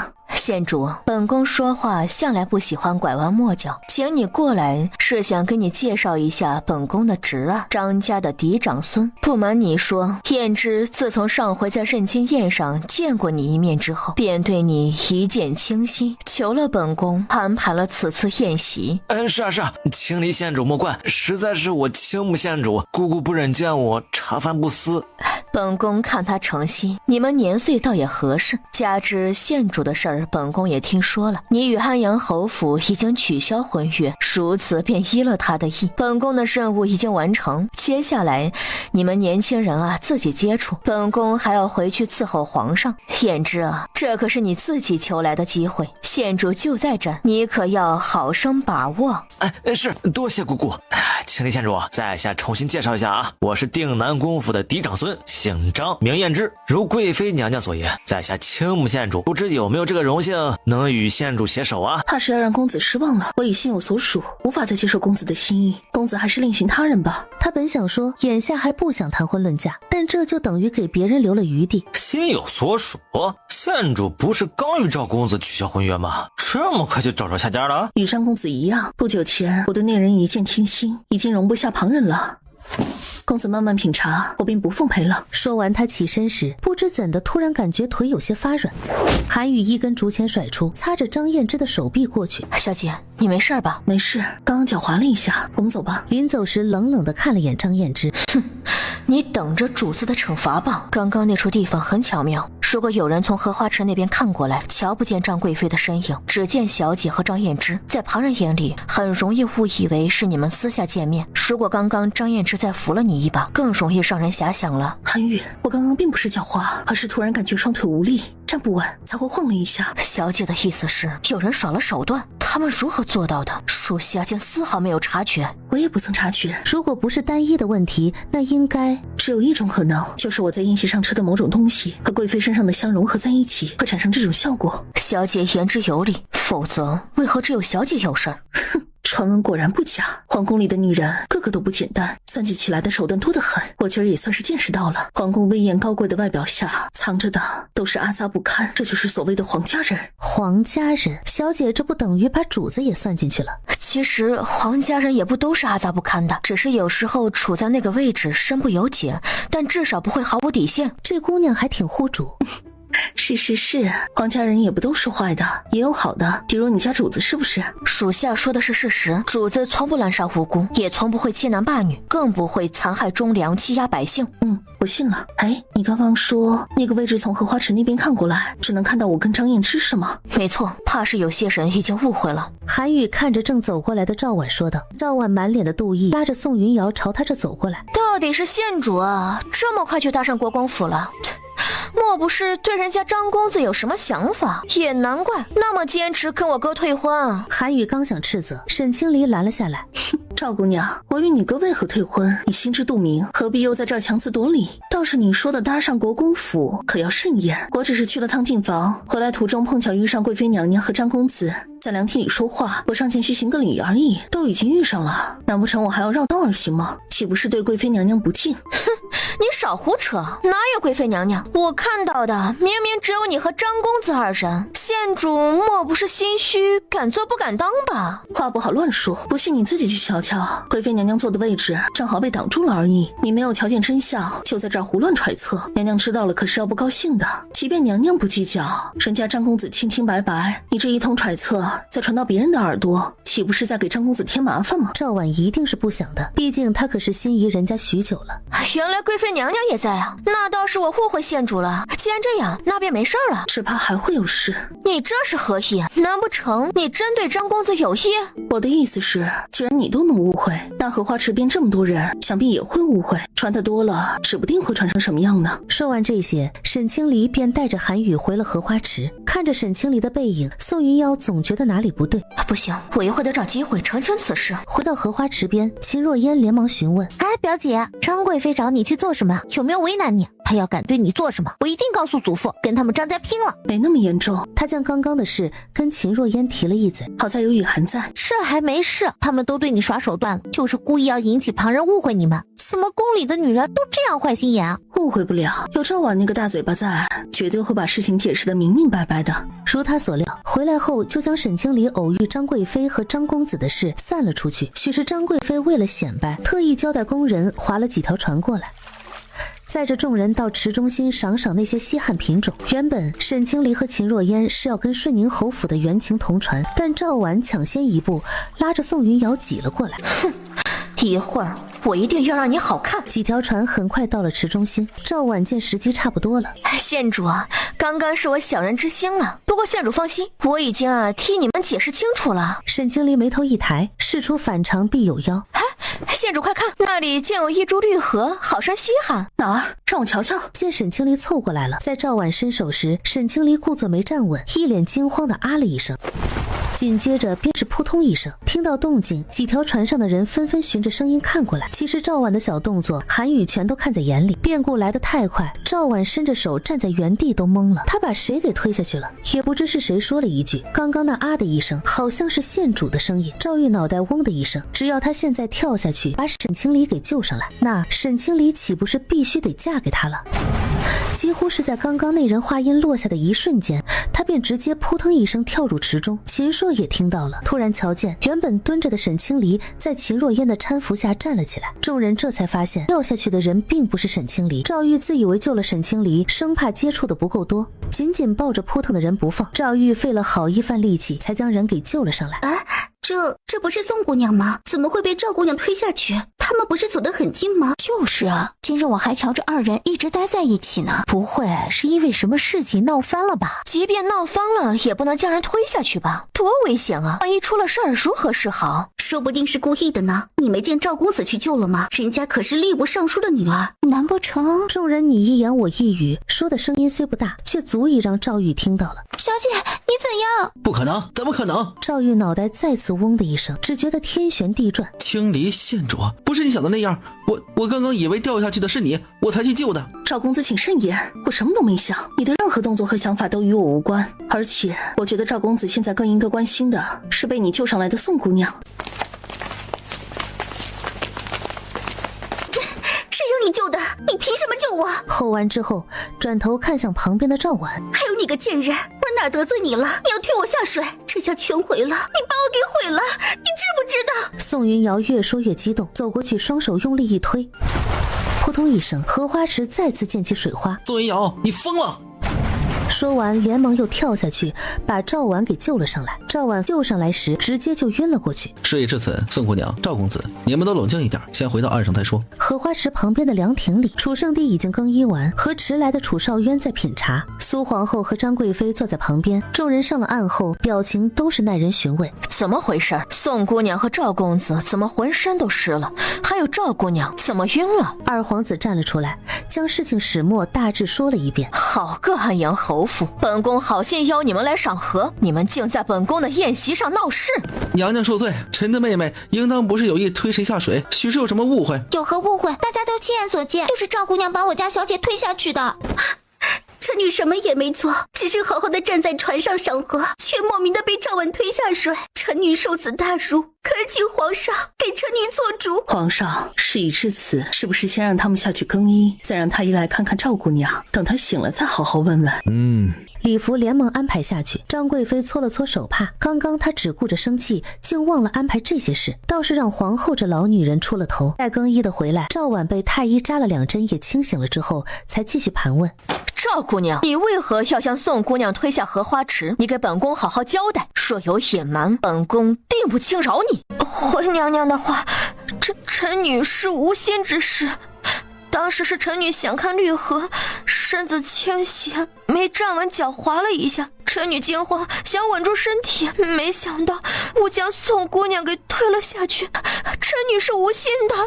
你胡说，我看你分明就是故意的。贵妃娘娘明鉴，小妹与宋姑娘一向交好，没有理由推宋姑娘下水。无论如何，都是因为小妹的过失，让宋姑娘受了委屈。臣回去之后会带着小妹去宋府登门赔罪。宋姑娘落水被臣所救，臣会对宋姑娘负责。臣愿备上厚礼上门提亲，还望宋姑娘能够网开一面。可宋云瑶恨得牙痒痒，谁让你提亲？目光朝楚少渊看了眼，心里更气了，杀了赵婉的心都有。皇上，依臣妾看，既然赵姑娘是无心之失，赵公子又愿意负责，不如……赵姑娘的话不可信。不可信？这是肃王殿下在说话。肃王的意思是，本王没记错的话，这位侯府赵姑娘可不是个安分的，堪称是惯犯。上回在三皇子府，便是她在沈姬的点心上动了手脚，想要陷害青离县主，最后却连累了宋姑娘。此番该不会也是如此，是想要推别人下水，最后却误伤了宋姑娘吧？被他这么一提醒，宋云瑶好像想到了什么。臣女知道了，赵婉一定是想推青离县主下水，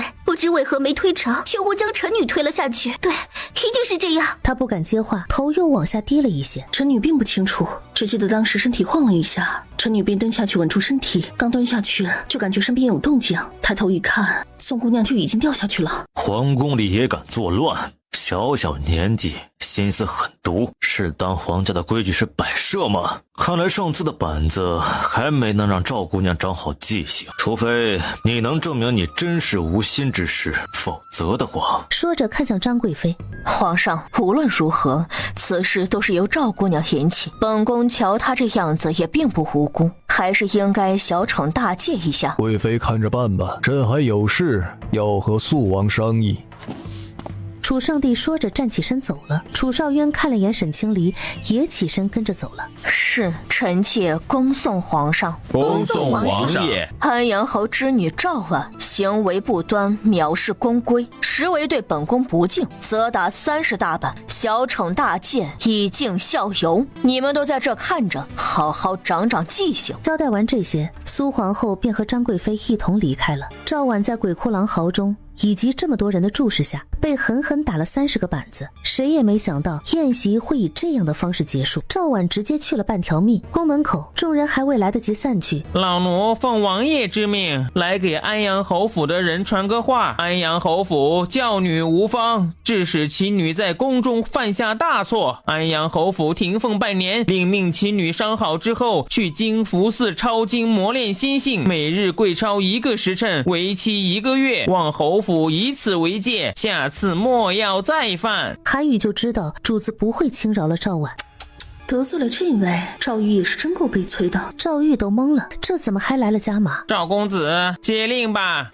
是，臣遵定。见他接了令，李福转身进了宫。三皇子他本就希望赵玉不要盯着沈清离不放，改娶宋云瑶进府。这样一来，吏部尚书顺理成章的就站到了他这个阵营。事已至此，你也没有别的选择。回去后，先去吏部尚书家里赔个不是，好好跟宋尚书表明心意，再备上厚礼上门提亲，尽快把这件婚事给定下来。此事毕竟是你和赵婉有错在先，宋尚书难免动怒，你切记莫要与他强硬。你现在有求于人，姿态要先放得低一些，先把事情处理好比较重要。等他日你羽翼成熟，宋云瑶又已经在你府里，还不是由你说了算？是，臣明白。众人也陆续散去。赵玉正准备上马车，正好看到沈清离和秦若烟走了过来。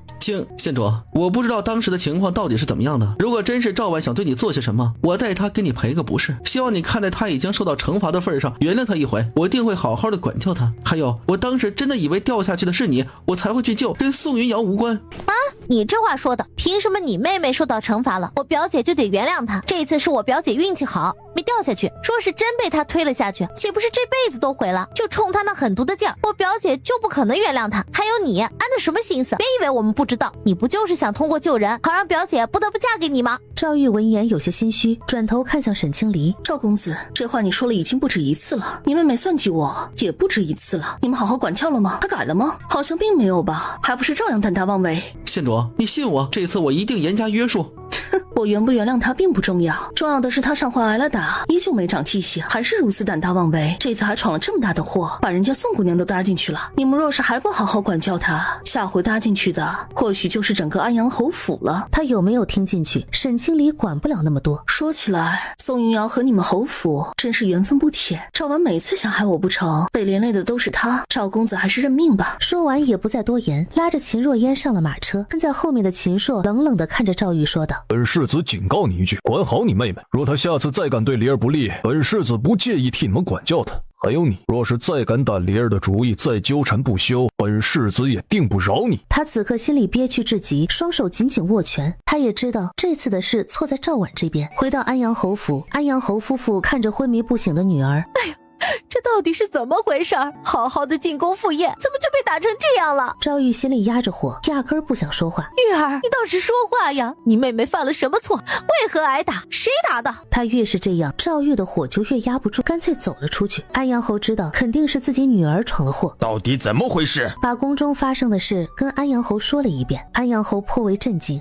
哎，婉儿胆子也太大了。先不说沈清离现在有平南王府撑腰，如若真出了事，平南王岂能轻饶了他？就单凭他在宫中放肆，被打了板子也不冤，真是被惯得无法无天了。既然王爷有令，让他去寺庙抄经辞过，那便等他伤好一些了，就送过去，也是该好好让他反省反省。还不都是母亲一再的护着纵着，现在闯了祸挨了打，又开始哭哭啼啼的。听到此话，侯夫人顿时又不乐意了。你是他哥哥，怎么也不知道替他求情，还让他被打成这样，你是怎么照顾妹妹的？再说了，这是贵妃娘娘的宴席，娘娘惩罚也就罢了，怎么王爷还要罚？你疯了！王爷要罚谁，也是你能质疑的吗？莫说是贵妃的宴席，就是皇上的宴席，王爷想罚谁，也照样能罚。侯夫人也不敢再抱怨，转而数落起赵玉。母亲，你真是不可理喻，他闯了这么大的祸，你竟然还在替他找借口，你这样早晚害了他。我哪是找借口，行了，都少说两句，先让大夫去看看婉儿。若不是大夫来了，估计免不了一阵吵闹。看到这么重的伤，大夫也颇为震惊。事已至此，玉儿，你去库房挑几件像样的东西，为父陪你一起去宋府请罪。此时的宋府，宋尚书和宋夫人听闻了事情经过，也是气得不轻。赵婉这个贱人，上回害你吃了有毒的点心，这回又害你落入荷花池。等他们过来，我一定要你父亲给他们点颜色瞧瞧，不能轻易饶了他们。母亲，我不想嫁给赵玉，我喜欢的是王爷。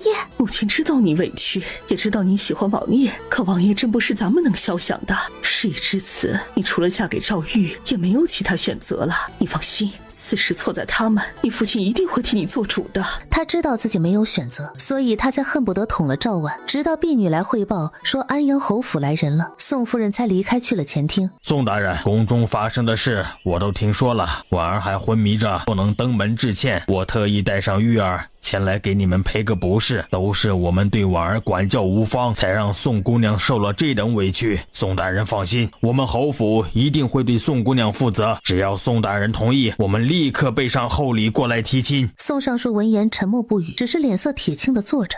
哼，我女儿受如此大辱，终身大事都砸进去了，你们一句轻飘飘上门提亲，我就要把女儿嫁给你？你不把女儿嫁给我们侯府，还有别的选择吗？宋大人消消气，此事虽是意外，但我们却是诚心来提亲，能娶到宋姑娘是玉儿的福气，马上就是一家人了，有什么话咱们好好说，莫要伤了两家的和气。宋伯父，事情因我侯府而起，侯府理应负责，无论如何都请给侯府这个机会，我一定会好好的对宋姑娘。她入府以后是正妻，往后纳不纳妾事由她说了算，掌家权也会由交给她来管，绝对不会让她受委屈。什么？这不等于把宋云瑶抬上天了？刚想说话，赵玉立马冲他使了眼色，摇了摇头。我就这么一个女儿，以这种方式被你娶了，她心里很不痛快。我做父亲的，无论如何都要替她出气。你既喊我伯父，那我便是长辈，晚辈犯了错，我这长辈教训一下，你觉得行与不行？只要能够让宋姑娘消气儿，晚辈愿意受罚。他让人取来藤鞭，当着安阳侯的面，在赵玉背上抽了几鞭子。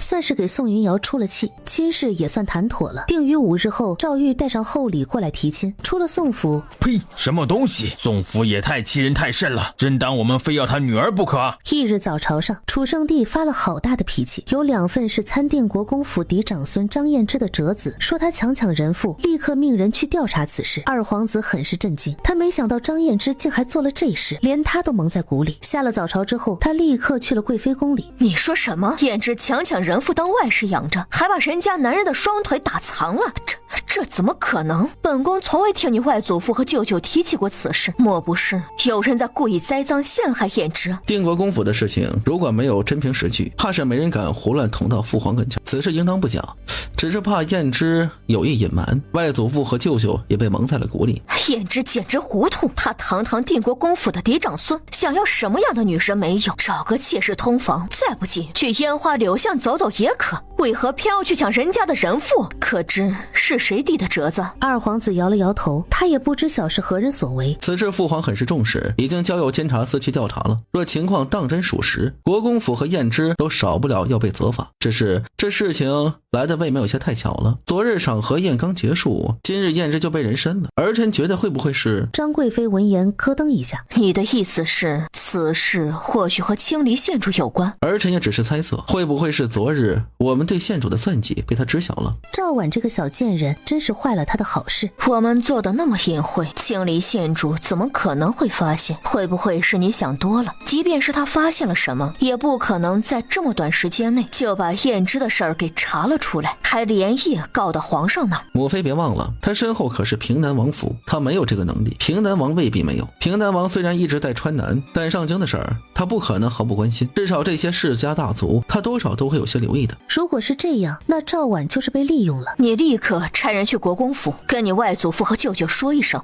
如果查到事情属实，千万不要想着压下此事。监察司可不比京府，为今之计，主动进宫跟皇上请罪领罚才是上策。是，儿臣明白。还有拉拢青离县主的事儿先放一放，等这次的事情平息了再说。二皇子点了点头，说完了这些便出宫去了。晚膳时，沈清离从韩愈口中得知了此事，商彦之被人参了。他长得文质书生的模样，倒是看不出竟敢强抢人妇。国公府的教养也不过如此。张彦之母亲早逝，现在管事的是续贤。还真是巧，他昨日刚算计过我，今日就被人参了，这算不算间接替我出了气？韩愈心想，不是间接，而是直接给你出气。小姐，主子说明日你得和他去一趟庄子，去看看安置灾民的情况。也好，春草和袁绍昨日已经回来了，晚上洗漱好，手摸到了挂在脖子上的玉佩。张彦之被参的事，该不会是王爷的手笔吧？他这是怎么了？该不会是玉佩戴久了，对人家王爷生了别样的心思吧？我没有别的心思，我刚刚只是因为想到有人替我出了气，所以心中才会窃喜，跟旁的都无关。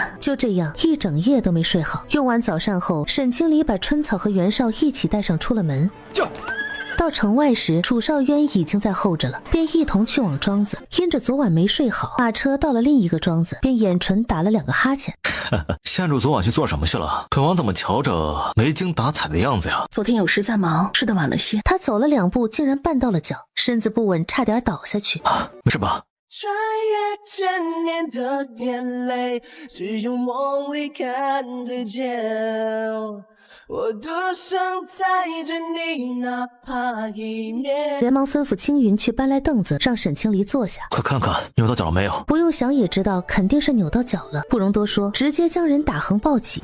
王爷，你这是做什么？回马车上药。搂着楚少渊的脖子，丝毫不敢动弹。见他紧张地僵着身体，县主不必担忧，本王还没有那么弱，不至于连你这点分量都承受不起，不会让你摔下去的。臣女没这个意思。将他抱进自己的马车，轻轻放下，准备给他上药。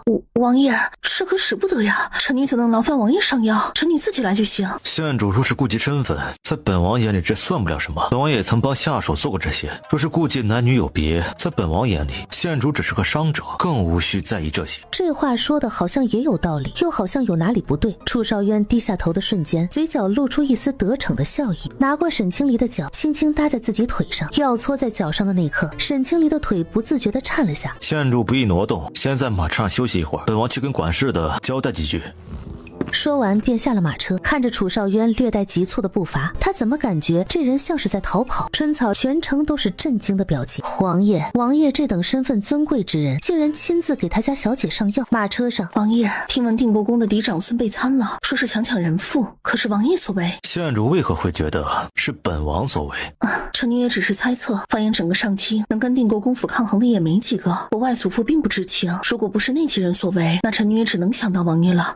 你倒是聪明，分析这些倒是头头是道，但为何到现在都还没有看出本王的心思？那县主说说，本王为何要这么做？王爷这么做是在为臣女出气吗？是。沈清离有些惊讶，为何？如果说是因为看上县主，见不得有人算计本王看上的人，才会出手敲打一番，县主又当如何？看上他了？沈清离脑子嗡的一下。王爷是认真的，还是说笑的？本王像是会说闲话的人吗？可是臣女和赵玉的事，王爷全都知晓，王爷不会介意吗？本王可没那么迂腐。掀开车帘，对青云吩咐了句：“去清风茶楼。”是，主子。去茶楼做什么？换马车，拿上药。沈清离见状也没再多问，马车进城后，直接去了清风茶楼的后院，确定肿已经消了一些，才将沈清离抱下马车，进了后院厢房。主子要和县主说话，我们在外头候着就行。放心吧，主子不会伤害县主。厢房内，沈清离不明所以，楚少渊双手撑在他两侧，似是将他圈在怀中那般。阿离，本王心悦你。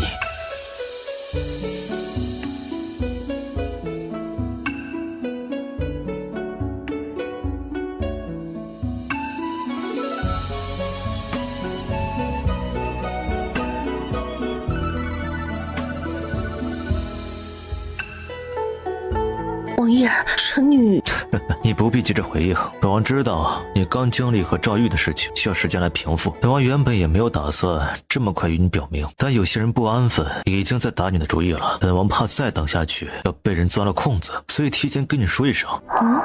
说什么？当然是跟你说，往后见着本王不用生疏害怕。本王与旁人不同，本王不会算计你，只会护着你。还要跟你说，你身边的位置本王已经预定了，你不用再考虑其他人，只需要好好考虑本王即可。见他还在懵懵的，听明白了吗？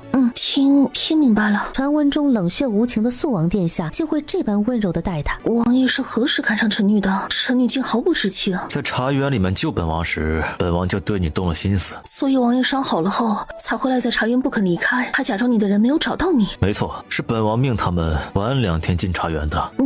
那既然王爷那时候就已经，为何后来再也没有出现在臣女面前？是因为赵玉？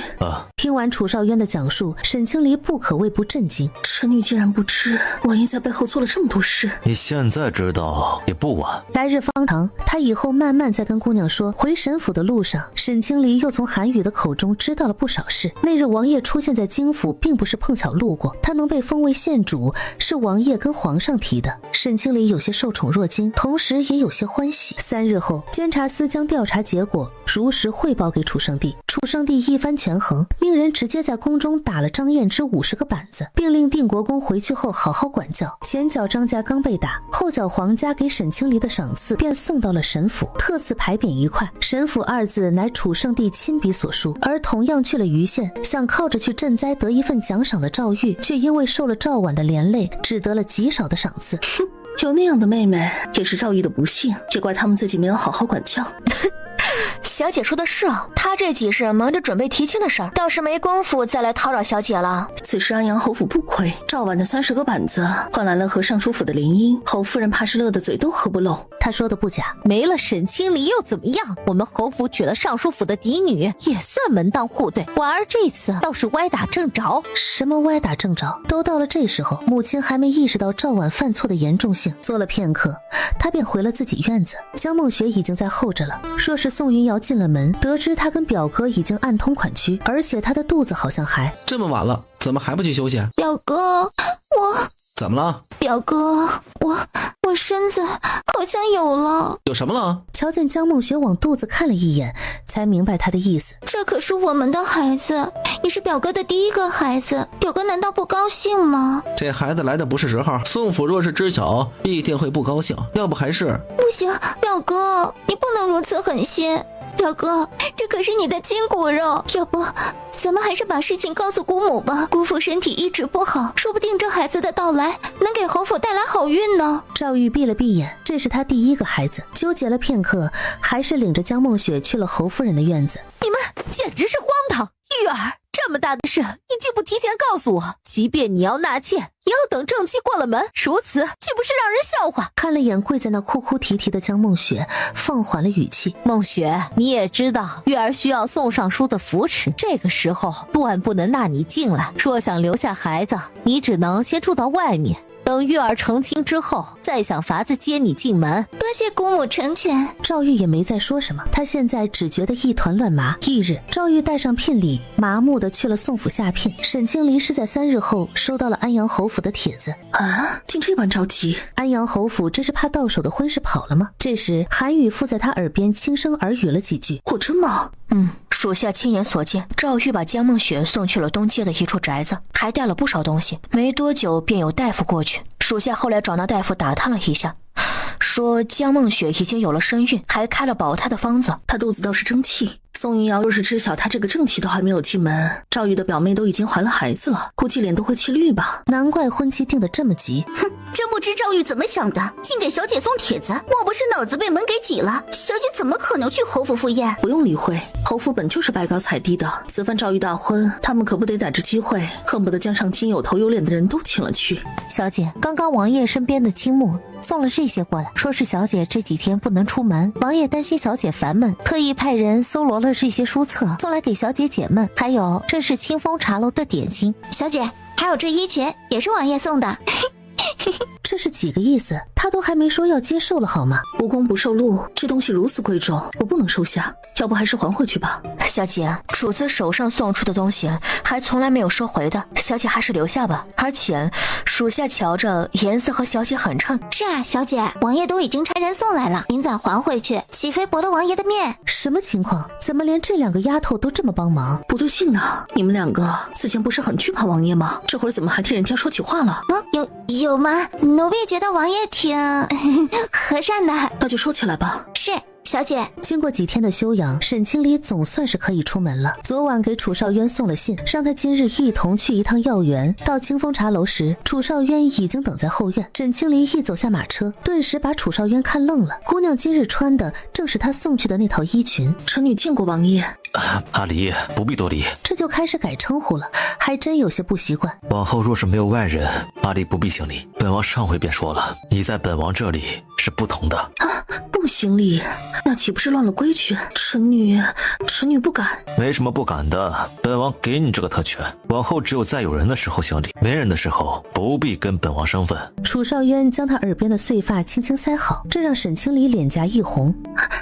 时辰不早了，还是快些去药园吧，再晚干来不及摘新鲜的了。说完便慌忙上了马车。楚少渊轻笑一声，也跟着上了马车。到了药园，臣女问了韩愈，以往太后寿辰，王爷送的都是各式珍宝、锦缎华服，这些虽贵重，却都是冷冷冰冰没有情感的。太后当时虽然看着新鲜，过后怕是会放在仓库中招灰。臣女想着，王爷既然要送，那就送点特别的，让太后时时能用上。用上时还能想到王爷的孝心。以前母亲还在世的时候，有段时间时常梦魇睡不安稳，臣女特意找老大夫学习，帮母亲做了药枕，果然改善许多。臣女后来便种植了这片药园，每年都会过来采摘新鲜的药草，给母亲做新的药枕。太后年岁大了，难免会有睡不安稳的时候，王爷可以亲手做一个药枕当贺礼，太后见了一定会喜欢的。阿离果然是好想法，看来本王把事情交给你去办，算是找对人了。有时候这些寻常之物，比那些冷冰冰的稀罕物件更能让人开心，只不过没人告诉王爷而已。王爷既要做，那便从头到尾都由王爷自己动手，臣女负责在旁边监工。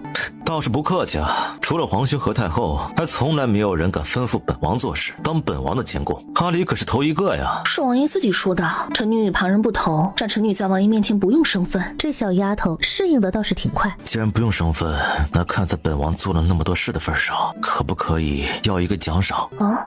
什么奖赏？沈清离脑袋有些懵，眸似秋水般眨了眨，怎么还找他要奖赏？君可见高山流水千万般，刹那只在弹指间。世事无常，凡人一年有3000。干活。沈清离瞪着眼张着嘴看着某人淡定的背影。有了这个小插曲，为了避免再被突然偷袭，沈清离故意离他3步远，在旁边指挥着他摘完了药草，直到晚膳时才将药草处理完成。太后寿辰还未到，等这个做好之后，本王先试上几天，说是真能助眠，本王再重新做一个送给太后。臣女觉得可行。回去的马车上，王爷会去赴宴吗？阿离为何要这样问？你觉得本王会去吗？臣女是想，王爷会不会因为吏部尚书的关系，给阿阳侯府几分脸面？脸面？本王无需要给任何人脸面，当然阿离除外。哼，算你改得快。那几个皇子呢？他们会去吗？阿离这么关心？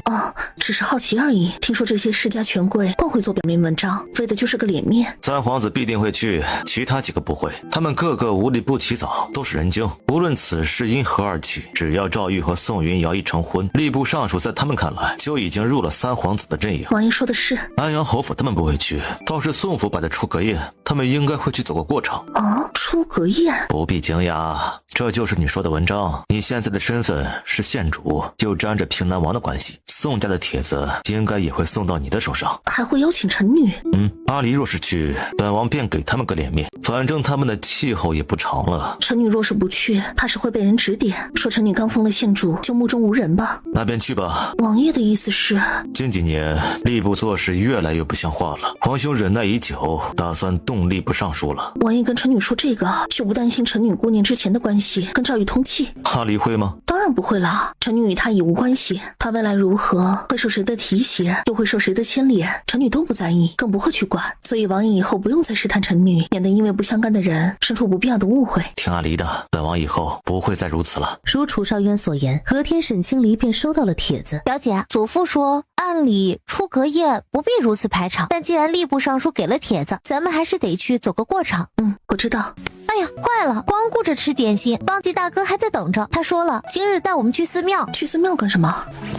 哎呀，母亲说回来这么久了，还没有去寺庙给祖母供香，怕她染了风寒出不了门，便让大哥带着我们去。我也去吗？母亲说了，既然你已经认了亲家，让你一同跟着去，也给祖母上炷香。听秦若烟这么说，沈清离便跟着一道儿去了。秦朔见着他就要斥责：大哥莫怪嫣儿，是我有事耽搁了一会儿。你就惯着他吧。金福寺建在山上，马车只能停在山脚下。到了寺里，有僧人领着给平南王妃供了牌位，刚准备驾车回去，突然听到车外一阵嘈杂声。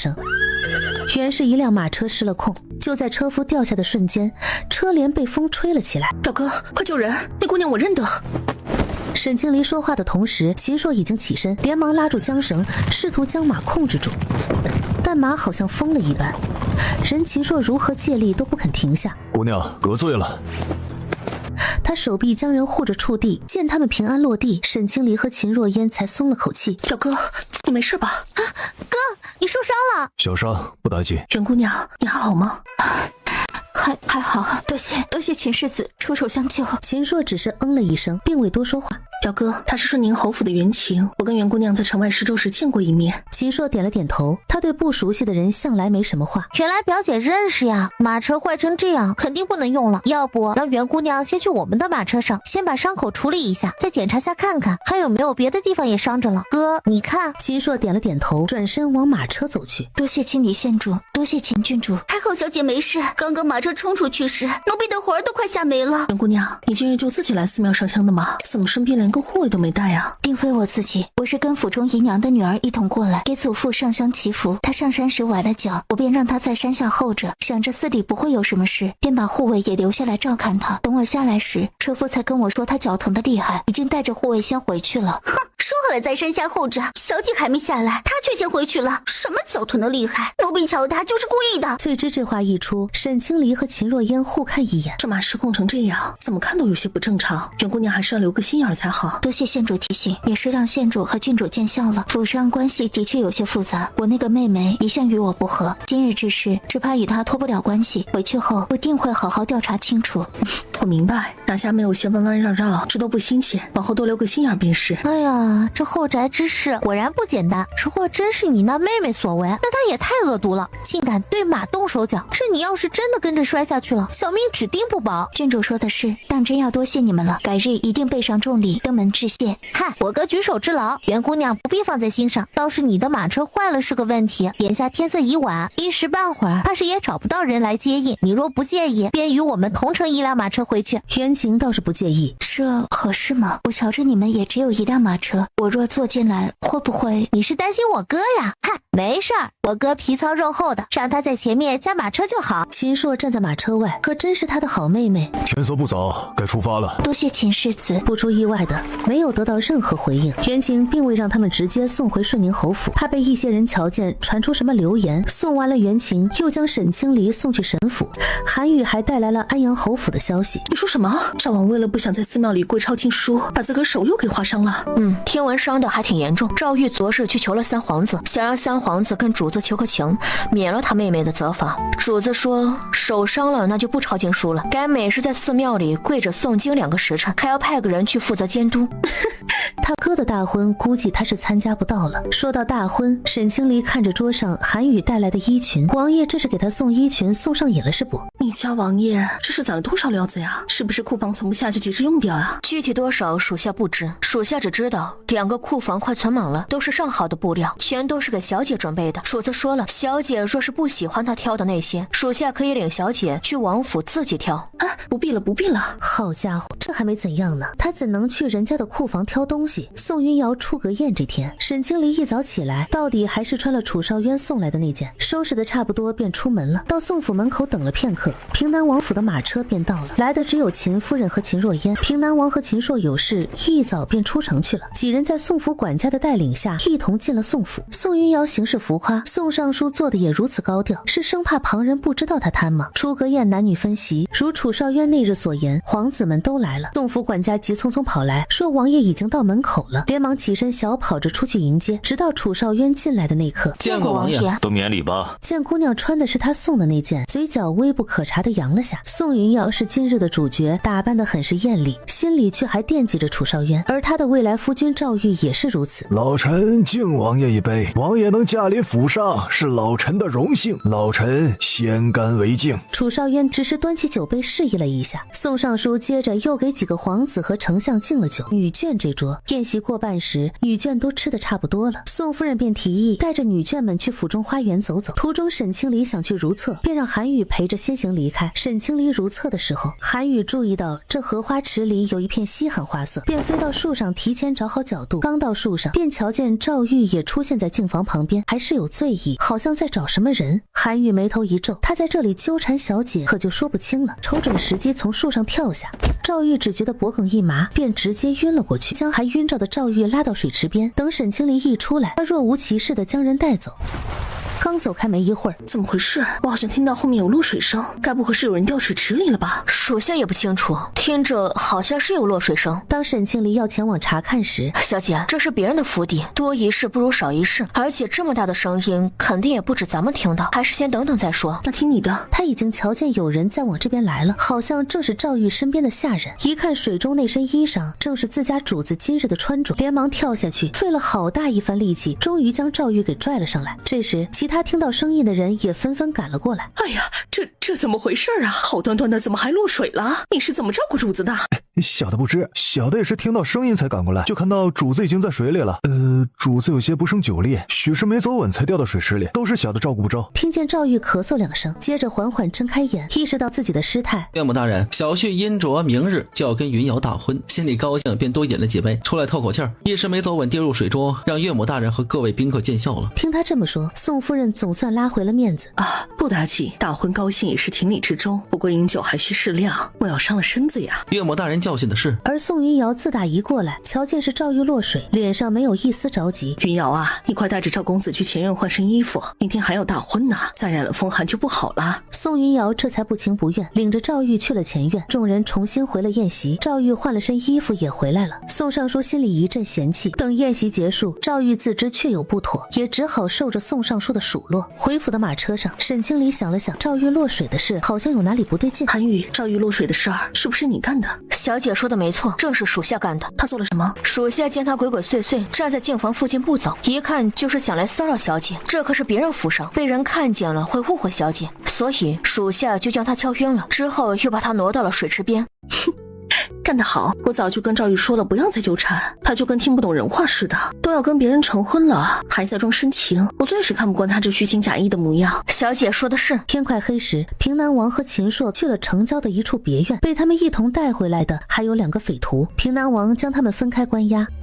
他先解解气再说。贵人，俺们无冤无仇的，贵人为何要把俺们抓来？俺们还没来过上京，也没抢过上京的人家，应该没得罪过贵人吧？平南王瞬间气血上头，拿起鞭子又是一顿抽打。没得罪是吧？那你还记得1年半之前你们在靠近临县的山脚下都做了什么吗？还记得被你们劫走，后来又带去蒲县，在山上灭口的那对夫妻吗？贵人冤枉啊！俺根本就没去过临县，也不知道你说的什么夫妻，俺们从来就没有做过这事儿。平南王一听就知道他在说谎，对付这种嘴硬且没什么胆量的人，他有的是办法。不出半个时辰，把收钱绑人的事全都说了出来。贵人，俺知道，这真的就这些了。俺们大哥他根本就不会跟俺们说太多，俺们只负责干活。平南王知道他也吐不出什么东西，便去了秦朔那边。秦朔也已经审完，结果和平南王审的差不多。祖父，我觉得咱们先分2路走。明日我会给在外的那些人传信，让他们按画像先去找流氓的下落。至于凉州知府那边，可能还需要祖父出面。如果我没记错的话，凉州的方知府和祖父有些交情。那便按你说的办，此事先不要告诉李二，等找到幕后之人再说。好，听祖父的。翌日，赵玉和宋云瑶大婚，如楚少渊所言，除了3皇子亲临庆贺，其他几个皇子均未到场。安阳侯本想长长脸，但实际来的世家权贵没几个。通过这场大婚，赵玉算是看清了这上京的风向。谁知第2日侯府便闹出了笑话。你说什么？宋云瑶今天一大早把侯夫人给打了，还带人去找江梦雪了。千真万确，朱掌柜听说后还特意赶去看了个热闹，那场面别提有多精彩了。这事已经传开了，好像是因为今日一早宋云瑶作为新媳和赵玉一起去给安阳侯夫妇敬茶，赵婉嫌弃宋云瑶给的礼物太寒酸，侯夫人言语中还暗讽宋云瑶小家子气，一点都不识大体。争执中，赵婉这个大嘴巴一时没把住门，把他哥已经有孩子的事说了出来。赵玉也是没想到事情会这么快败露，还是自己妹妹抖出来的。谁知宋云瑶还当场给了赵玉一巴掌，一看自己儿子被打，维护儿子说男人3妻4妾很正常，2人就这么打了起来。谁知道宋云瑶回去后直接带人去了东街，赵玉知道后连忙去追。宋云瑶见着江梦雪，二话不说上去就是几巴掌，头发都薅掉了不少。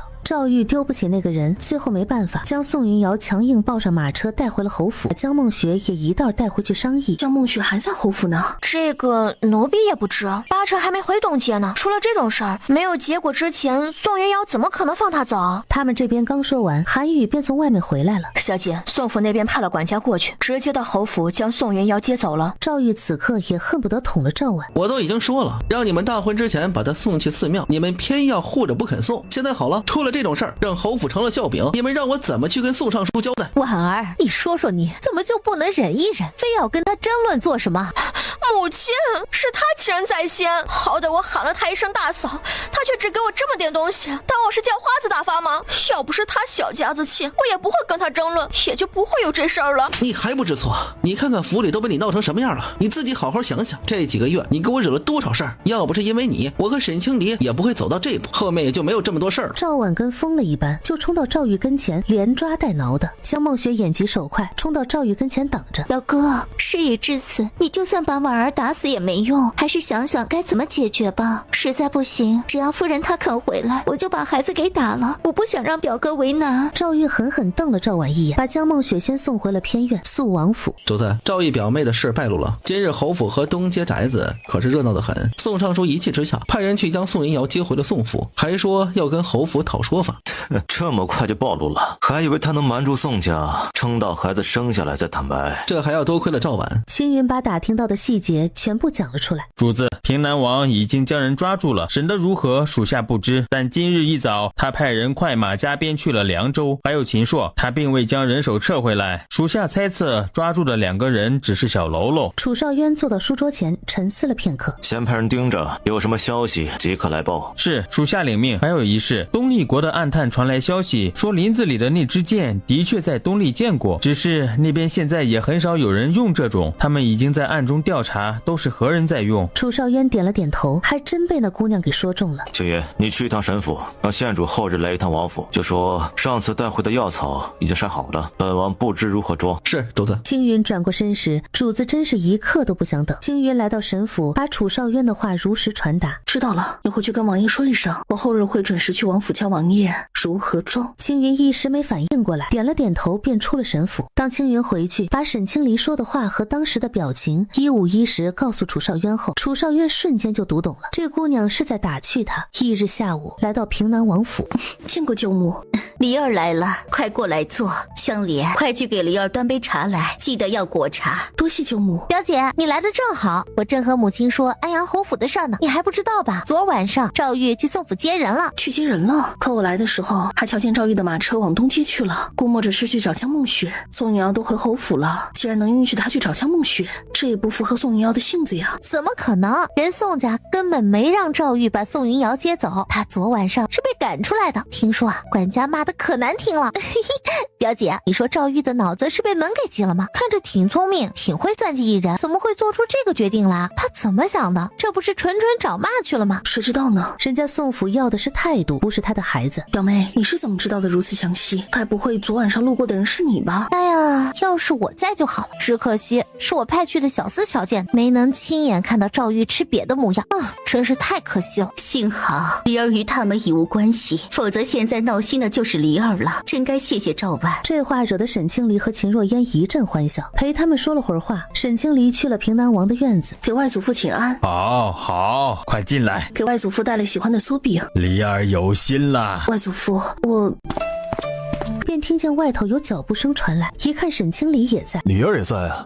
我回府时瞧见下人拿着信，说是给祖父的，便送了过来。拆开信封，看了内容之后，松了一口气。梨儿，调查的事有结果了，画像上的2个人已经被我和你表哥抓到。从他们嘴里得知，是有人给了他们大哥一笔钱，买凶杀人。给钱的幕后之人，只有他们大哥才知晓。我刚刚收到信，他们的大哥流氓已经被抓，眼下正关在监察司。当真吗？信上是这么说的，但监察司属王爷的管辖范围，我不能擅自去找人。明日我得去一趟王府，跟王爷禀明此事，拿了提审令才能去监察司审人。明日他好像也答应了某人要去王府。梨儿怎么了？没什么，想着要不要跟外祖父和表哥坦白。那个外祖父、表哥，有件事我想告诉你们，明日我也要去苏王府。李儿也想去，你是想等祖父一拿到提审令，就跟着祖父一起去审流氓？那明日便带你去。多谢外祖父。还有一件事，就是王爷他说心悦我，想让我考虑考虑他。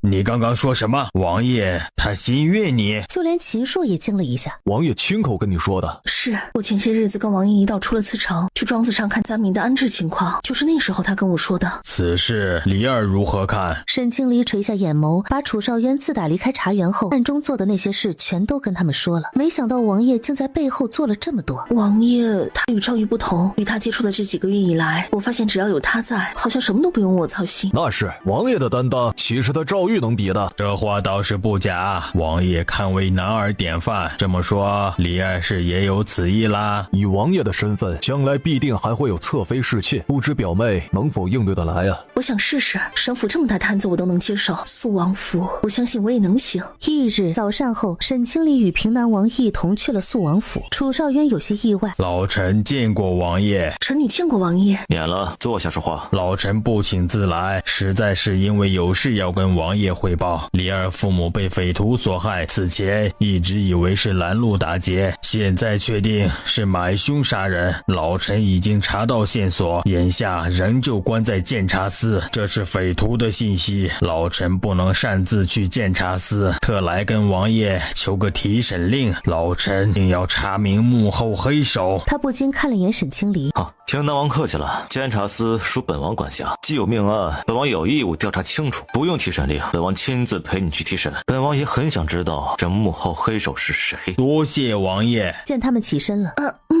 王爷，臣女能不能也跟着过去？事关县主父母的死因，县主若是不嫌地牢脏乱，便一起跟着吧。楚少渊知道他想去，就等着他提呢。多谢王爷。到达监察司，臣见过王爷，见过平南王。看了眼旁边的姑娘，能跟王爷和平南王一起过来的姑娘，想必身份不简单。于统领，这是本王的外孙女青离县主。原来是青离县主。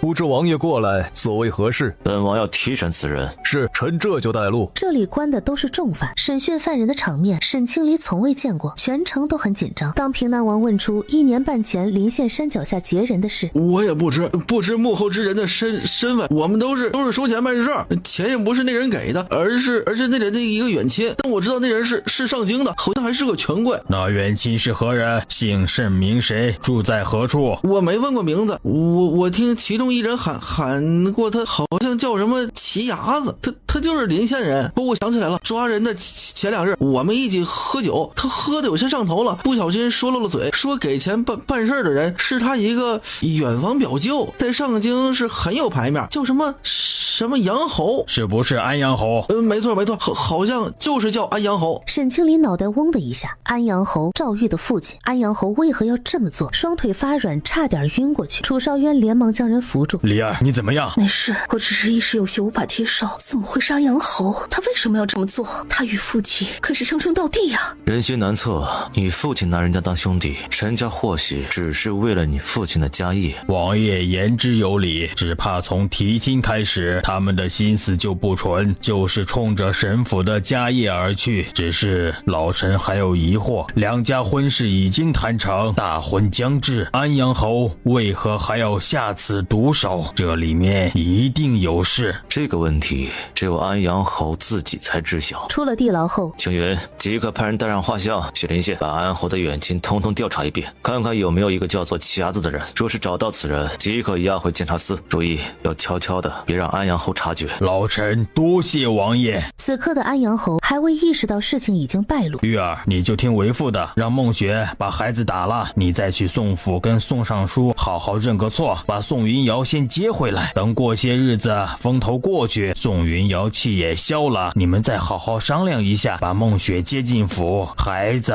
迟早还会再有。赵玉坐在那沉默不语。侯府有今日，全是他那个惹事精妹妹所赐。玉儿，你说句话，到底如何打算的？这孩子你到底要不要拿掉？你这么一直拖着，让宋府怎么想？眼下咱们没有别的法子，如果把宋府彻底得罪了，对侯府没有好处，你还是快些做决定吧，等到时候孩子月份一大，就更不好处理了。父亲，在上京妾室比正室先有孩子的大有人在，人家都能够接受，为何偏偏他们宋家就如此咄咄逼人？还不是看不侯府没落，否则凭他再是尚书，也比不上皇家亲封的侯爵。你这不是废话吗？玉儿，为父知道你娶宋云瑶是被逼无奈，可娶她也不是完全没有好处，至少宋尚书还能帮到你。现在人已经娶回来了，什么好处都没捞着，难道要因为一个妾室的孩子就把到手的助力给丢了？公子，东街那边出事了。秦小姐身边的丫头说，表小姐找大夫开堕胎药了，已经服下，孩子没了。你说什么？回公子的话，我们小姐说不忍心看公子为难，便将孩子打了。孟雪竟将孩子打了。知道了，你回去好生照顾你家小姐，跟她说我明日会去找时间去看她。是。玉儿，事已至此，你收拾一下，赶紧去一趟宋府，把宋云瑶给接回来吧。知道了。赵玉这次没再撑着，换了身衣服便去了宋府。从地牢回来后，沈清离病了一场，3日没怎么吃东西，人看着都瘦了一圈。楚少渊放心不下，趁着天黑悄悄潜入沈府，得知自家主子来翻墙头，韩宇除了一头黑线之外，不得不连忙做好内应。厢房内，沈清离靠在床榻上，这会儿正在闭目养神，丝毫没察觉某位王爷已经进了屋。冬雪，把药端进来吧。楚少渊端着汤药走进去，见姑娘靠在床榻上，听见脚步声了，还在闭目养神，放轻脚步坐到床榻边。沈清离丝毫没多想。会跨过山海，你可以入梦来。相拥捧来，这份爱会盛开。王爷怎么来了？啊，韩宇说你病了，不放心你过来看看，怎么样？感觉好些了吗？就是发个烧，喝了汤药已经好多了。说完往外间方向瞧了瞧，几个丫头呢？干什么去了？王爷都已经进屋了，怎么也没人来通报一声啊？没工夫来通报，睡得正香呢。没事，韩宇让他们先睡一会儿，先把药喝了再说。谁能想到呢？一人之下万人之上的肃王殿下，这会儿正在伺候人喝药。王爷这么周到，该不会是之前也这么照顾别的女人练出来的吧？怎么了？是不是哪不舒服呀？王爷之前是不是经常这样照顾人？这话问的楚少渊一愣。阿离想什么呢？只有别人伺候本王的份儿，本王怎么可能经常这样照顾人啊？谁有这般荣幸能让本王亲自照顾啊？本王是瞧见母后身边的宫女都是这般照顾母后的，而且本王知道阿离喜甜，来时特意备着的。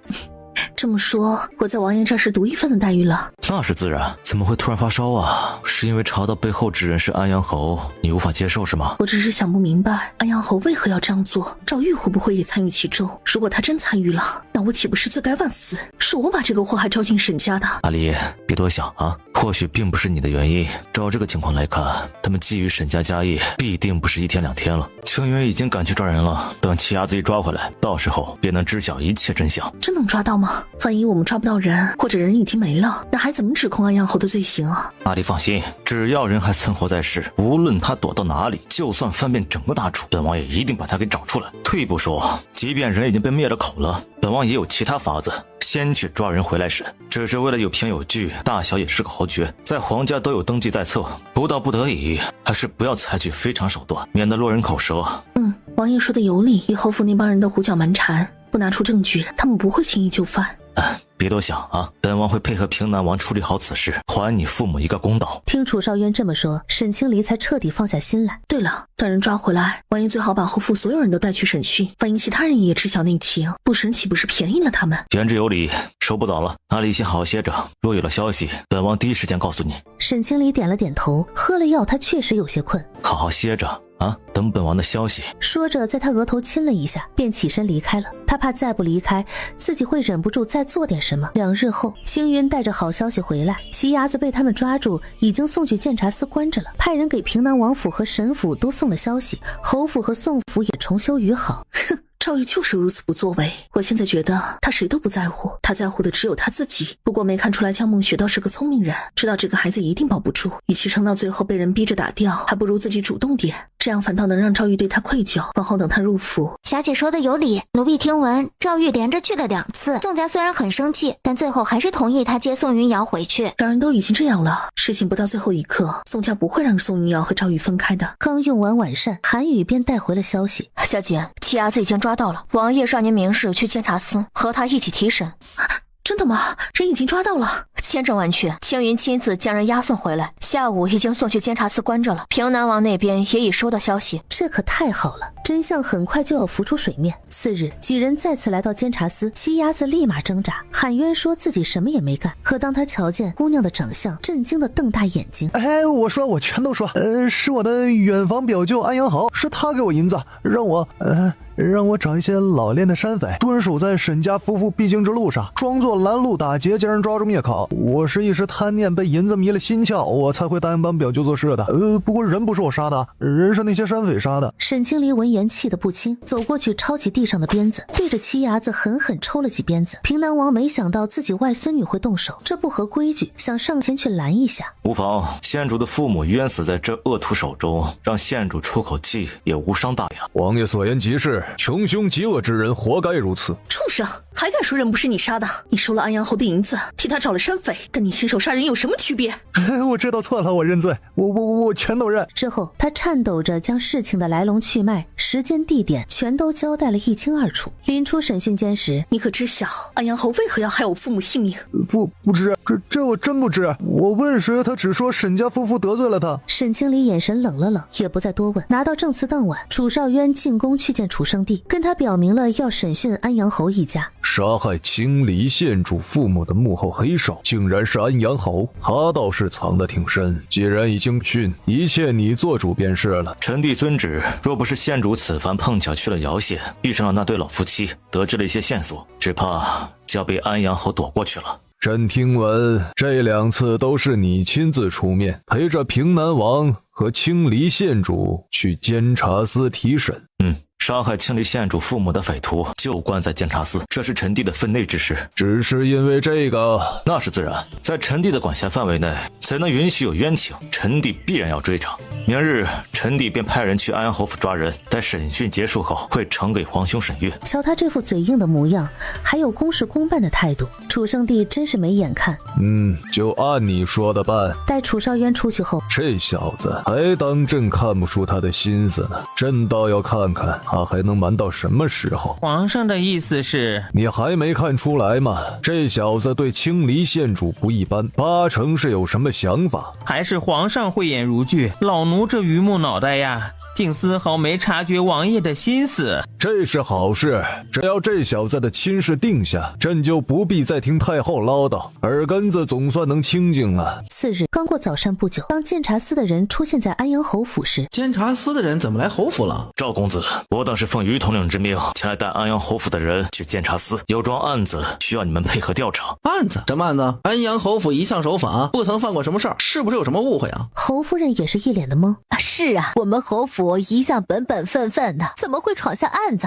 不用去监察司吧？而安阳侯闻言却是心里咯噔一下，不知是何案子，竟要我们侯府的人都去配合调查，几位可否告知一二？等你们到了监察司，自然就知道了。来人，将赵公子和安阳侯夫妇都带走。是。几个捕手不由分说，把3人全都控制住。你们这是干什么？我都说了，我们什么都没做，你们无凭无据的，怎么能说抓人就抓人呢？即便要抓人，你们要说个由头，否则难以服众。没人理会2人，马车刚要离开，宋云瑶从院里跑了出来。你们这是干什么？这里可是安阳侯府，你们怎么能随随便便转人？我们是奉命行事，还请夫人莫要妨碍。说完也不再理会，直接离开了侯府。看什么看？有什么好看的？没一会儿，他便乘坐马车去了宋府。此时的京福寺还在受罚的赵婉，在惊慌失措和哭喊中被带下山，直接送往监察司。侯府4人被分开关押，最先提审的是赵玉、沈清离和平南王，并未进审讯间，而是站在外头听楚少渊审讯。王爷，臣不知自己犯了什么事儿，为何被带到了监察司，还请王爷明示。赵公子，1年半之前买凶杀害沈家夫妇的事，你有没有参与其中？沈家夫妇？王爷说的是沈清离的父母，他们不是在回程路上遭遇了劫匪，被劫匪谋财害命了吗？当真跟你无关吗？赵公子可要想清楚，是你自己主动交代，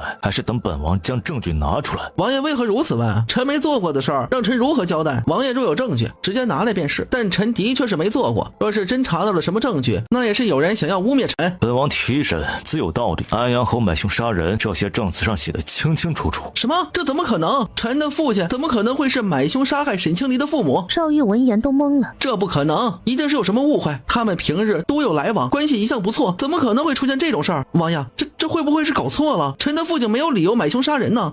有没有理由，本王自会找安阳侯问清楚。赵公子要做的是如实交代，安阳侯的所作所为，你可知情？回王爷的话，臣当真对此事一无所知，父亲也从未跟臣提过分毫，臣不信是父亲所为，还请王爷调查清楚。恐怕要让你失望了。本王手里的2封信是安阳侯和七伢子的来往信件，上面写的正是买凶之事，由不得你不信了。你的袭爵之路已经被你的父亲堵死了，很快上京便不再有安阳侯府部。什么？竟还找到了信件？只感觉整个人眩晕不已。很快上京便不再有安阳侯府。出了审讯间，赵玉并不知情。既然他不知情，那便该怎么办就怎么办吧。审完了赵玉，接着又去审了侯夫人。跟赵玉的反应一样，侯夫人一开始也是不信，震惊加上慌乱，侯夫人直接晕了过去。审到赵婉时，不出意外的又哭又闹，死活不承认是自己父亲买凶杀杀人。审到这里，结果已经很明显了。这次沈清离和平南王一同跟了进去。安阳侯，看到平南王和青离县主出现在这里，想必你已经知晓本王为何要将你抓来这里。回王爷，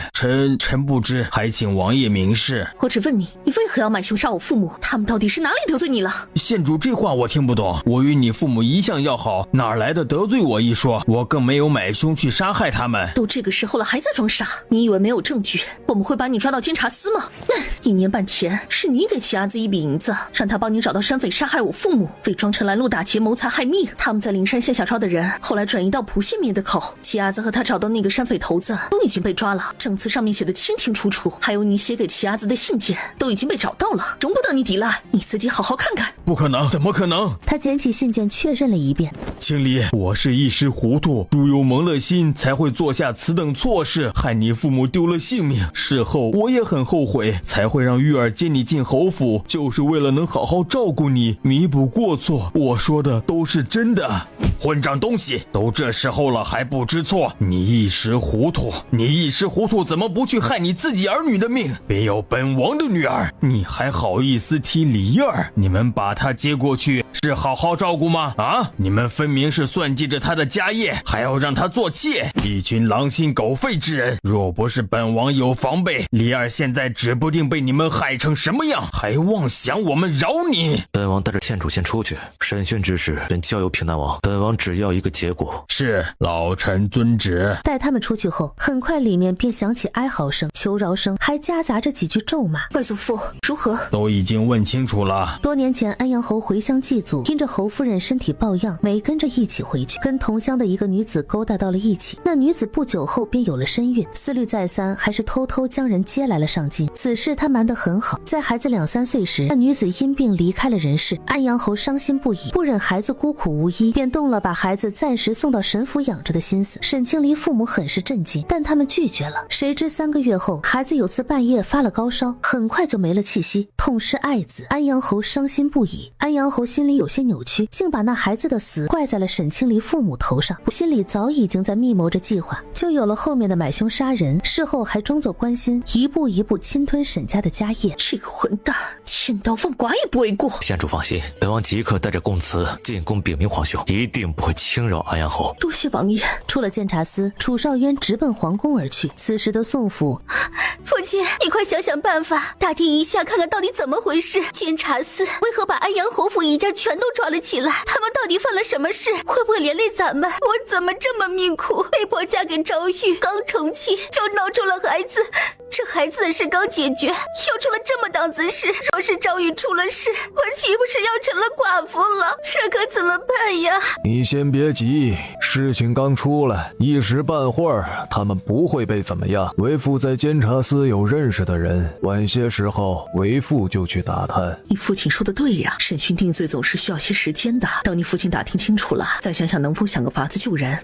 知道了，父亲。无论如何，您都要想个法子，其他人不管，至少把赵玉给救出来。说是侯府不行了，哪怕让他入赘宋府也行，总好过我年纪轻轻就守寡吧。现在说这些也无用，你先好好留下休息，一切等为父打听清楚再说。宋云瑶只好点了点头，跟宋夫人回了院子，直到天黑了才回府。得知女儿已经睡下了，他便没有将打探到的事告诉女儿，只跟宋夫人说了。你说什么？是王爷亲自下令去侯府抓的人，也是王爷亲自提审的他们。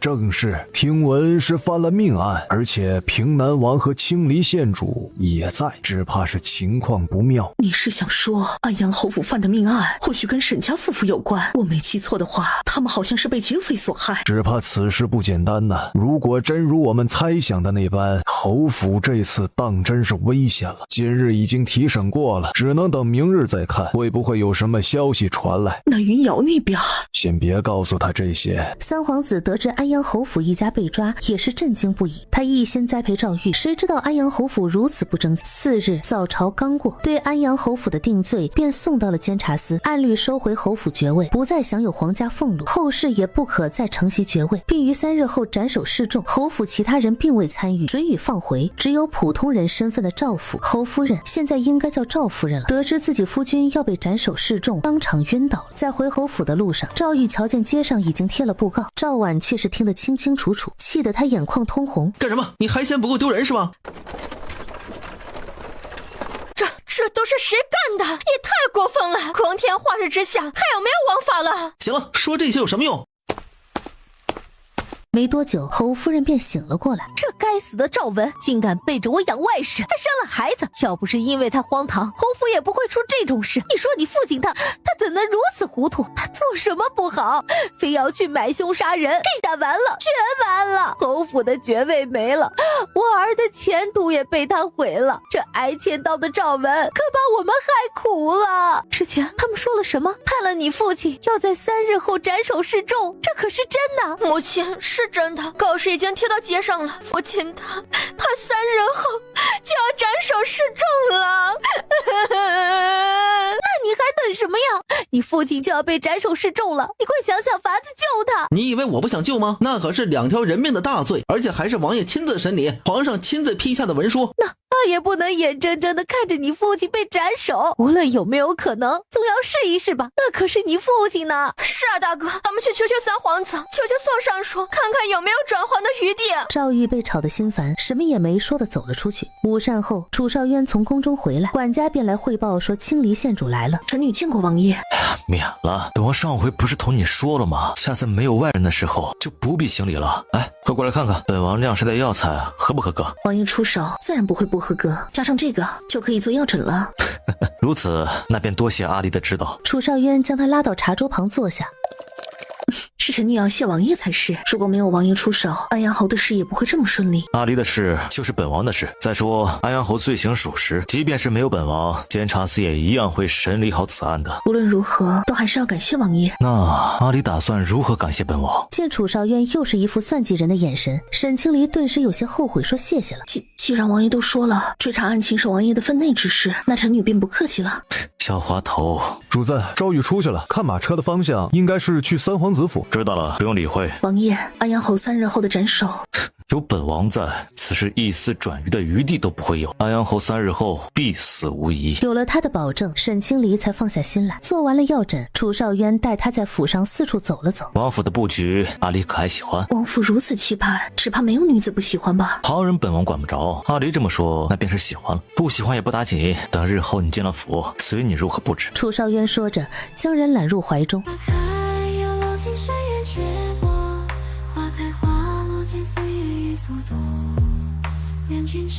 阿离说是与不是啊？我不知道。见他这般害羞，楚少渊也不忍再逗他，改为拉着他的手在池边散步。他们这边气氛温馨，赵玉可就不好了。你的意思本殿明白，不是本殿不帮，是根本没可能。你也应该清楚，你父亲杀害的可不是普通人，有皇叔和平南王盯着，别说是本殿了，就是父皇想改变旨意都要3思。如此情况，本殿也无能为力，除非3日后带人去法场劫囚车，否则别无他法。试问你劫得了吗？三殿下，臣求您再想想法子，只要能够保父亲一命，让臣做什么都可以。你就算把命给本殿，本殿也还是那句话，此事一丝转圆的余地都没有。你与其来求本殿，倒不如直接去求青离县主，只要他肯不追究此事，说不定还能有一丝希望。求三皇子不成，赵玉失魂落魄地走了出来。公子，咱们回府吧。去一趟尚书府。三皇子没办法，他就再去求宋尚书。当他进了尚书房，跟宋尚书说了来意之后，简直不知所谓！你以为平南王是吃素的？他只是处事低调，不居功自傲，并不是性子软弱没有手段。你父亲杀了他女儿，还想从他这救人，简直是痴人说梦。你自己没受牵连，已经是烧高香了。安阳侯有此下场，也是他咎由自取。没了他一人，总好过没了整个赵府。留得青山在，不怕没柴烧。你若还想有以后，那就到此为止，别再折腾了，免得连累云瑶跟你受苦。自打你们被带去监察司，云瑶哭了好几场，听闻你被放出来才安心，你莫要辜负了她。虽然这话也是事实，可赵玉听着很不舒适。赵玉，你脑子是被驴踢了不成？你父亲惹出这么大的事，皇上都亲自下旨了，谁还有办法救他？海洋侯府反正没了，你也没机会再袭爵。我可不想跟你回去受苦，不如你就入赘宋府，做上门女婿，有父亲扶持，让你进入吏部，一是没问题，总好过你现在的五品闲职。安阳侯府是没了，可我赵府还在，我堂堂男儿岂能入赘？你让我以后再上京还怎么抬得起头？你冲我吼什么？你父亲是杀人凶手，侯府的爵位也被收了，光凭这些，你再上京就已经抬不起头了。赵玉闻言很是气愤，若不是此刻身处宋府，他一定上去给宋云瑶2巴掌。但巧合的是，他在回府的途中碰巧遇上了从王府回来的沈清离。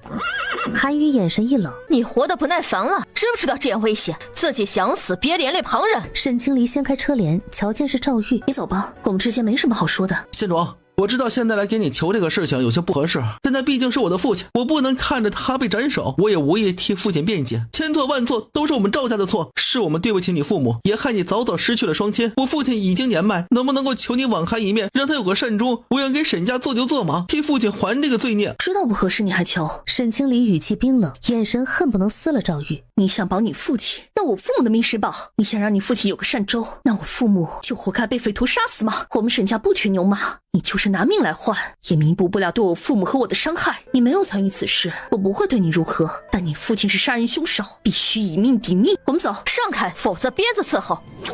赵玉愣在原地，看着马车越走越远，什么也做不了。次日沈府来了位不速之客，沈清离有些意外。清离县主是不是很奇怪，我竟然会跑来沈府帮赵玉替他父亲求情？沈清离虽未说话，但眼神已经足以说明，因为赵玉答应我，只要我能跟你求情，让他父亲有个善终，他便会同意入赘我宋家，做上门女婿。县主也知道我父母就我这么一个女儿，如果能让赵玉入赘宋家，那我们宋家也能延续香火，这也是父亲的意思。只要县主答应放人一马，我宋家便会站在平南王一队，也算是我们求情的诚意。哼，这是你们的事儿，跟我有什么关系？我为什么要满足你们之间的交易？我们并非白求情，我父亲已经表态，只要此事能办成，他便会站在平南王一队，这也算是双赢了。赵夫人这话说的未免也有一些太自信了。莫说我外祖父向来洁身自好，根本就不需要谁来站队，即便是需要，那也不会是你们宋府。赵夫人请回吧，皇上的圣旨已下，无论谁来都救不了安阳侯。我是带着诚意而来，县主何必这么不近人情？行个方便，对大家都有好处。说句不好听的，你父母已经没了，就算你要了安阳侯的命，他们也不会活过来，何必多搭一条人命进去？好歹你和赵家有过一场缘分，你放人一马，整个赵家都会对你感激不尽。滚！给我滚出去！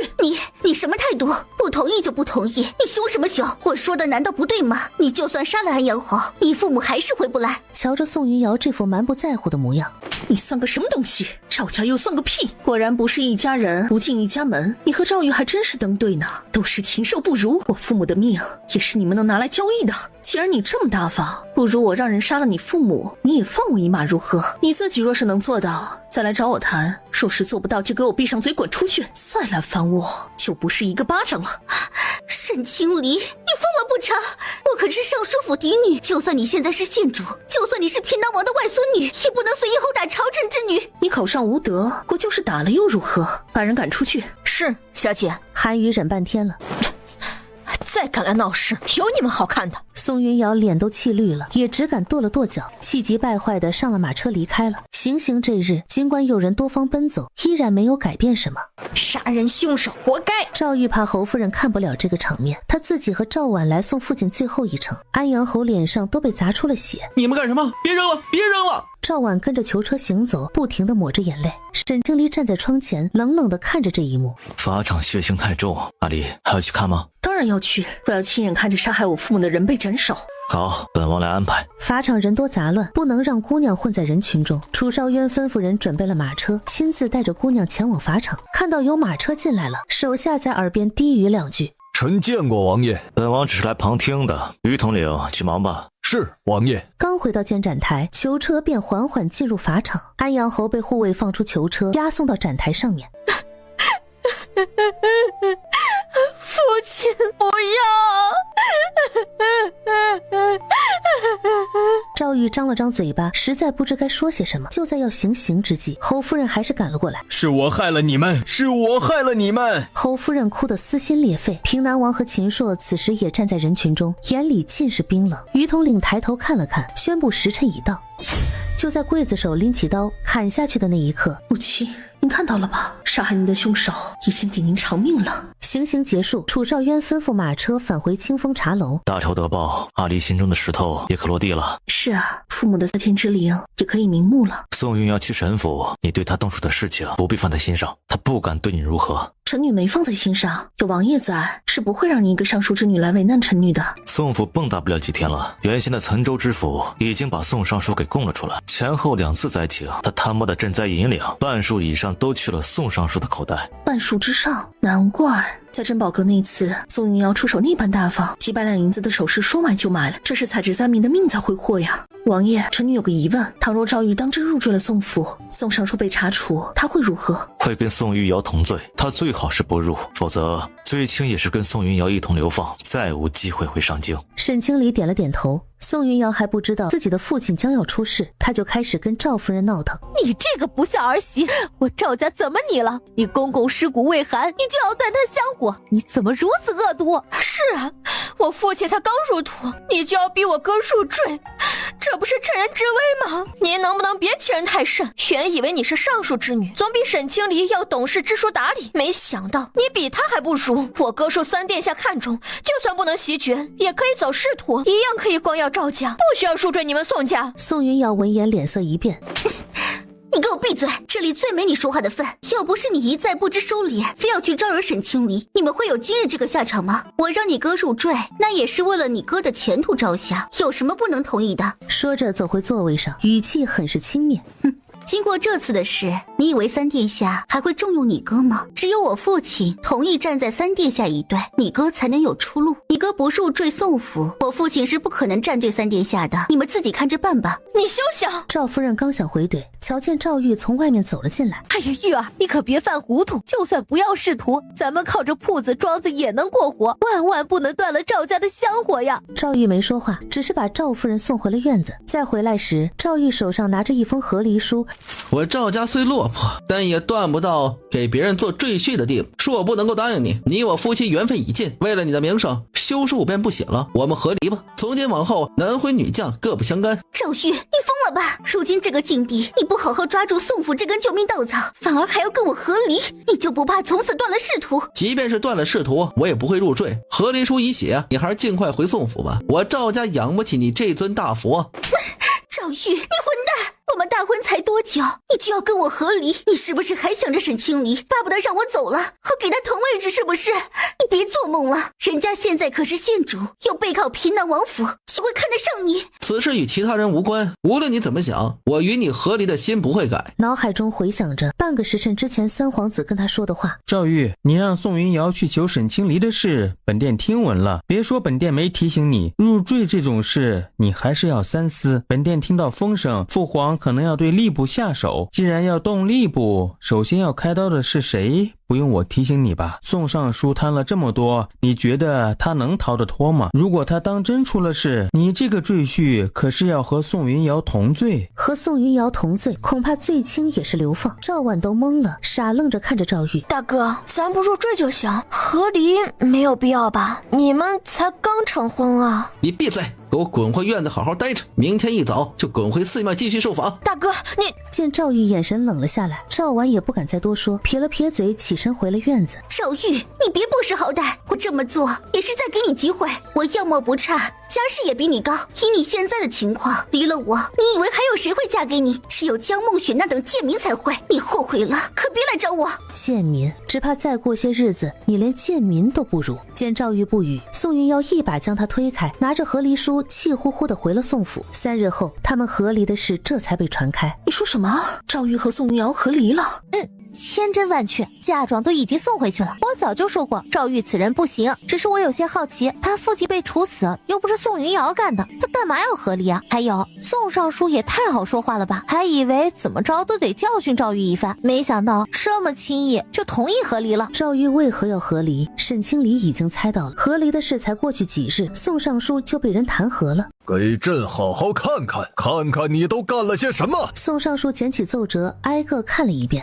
皇上冤枉啊，老臣没有贪墨，赈灾银两都是如数送到各州县，吏部都有账本可查。至于买官卖官，那更是子虚乌有。老臣一向是依据能力如实跟皇上推荐，从没替谁行过方便。还敢狡辩？好一个能言善辩的尚书大人！被抓的原岑州知府早已交代你与他之间的勾当，那么多赈灾银两送到地方之后，返回到你尚书府的足有半数之多。你这是罔顾灾民的性命。朕已命肃王带人去查封你的尚书府，很快便会有结果。朕倒要瞧瞧，证据确凿，你还如何狡辩？什么？王爷已经带人去查封他的府邸了？没用多久，什么都查清楚了。就在宋尚书忐忑之际，楚少渊进了殿，将查到的银子数目以及宋尚书书房里的来往信件全都呈给楚圣帝。你自己好好看看。皇上饶命，老臣只是一时糊涂，求皇上给老臣个将功补过的机会。宋尚书还想要机会？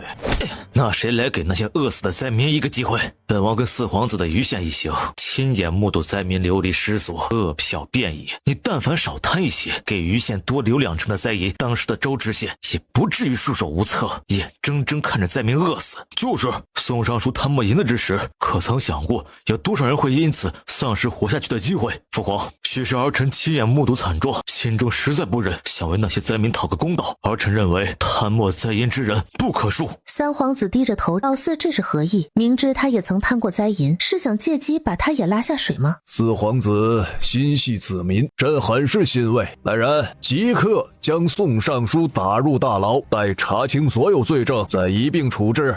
皇上饶命，老臣知错了，皇上。宋尚书一边喊着，一边被侍卫拖了出去。宋府抄家，府中所有人陪同宋尚书一起流放漠北苦寒之地。流放这日，作为前夫君，特意来到城外相送。巧合的是，楚少渊和沈清离一起去要员，在城门外透过马车帘正好瞧见了这一幕。你是不是早就知道我父亲会出事，所以才急着跟我和离，要跟我划清界限？赵玉没正面回答，但表情已经很明显。赵玉，我们可是拜了堂，圆了房的，你怎么能如此狠心绝情？既然你知道，为何不提前跟我们说一声？我父亲倒了，对你有什么好处？你就那么希望我们宋府倒台是吗？我早就知道了，可那又怎么样？提前告诉你们有什么用？他这些年行事高调，贪了这么多，你以为早几天知晓，你父亲就能够逃得掉？别做梦了，皇上有心要整治吏部，你父亲必定下狱。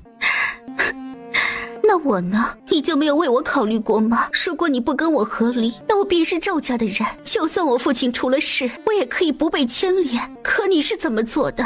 你明知道有这一天，你为何还要跟我和离？你是觉得我父亲倒下，我就没有价值了，留在身边只会增加你的负担是吗？赵玉，你怎能如此狠心？哼，我狠心？我父亲出事之后，你拿入赘来逼我谈条件的时候，怎么不觉得自己狠心？你打我妹妹，羞辱我和母亲，在赵府耀武扬威的时候，怎么就没有想过自己多过分？但凡你不那么咄咄逼人，我也会念在夫妻一场，把你留在赵府保你一命。可你的态度实在是太过分了。所以就因为我坚持要你入赘，你记恨我，就眼睁睁看着我被流放是吗？你流放是被你父亲所赐，跟我没关系，我不可能为了你把整个赵府给搭进去。所以你今天过来就只是为了看我笑话是吗？是。这时负责押送的护卫过来将宋云瑶带走。赵玉，你如此无情无义，狠心自私，不会有好下场，你会遭报应的。赵玉不为所动，转身朝马车走去。城外相送，赵公子还真是有情有义呀。听到说话声，赵玉脚步一顿，臣见过王爷。瞧见沈清离，赵玉先是震惊了下。赵公子见着清离县主也是要行礼的，莫要忘了自己的身份。是，见过清离县主。赵公子免礼，新婚还不足1月，赵公子既然这么不舍宋姑娘，为何还要和离？并非不舍，我只是选择和离也实属无奈，我也有自己的苦衷。赵府再经不起风浪了，照公子所言，我并不能理解和苟同。留下宋姑娘不过是多一张嘴吃饭而已，并不会给赵府带来风浪，反倒是眼睁睁看着自己夫人被流放，显得赵公子有些无情无义了。赵玉闻言面露尴尬，县主怎会和王爷同乘一辆马车？某人的眼神过于明显，小心思都被泄露了。太后寿辰快到了，我与阿渊一同去沈家药园给太后做寿辰贺礼。贺渊？赵玉一脸的震惊。赵玉将视线转向楚少渊。阿离说的没错。听到楚少渊喊阿离，脚步一晃，忍不住后退一步。时候已经不早，该去药园采药了。好，吩咐青木驾车。赵玉愣在那里，直到马车消失在视线里。公子，您没事吧？走吧。阿离，再喊一声。哦，喊什么？你说喊什么呀？本王还想再听一遍。阿离可是头一回如此主动。臣女那般没规矩，直呼王爷的名讳，王爷不生气。旁人是没规矩，打不敬，阿离怎么样都无妨。好吧，败给这个人了。阿渊。随后连忙垂下眼眸，不用看他都能感受到，楚少渊此刻的眼神相当炽热。楚少渊何止眼神炽热，瞧见姑娘害羞成这样，握住姑娘的手腕，轻轻一拽，将人拉过来，让姑娘坐在自己腿上。沈清离吓了一跳，王爷，你从今往后只在外头称我王爷，没人的时候都喊我阿渊，好不好？好。阿离乖。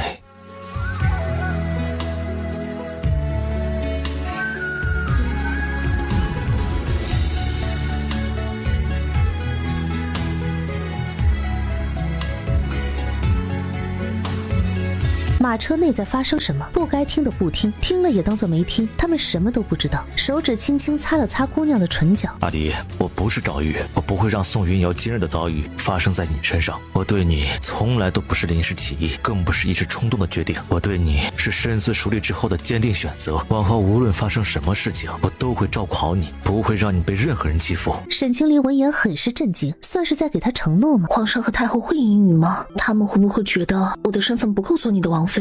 想什么呢？是对我没信心吗？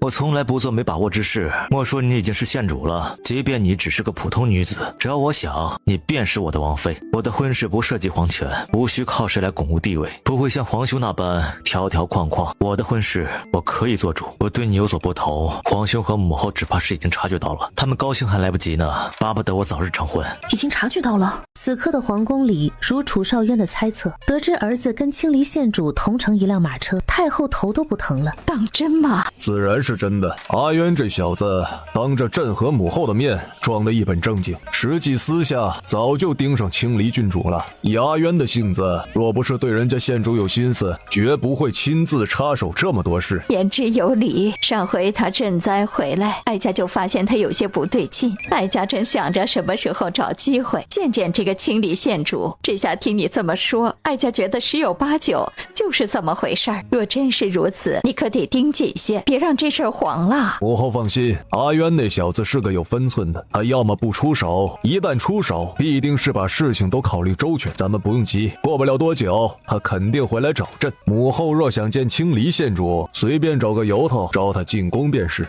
倒也不用这么急，哀家的寿辰要到了，他进宫赴宴时，自然有机会见到。如此也好，省得阿渊那小子以为母后是要为难县主。回程的马车上，看着面前闭目养神的楚少渊，这么好的男人，他不想跟旁人共同拥有了怎么办？忍不住轻叹一声。阿离，怎么了？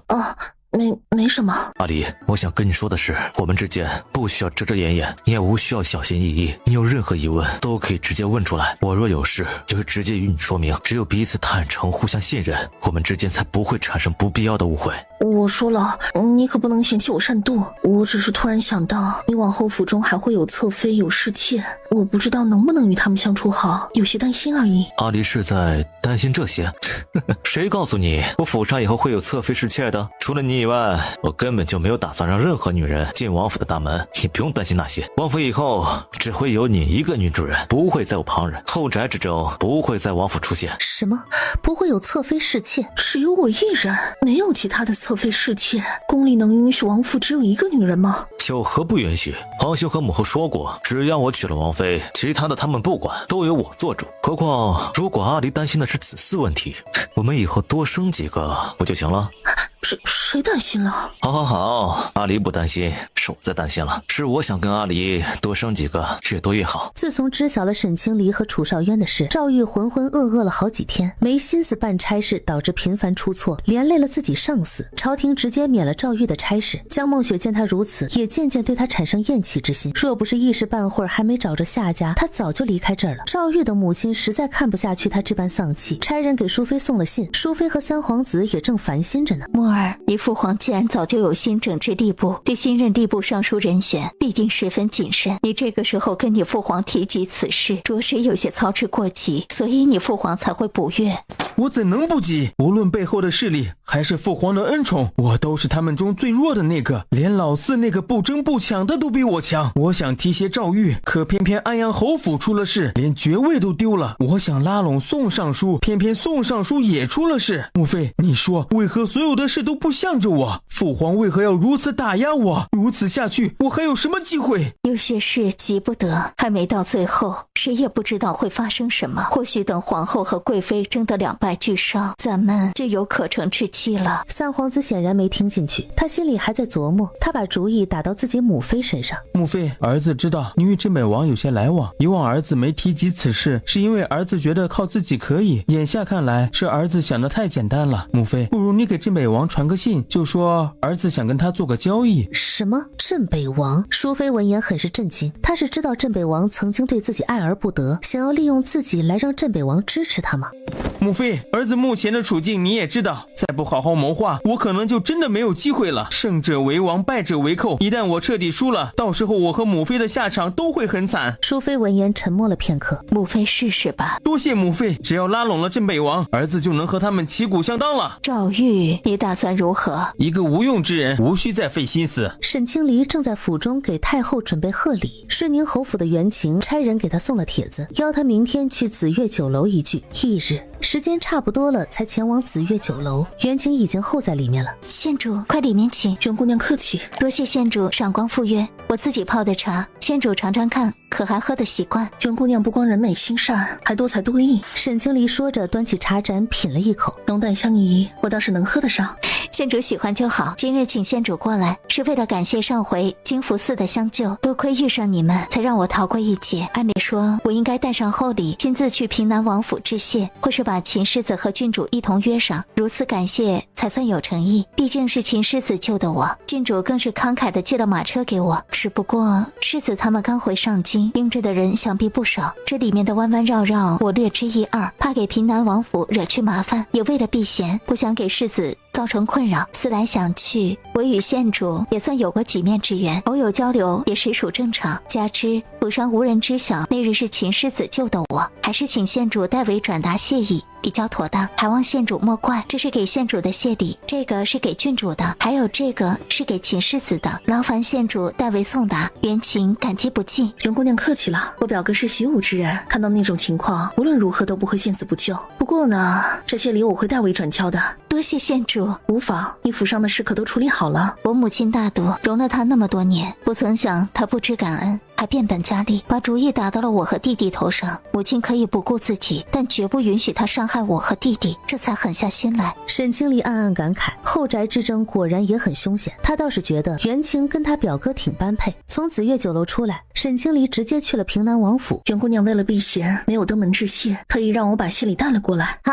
他还给了谢礼，实在无需这般客气。表姐不来，我都忘了还有这回事了。哇，好漂亮的耳饰，这花样好像还是海棠。他怎么知道我喜欢海棠花？不是我告诉他的，我同他已甚少来往。郡主，奴婢记得您那日去金福寺时，头上戴的钗子好像就是海棠样式，会不会是因为这个？啊，还真有这个可能。他的心思也太仔细了吧，连这个都能注意到。如果是这样的话，这是给他哥的谢礼，他真是有些好奇。这是人家给表哥的，咱们擅自打开不太好，还是让表哥来打开吧。哎，走走走，咱们现在就去我哥的院子。我太想知道袁姑娘送的是何物，这可是我哥长这么大，除我之外头一回有姑娘给他送礼物呢。沈清离也有些好奇，带上盒子，二人一路偷笑着去往秦朔的院子。秦朔此刻正在书房里。哎，大大哥，我没看错的话，你好像刚刚在藏什么东西，快说，是不是有什么秘密瞒着我们？莫不是大哥得了什么奇珍异宝，也拿出来让我和表姐开开眼啊？没大没小。表妹，咱们是来给表哥送东西的，还是让表哥先看看人家给了什么谢礼吧。表哥，这是袁姑娘今日托我给你带来的谢礼，感谢你那天的救命之恩。谢礼？打开一看，哇，好精致的匕首，袁姑娘倒是会挑礼物，知道大哥是习武之人，平时一定用得上。袁姑娘当真用心了，挑的礼物样样精致，而且都很符合每个人的特点，当真是个心思灵巧的姑娘。确是好物。表哥，谢礼已经送到，我就不打扰表哥了，还要去看看舅母。好。待他们离开后，从抽屉里拿出之前的首饰盒，里面装的是一枚耳饰，正是那日救援晴时不小心勾在衣袖上。肃王府主子，镇北王再有5日便可到达上京，但属下查到他身边的江宇先他一步出发，已经进了上京。先别打草惊蛇，派人盯着江宇，看看他都去见些什么人。镇北王这次回来，上京怕是要有些变故。是，属下领命。青叶立刻出去安排了。主子刚说镇北王会给上京带来变故，难不成他还真敢造反？他话音刚落，青云便拿着一封信进来。主子，东立国那边有消息了。他有何不敢的？他连本王都敢暗杀，只怕早已有了不嗔之心。东立国那边的暗探已经打探到那剑的来路，是镇北王的人专程前往东立国找一个老工匠所打造，竟是镇北王所为。主子，他如此大费周章的派人去东立国打造弓箭，一定就是为了转移视线，让咱们以为是东立国有人要暗杀主子，如此便查不到他的头上了。想必客栈那次也是镇北王所为，他为了对付本王，也算是煞费苦心了。派人盯紧镇北王府，待他回来后，有任何风吹草动，立刻跟本王汇报。本王倒是要看看他此番回上京会翻出什么风了。还有，立刻派人给秦将军传信，让他密切注意北疆大军的动向，若有任何异常，立刻出兵镇压。是，主子。入夜后，一个黑影悄悄潜入三皇子府。参见三殿下。免礼，坐下说话。谢三殿下。你既是代表镇北王，那么本殿信中的提议，镇北王考虑的如何了？其实镇北王并不满足于扶持某个皇子上位。殿下的意思，我们王爷已经明白。对于王爷来说，扶持谁上位都是一样的。但因着淑妃的关系，王爷说了，只要三殿下能做到言而有信，王爷便会全力站在三殿下这边。那是自然，只要镇北王将本殿扶上去，答应的条件，本殿都会兑现。如此便好。我们王爷还有一个条件，除了我们小姐之外，殿下以后不可再有其他女人，也不能有其他子嗣。岂有此理！镇北王不要太过分，殿下若真成了，怎么可能只有？高成，不得放肆。三殿下如果做不到，也可以另寻他人，我们王爷不是非殿下不可。只要镇北王用心谋划，让本殿早些上位，这条件本殿可以答应。殿下爽快，我们王爷回上京后会找机会跟殿下见面详谈，还望殿下做好准备。次日下午，沈清离来到清风茶楼，拿出准备好的贺礼递给楚少渊。阿渊看看，这贺礼太后会喜欢吗？不用担心，你送什么母后都会喜欢。其实母后最喜欢的是肃王妃。正经点好不好？毕竟是头一回送礼，我是真的想知道太后会不会喜欢。阿离如此用心，母后一定会喜欢的。太后会喜欢就好。这时青云进来汇报，主子，江宇昨晚去了三皇子府。三皇子？继续盯着。是，主子。青云汇报完便走了出去。楚少渊见沈清离有些懵。江宇是镇北王的人，镇北王与平南王不同，他仗着平定北疆有功，不满足于镇守北疆，已经有了不臣之心。此前我们遇上的2次暗杀，便是镇北王所为。那把弓箭是他派人去东立国打造的。镇北王？你的意思是镇北王想要攻入上京，谋朝篡位，所以才会派人暗中杀你？可如果他想篡位，自己掌控着江山，又为何要与三皇子扯上关系？因为他自己篡位，名不正言不顺，难以服众。扶持个傀儡上去，他既可以掌控江山，又不会被人诟病。等时机成熟，朝中尽是他的人了，他再想法子踢掉这个傀儡即可。只有这样，他才能彻底掌控大楚。镇北王竟如此有野心，那他此番班师回朝，是接了皇上的旨意回来，给太后庆贺寿辰吗？皇兄并未传旨。1个月前，镇北王给皇兄递了折子，自请回上京给母后庆贺寿辰。加上他父亲病重，皇兄便准了他。虽然理由合理，但我和皇兄都觉得他此番回来必定要有所动作，早已经派人盯着他的一举一动了。阿渊，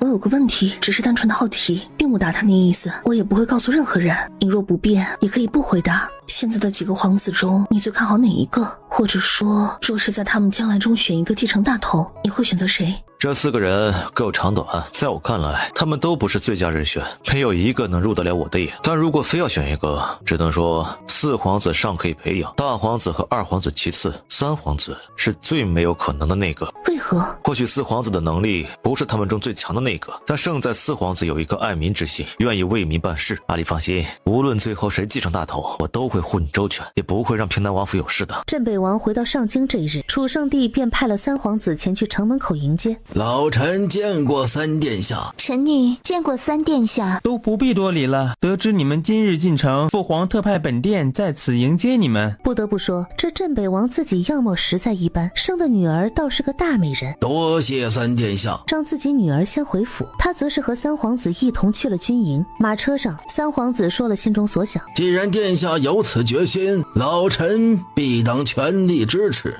只是咱们不能够贸然行动，还需选个合适的时机才行。这个本殿知道，这么多年都等过来了，本殿也不在乎多等些时日。只要控制住父皇，拿到父皇的退位诏书，他就不信皇叔和平南王不从。马车来到皇宫，3皇子陪同镇北王一同来到明德殿。儿臣给父皇请安。老臣见过皇上，见过王爷。都免礼吧，给3皇子和镇北王赐座。是。镇北王递上折子，把北疆的情况跟楚圣帝汇报了一遍。北疆有镇北王守着，朕很是放心。你此番回来，朕该给你办个接风宴。听楚圣帝说要给他接风，心里很是得意。但太后寿辰将至，宫里上下都忙着准备寿辰，实在无暇顾及旁的。而且你父亲病重，这几日你便留在府中好好尽孝，不用每日进宫早朝，等太后寿辰再进宫赴宴即可。臣遵旨。镇北王一向淡泊，定不会在意这些，更不会心有不满，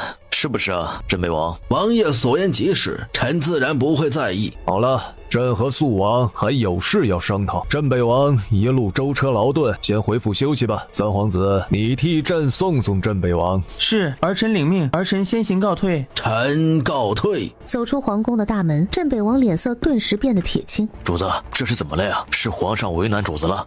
哼，岂有此理！本王千里迢迢的班师回朝，皇上竟说宫中要准备太后的寿辰，腾不出手来给本王办接风宴。本王镇守北疆，多次御敌于国门之外，劳苦功高，没想到在皇上这里，本王竟不配有个接风宴。主子为大楚立下过汗马功劳，皇上如此举动，分明是在打压主子。镇北王眼神阴郁，恨不得此刻就能杀进皇宫，把楚圣帝拽下龙椅。沈清离从珍宝阁出来，打算去一趟审计食铺，瞧见赵婉一脸不情愿的样子，扶着赵玉从里头走出来。见着沈清离，他松开赵玉，大步走了过来。大胆敢冲撞县主！县主，看到我们家被你害成这样，我哥也丢了差事，我母亲现在还病着不起，这下你高兴了吧？你这话说的，你们家变成现在这样，难道不是你和你父亲一手造成的吗？跟我有什么关系啊？你脸色气得涨红。县主，小妹刚从寺庙受罚回来，心里不痛快，还望县主莫要跟他计较。说着让贵权先把赵婉带上马车。县主，我知道自己没资格再过问你的事儿，但我还是想问县主一句，你和王爷之间是的确有歧视，还是为了一些原因逢场作戏而已？逢场作戏？你觉得有什么原因可以让我和王爷逢场作戏？我们需要如此吗？赵玉自嘲地笑了笑。那就是真的了，没想到你会跟王爷走到一起。也是，王爷权势滔天，不像我，现在只是废人一个。自然是真的。皇家水深，王爷现在是对你欣喜，可王府以后不可能只有你一个女人，还会有侧妃侍妾，你觉得你能够应付得了吗？王府可不比其他人家，一旦你嫁过去，可就没有后悔的余地。这就不劳您费心了。说完不再理会，绕过赵玉走了过去，韩宇也跟了上去。这厮竟敢在小姐面前挑拨离间。只听见扑通一声，赵玉脚下一滑，重心不稳往前跌去，疼得他嘶的一声，爬起来四下看了看，拍了拍衣衫朝东街走去。刚走出没几步，一辆马车停在他面前。见过3殿下。赵玉，几日不见，你怎么把自己折腾得这般狼狈？唉，说起来，你总归是本殿的人，看着你如此颓废，本殿着实有些不忍。上来吧，随本殿回府。赵玉闻言愣了片刻，最终还是上了马车。马车上，如此下去怎么行？无论怎么说，你与本殿的母妃也算沾了点亲，本殿有心帮你一把，就是不知你自己想不想走出困境。多谢三殿下，只要能够让赵府恢复往日荣光，属下愿意听从殿下差遣。如此甚好。三皇子有自己的算计。方才瞧见青离县主，你莫不是还对人家念念不忘，还想再续前缘？属下倒是想，只可惜人家已经找了下家了，而且是我遥不可及，根本无法竞争的人。哦，是何人？回殿下的话，是肃王殿下。赵玉把那日在城外沈清离和楚少渊的表现，以及之前在街上他和沈清离的对话都如实说了。现在说什么都晚了，属下要是早知道他的身份，又对王爷有如此大恩，当初说什么都不会和他退婚。这倒是新鲜，只不过平南王府手握重兵，王叔手上也有黑羽，这二人若是结合，只怕父皇不会同意这门亲事。殿下的意思是，皇上会忌惮王爷和平南王联手，威胁到皇上的皇位。父皇虽然信任皇叔，但牵扯到皇位之事，父皇不可能完全不设防。三皇子说到这里，心中突然生出一个想法，若是这二人双双出事，他们岂不是少了个大障碍？2日后，楚少渊和沈清离的事在大街小巷传了开来，消息很快传到宫里。楚圣帝听闻后，心里很是高兴，立刻派人将楚少渊和平南王叫到宫中。原本是想直接赐婚，但楚少渊带来的消息让事情不得不暂时搁置。你说什么？镇北王的人频频和三皇子接触，二人在策划图谋不轨。估摸着正是如此。臣弟收到暗探密报，镇北王此次回来，除了明面上带回了几千大军，暗中还调派了不少人手，如今又和三皇子密谋，如若不是谋反，这一系列动作和安排又作何解释？皇上，恕老臣直言，镇北王的所作所为，老臣在川南时便有所耳闻。这些年他在北疆可谓是一手遮天，他与老臣一样都是奉命镇守，他却把北疆当成了自己的封地看。他如今这般动作，明显是不满足于北疆这点地方，谋反之心昭然若揭。哼，好一个镇北王，朕把大军交给他治理，给他封王，他就是如此回报朕。皇兄，臣弟于青离县主的事情，除了赵玉之外，便再无旁人知晓。前2日，赵玉去了三皇子府上，如果臣弟猜得没错的话，很快便会有参臣弟和平南王的折子送到皇兄这里。楚圣帝闻言脸色铁青，皇上明鉴，老臣一心追随皇上，绝无不臣之心。至于离儿和王爷的事，朕知道，生怕他下一句说的是不同意外孙女和楚少渊的事。平南王不必惶恐，你对朕忠心耿耿，朕看在眼里，我对你并无猜忌。阿渊做事有分寸，县主也是个聪慧的姑娘，朕相信他们一定能处理好此事。平南王不必操心，倒是镇北王和三皇子，你们有何想法？不妨直说，朕恕你们无罪。顺水推舟，那便按你说的办。只是委屈你和平南王一家，切记此事不可走漏风声，太后那里也不能说。是，臣弟明白。老臣遵旨。有了对策，三人又在明德殿商议了一番细节。临上马车前，若真到那个时候，平南王不必担忧府上的其他人，本王会派暗语保护好他们。是，老臣多谢王爷。平南王目送楚少渊上了马车。翌日早朝上，楚圣帝宣布10日后的太后盛宴改在皇家别院举行。倒是三皇子如果能把这次护送的差事夺到手，那他岂不是可以和镇北王里应外合了？父皇，儿臣手中差事皆已办妥，恳请父皇将这次皇家出行的差事交给儿臣来办。儿臣想为父皇分忧，也为太后尽一份孝心，还望父皇能应允。二皇子也站了出来，父皇，儿臣手头也没有多少差事，尚有余力，儿臣恳请接手此次出行一事。2个皇子互不相让，原本三皇子也想站出来，鹬蚌相争，渔翁得利，他想着不妨赌一把。云州和云寒的孝心朕已知晓，只是你们2人刚办完差事，云瑞也是不久前才处理过赈灾，你们3人先好好休息，此次去皇家别院的事就交给云墨来办吧。儿臣领旨。平南王站在殿中，看了眼三皇子的方向，眼里的情绪意味不明。沈清离来到清风茶楼找楚少渊时，才得知这个消息。改为皇家别院是你们共同的意思吗？因为需要应对一些可能要发生的事，宫里近期或许会有变故。该不会是他们想要借着流言一头做些什么吧？三皇子当真如此大胆？他与镇北王联手，散布流言，扩大事态只是第一步，很快会再有动作。若真如猜想的那般，我和平南王打算顺水推舟，阿丽，你须得有心理准备，到时候或许会受一些委屈。好。次日早朝上，楚圣帝的桌案上收到了几份参楚少渊和平南王的奏折。混账东西！王朕如此信任你们，将大军交给你们统帅，你们竟敢！楚圣帝龙颜大怒，当场让人扣住平南王，命禁军带人前去围住平南王府，搜查其他证据，并将楚少渊带进宫中询问。皇上明鉴，老臣冤枉，老臣对皇上忠心耿耿，绝无不臣之心，对川南百姓尽职尽责，老臣从未做过那些事，一定是有人陷害老臣，还望皇上查明此事，还老臣一个公道。你还狡辩？你自己看看这是什么？朕也想信你，可昨晚派人潜入你府邸，在你书房找到这些信件，你又怎么解释？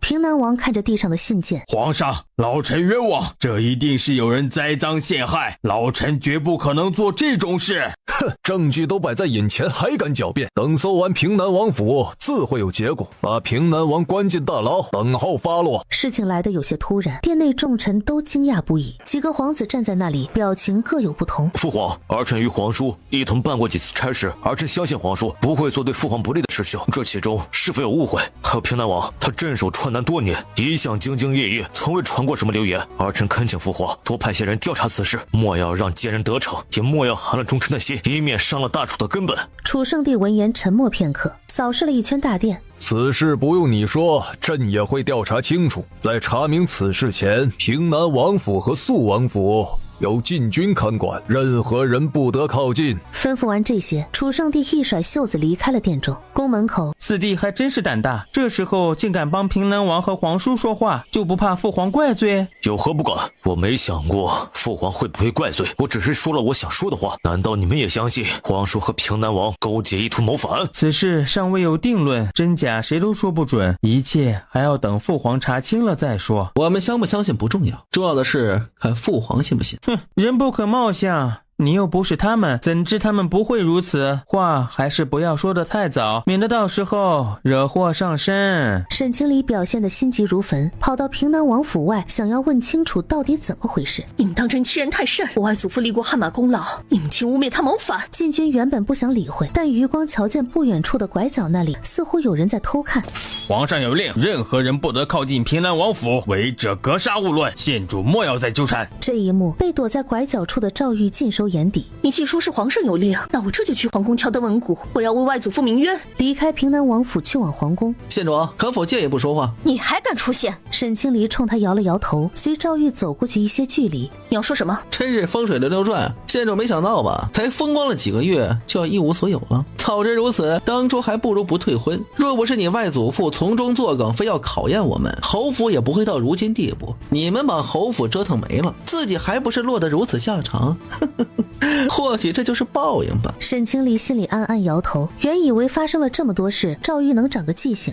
哼，你特意跟过来，就是为了嘲讽我几句。赵玉，你怎么还是如此幼稚？我问你，我和王爷的事尚未公开，只有你知道，是你散不出去的，对吧？你这么做对你有何好处？的确是我，就算没有我，你们的事儿也早晚会败露。只要败露，结果都是一样。你知道陈上京有多少双眼睛盯着王爷，巴不得能够抓到王爷的把柄。平南王府和肃王府都手握兵权，皇上是不会允许你们两家有过多的牵连，所以你们没有可能在一起。至于我这么做能够给我带来什么好处，这不重要，你很快就会知道的。不可能，我外祖父和王爷对皇上忠心耿耿，即便我与王爷在一起，他们也不会生出谋反的心思，皇上不可能相信。即便对外祖父有所防备，可王爷是皇上的亲弟弟，皇上怎么可能相信他谋反呢？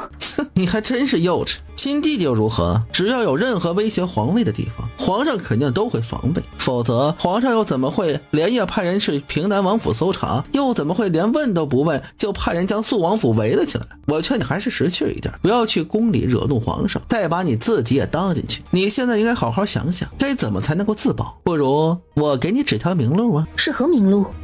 如今你要自保，就不能够再跟王爷有任何牵连，不如你回到我身边，只要你成为了我的人，三皇子看在我的面上，必定会保你和神府无恙。至于平南王府，你还是别有幻想了，有平南王写给王爷的亲笔信作证，他已经翻不了身了。皇上只是说了彻查，事情还没有定论，你又怎知他们翻不了身？你做了什么？还是说整件事都是你和三皇子在搞鬼？否则你怎么就能确定三皇子可以保下我？我要去敲灯文谷，我要去求皇上调查，皇上一定会还他们公道。即便皇上不信王爷，还有太后，太后一定不会看着王爷被扣押。事情是皇上亲自查到的，跟我和三皇子有什么关系？就算你去敲鼓也无用，皇上根本不会见你，太后并不知情。为了不让太后伤心，皇上已经提前把太后送去皇家别院，消息传不到太后那里。你与其浪费精力再惹怒了皇上，还不如好好的想想我说的法子。赵玉，你简直卑鄙，你只是趁人之危，你不会觉得这么做很无耻吗？自从你不肯给机会，狠心要了我父亲的命，自从安阳侯府被夺了爵位，我便不在乎什么脸面了，那些全都是虚无。只要能够让赵府重新站起来，我无耻一点又何妨呢？你死了这条心吧！无论结果如何，无论你和三皇子想做什么，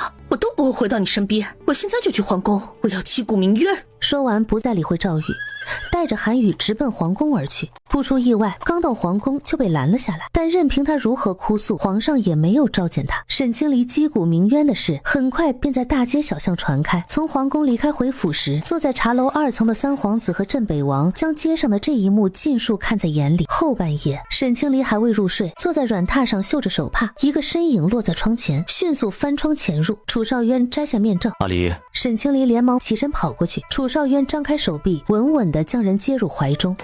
担心了？沈清离点了点头。听赵宇说，太后已经被提前送去皇家别院了。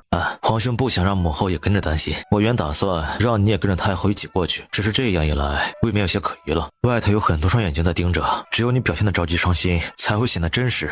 我明白。楚少渊轻笑一声，牵着他走到桌前坐下。让你受委屈了。听说赵玉找你麻烦了，要不要我派人教训他一顿？算了，他也没对我做什么，只不过是说了些无关痛痒的话，小人做派而已。他也就只有这点能耐了。大急当前，别再让三皇子和镇北王起了疑心，后面有的是机会教训他。好，都听你的。平南王府那边你不用担心，我留了人，他们不会受委屈。母后收成将至，皇兄也不会那么快差人去搜查，宫里的一切都准备好了，后日便会出发去皇家别院。此次出行的事宜都是由三皇子负责，万一他们做了周密的计划，会不会？不会，别院内外我都已经安排了人手，可以保证皇兄和母后的安全。至于镇北王和三皇子，别院四周设有3道暗府，只要他们真敢在别院动手，必定会被包围其中。那今晚之后，我何时能再见到你？楚少渊并未言语，而是过去将他打横抱起，走到里间放到床榻上。这几日你安心待在府中，待后日皇兄出发之后，我会派人来接你啊。好。闭上眼睛依旧没有睡意，楚少渊见状索性脱了鞋子也躺了下来，将沈清离圈入怀中，看着姑娘颤动的睫毛，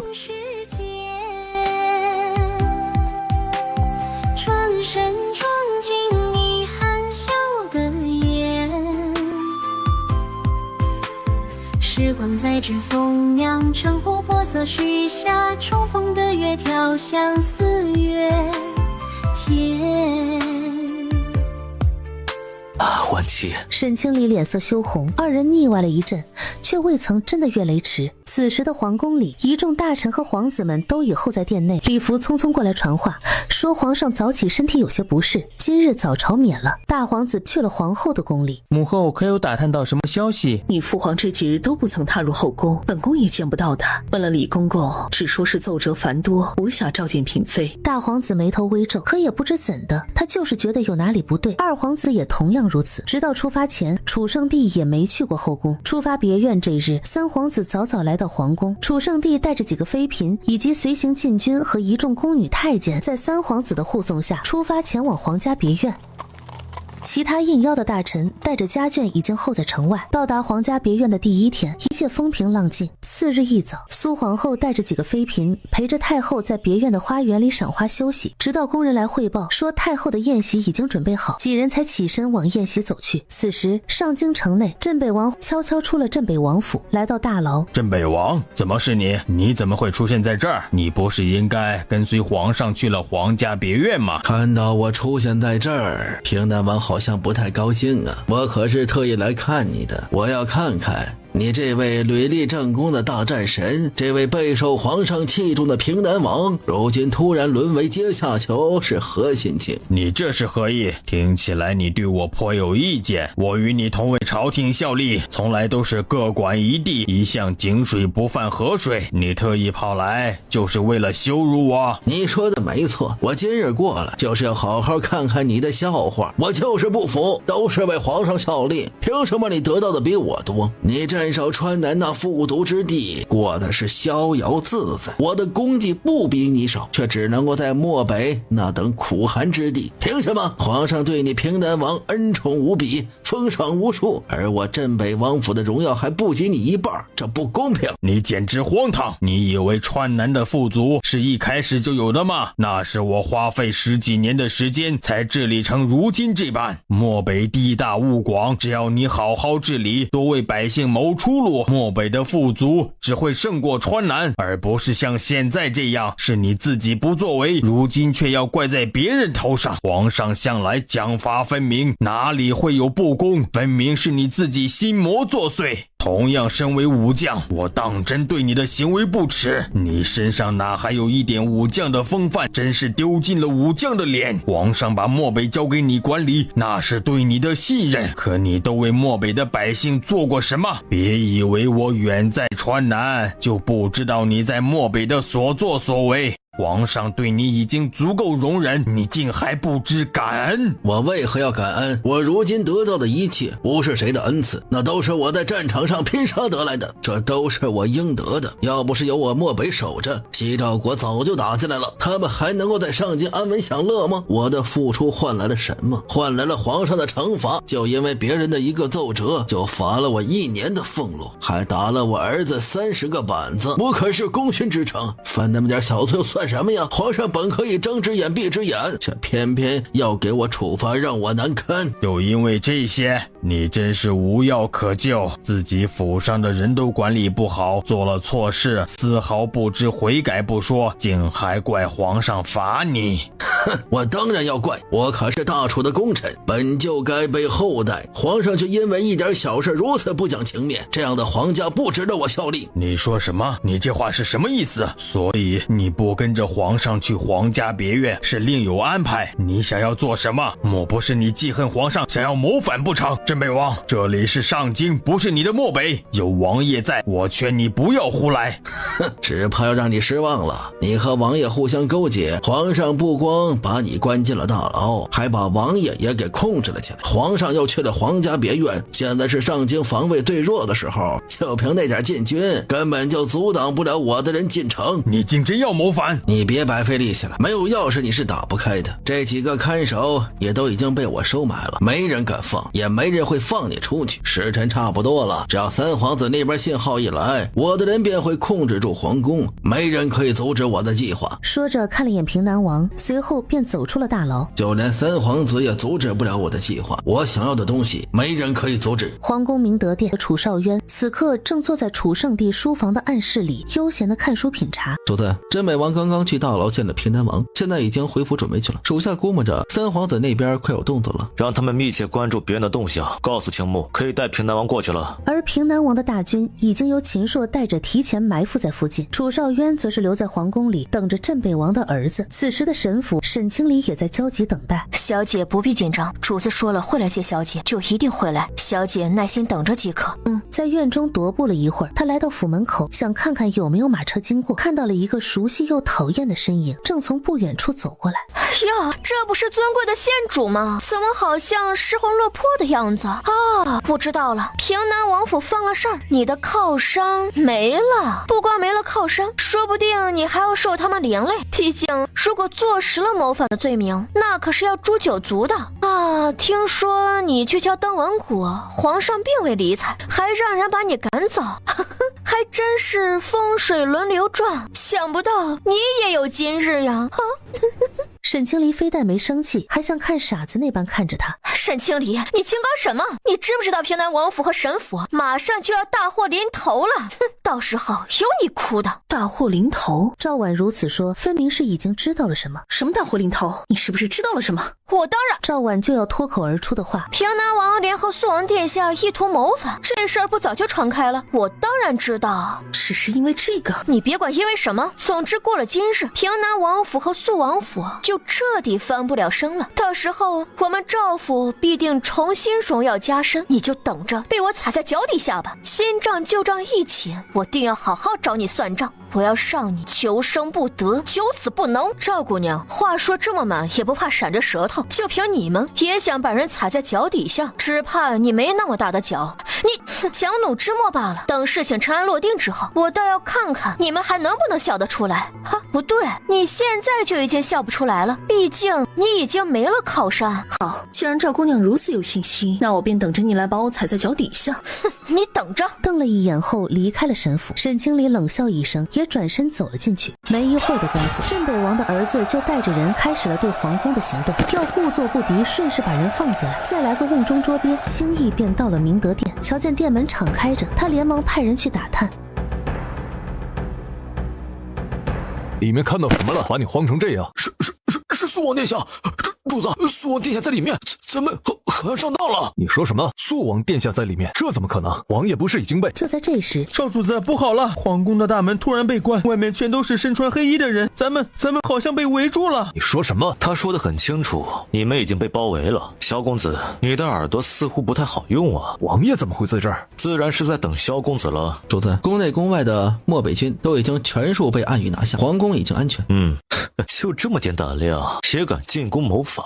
镇北王计划多年，就养了你们这群废物，所以根本就没有什么信件。王爷和平南王谋反是假，给我父亲下套是真。皇上并未将你和平南王关押起来，这一切都是你们和皇上的计谋，是做给我们萧家看的，对不对？现在才明白过来，是不是有些晚呀？你父亲这会儿怕是快赶到皇家别院了，好戏也要上场了。你们当真狡诈！两个暗语便迅速上前，反手将他摁住，丝毫动弹不得。你们想怎样？我父亲战功赫赫，为大楚守了这么多年边境，你们不能如此待他。谋逆之臣，罪无可恕，把人押下去，待本王拿了他父亲，再一同处置。是。此时的皇家别院，歌姬舞姬陆续入场。恭祝太后鸿福齐天，太后千岁千岁。大皇子送的是一幅贺寿图，太后很是喜欢。二皇子送的是一株珊瑚。云寒真是有心了，哀家很喜欢这贺礼。接下来是三皇子，他送的是一个香炉。四皇子也送上了准备的贺礼，是他亲手抄的经书，自然是得了楚圣帝和太后的夸奖。阿渊呐，今日哀家寿辰，这小子怎的到现在还不来？莫不是忘了这回事儿？母后，阿渊有其他要事处理，今日赶不及给母后庆贺，待他回来后再给母后补上。何事如此重要，非要在哀家寿辰之时将他派出去？皇帝这是轻视哀家，非要让哀家不痛快是吗？儿子不敢，实在是事情有些棘手，必须要他去解决，还望母后莫动怒，等他回来，儿子给母后赔罪。大臣们都默不作声。皇祖母，看来关于皇叔谋反的事，父皇是不打算让皇祖母知道实情了。他这话一出，殿内所有人都震惊不已。你说什么？谋反？到底怎么回事？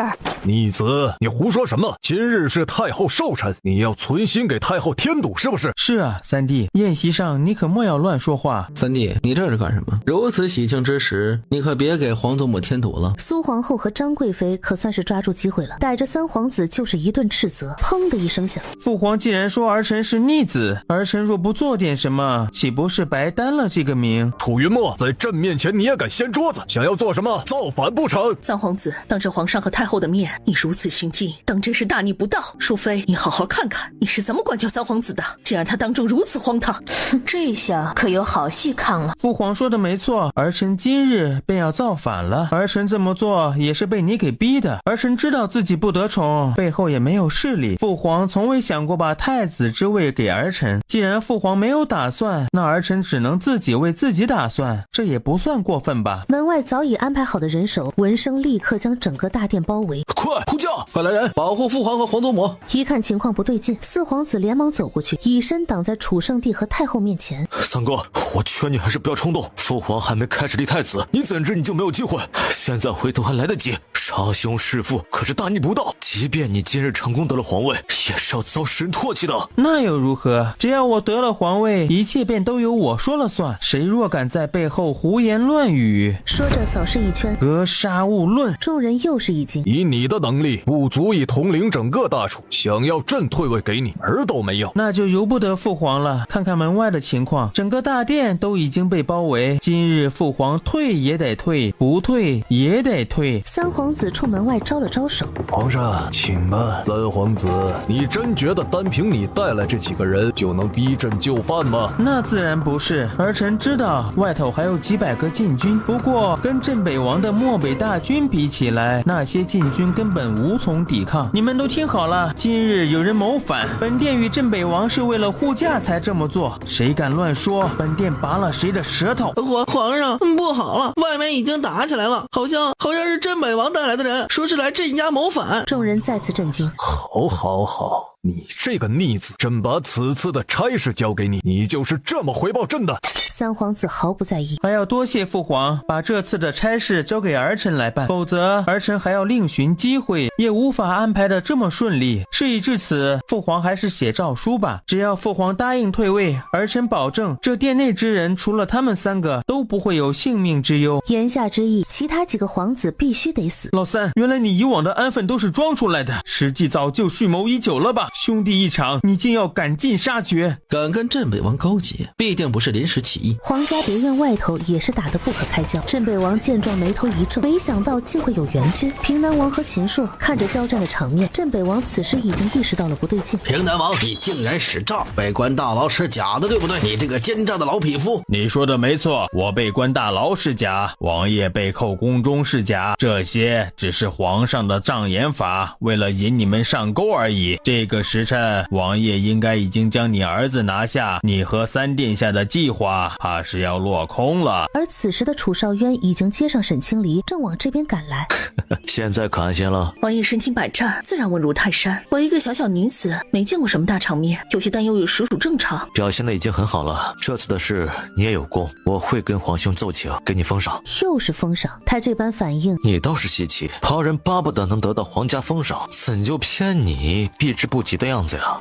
为何避之不及？你心里没数吗？马车快到皇家别院时，三皇子和镇北王联手谋反，皇上会如何处置他们？按律，镇北王诛九族，至于三皇子，轻则终身幽寂，重则性命不保，全看皇兄如何选了。但孰非此番，必死无疑。谋反之事他必定知情，而且以他跟镇北王的关系，皇兄不会留他性命。还有那些追随三皇子的人也必死无疑，皇兄不会留下任何隐患。沈清离闻言点了点头，可赵玉就不一样了，替三皇子鞍前马后，平南王和秦朔已经控制住局面，漠北军大败，镇北王还在垂死挣扎。参见王爷。免礼，把叛贼镇北王押上，随本王去见皇兄。是。今日是我大意了，没亲眼瞧见你被扣押，我早该想到这是你们的阴谋。现在知道也不晚，至少你可以死得明白一点。外祖父放心，舅母和表妹一切安好。好。三皇子渐渐失了耐心。父皇，你还是别等了，平南王和皇叔都已被你关押，不会有救兵过来，大局已定，还是快些写诏书吧。就算儿臣接了位置，也会尊您为太上皇，让您和太后在宫中安享晚年。是吗？本王倒是不知自己何时被皇兄关了起来，不过是偷懒休息了几日罢了。看来三皇子的消息有误啊。三皇子像见了鬼那般，怎么可能？你们怎么？平南王不是被关在大牢吗？皇叔不是也被父皇？说到这里，三皇子一下顿住了。淑妃见状脸色惨白，完了，全完了。同样绝望的还有赵玉。沈清离，你早就知道这是个圈套是不是？你故意配合他们做戏是不是？是，你说的没错，我外祖父忠心耿耿，断不会谋逆。皇上明察秋毫，自然不会听信谗言。我那么做，只是让心怀不轨之人觉得这一切都是真的，才会有所行动。原来是这样，真是一步错步步错。想必从他对不起沈清离开始，结局就已经注定了。千年等待也不忘，若能重拾你的微笑。三皇子见状，双眼猩红，意识到自己败了，随后趁所有人不备，拉开弓朝楚圣帝的方向射去。大皇子和二皇子先是吓了一跳，都本能的往旁边躲了一下。父皇，小心！剑直插进四皇子的肩膀。瑞儿，来人，快传太医！父皇，你没事吧？楚圣帝脸色阴沉，并未搭理他们。来人，把镇北王和三皇子押下去，严加看管，任何人不得靠近。皇叔，我想不明白，我一向对您敬重有加，您为何就不肯扶持我？楚少渊并未理会他，太医也已经过来。回禀皇上，四殿下的伤口较深，须得尽快拔出止血，还请将殿下抬到床榻上。来人，快把瑞儿抬到朕的寝殿。元妃心疼不已，她着实没想到自己儿子会这般勇敢。皇上，四殿下的剑已经拔出，须得小心照看着，只要晚上不发烧，便无大碍。楚圣帝悬着的心这才放了下来，吩咐人好生伺候着，拉着元妃走了出去。元妃，你给朕生了个好儿子。元妃并未多言，只是冲楚圣帝扶了扶身子。楚圣帝让所有人在皇家别院休整一晚，明日启程返回城内。晚上，楚少渊带着沈清离去拜见太后。儿子，给母后请安了。给太后娘娘请安。苏宁，快给王爷和县主上茶，再端些点心过来，记得给县主上果茶。好孩子，快坐到哀家身边来。是，多谢太后。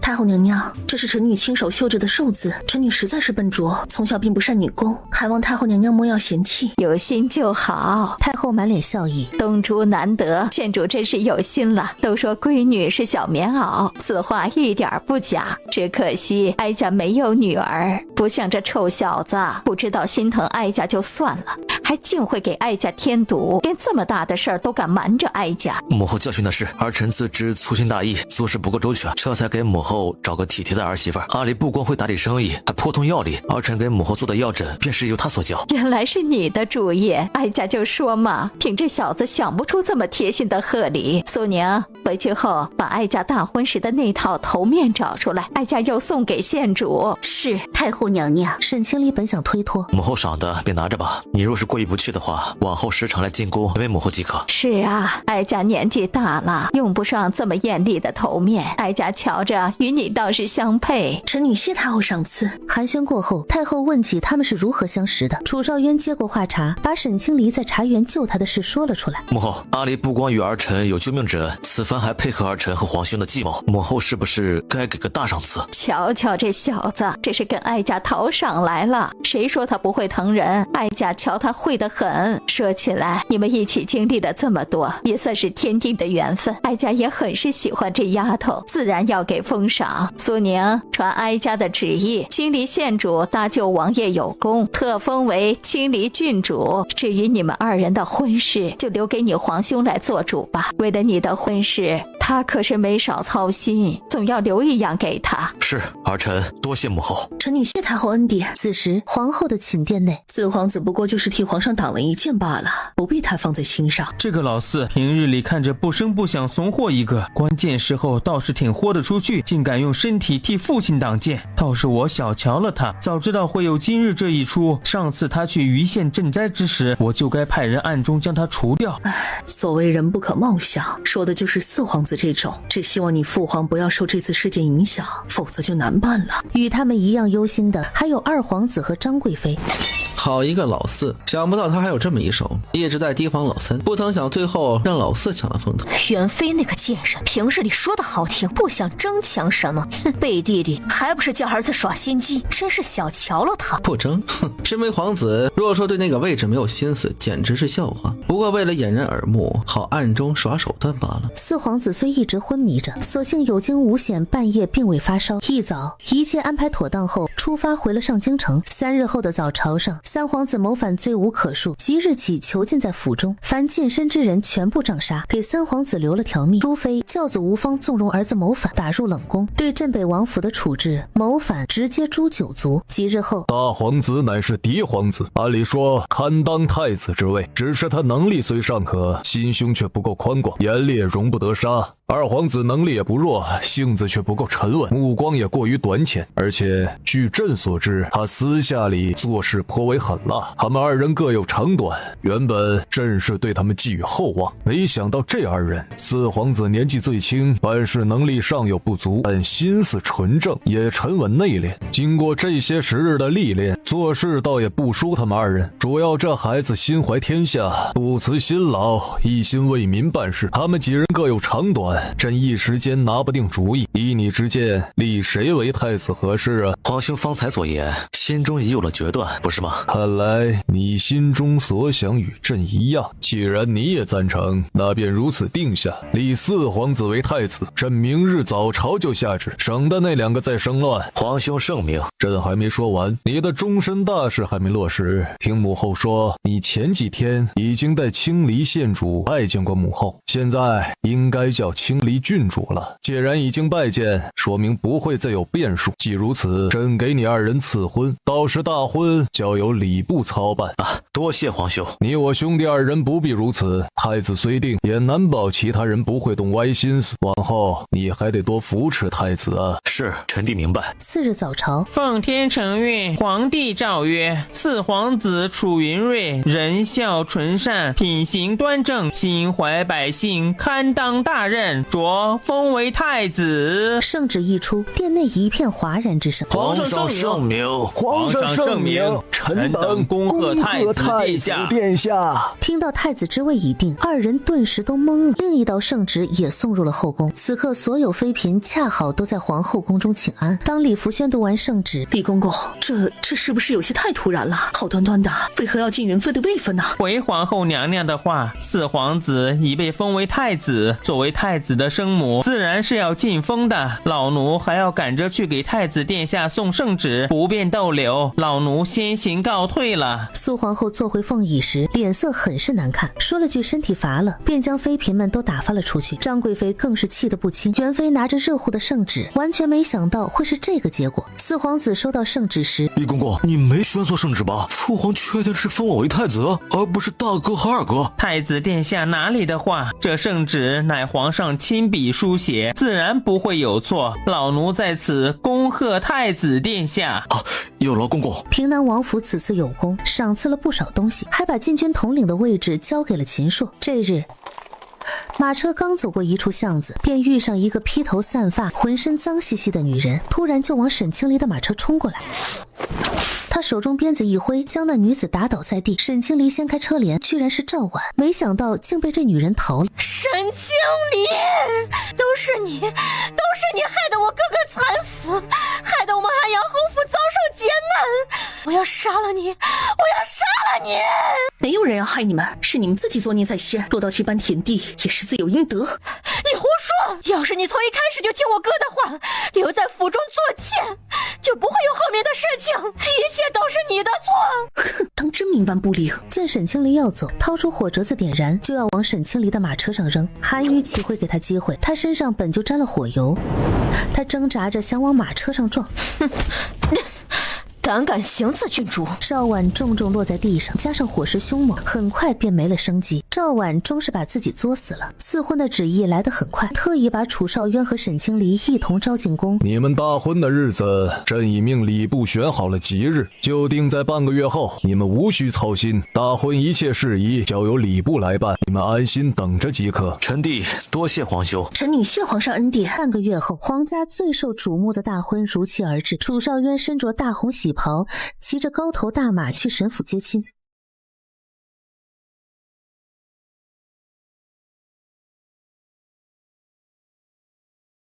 你是个有主意的，舅母也没什么好交代的，只一点，云南王府永远是你的后盾，如若受了委屈，一定要和我们说，无论如何，我们都会给你做主。就是，就算是王爷也不能欺负你。好，我知道了。吉时已到，可以出去了。楚少渊已经候在门口了，他大步上前，稳稳地把沈清离打横抱起，在一阵阵喜乐中走向喜轿。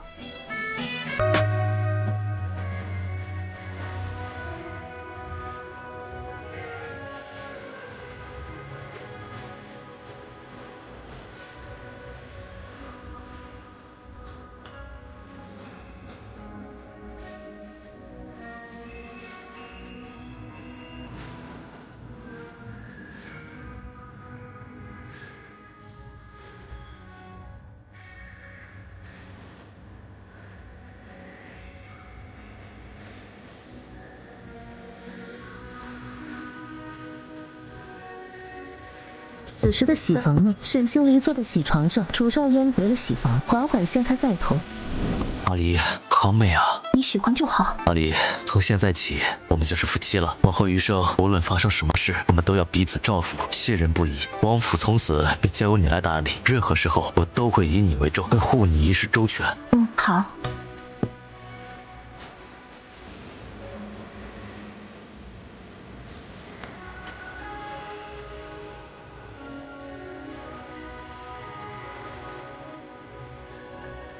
数月后，沈清离顺利产下小世子，皇家添了新丁。楚圣帝比自己得了儿子还高兴，为了巩固太子的地位，决定把平南王府拉入太子阵营。中秋家宴时，楚圣帝借着机会给秦朔和袁晴赐了婚，婚事也算郎有情妾有意了。凉亭里，沈清离靠在楚少渊怀中，欣赏着天上明月，所有事都有了着落。往后的路还很长，会发生什么，谁也无法预料。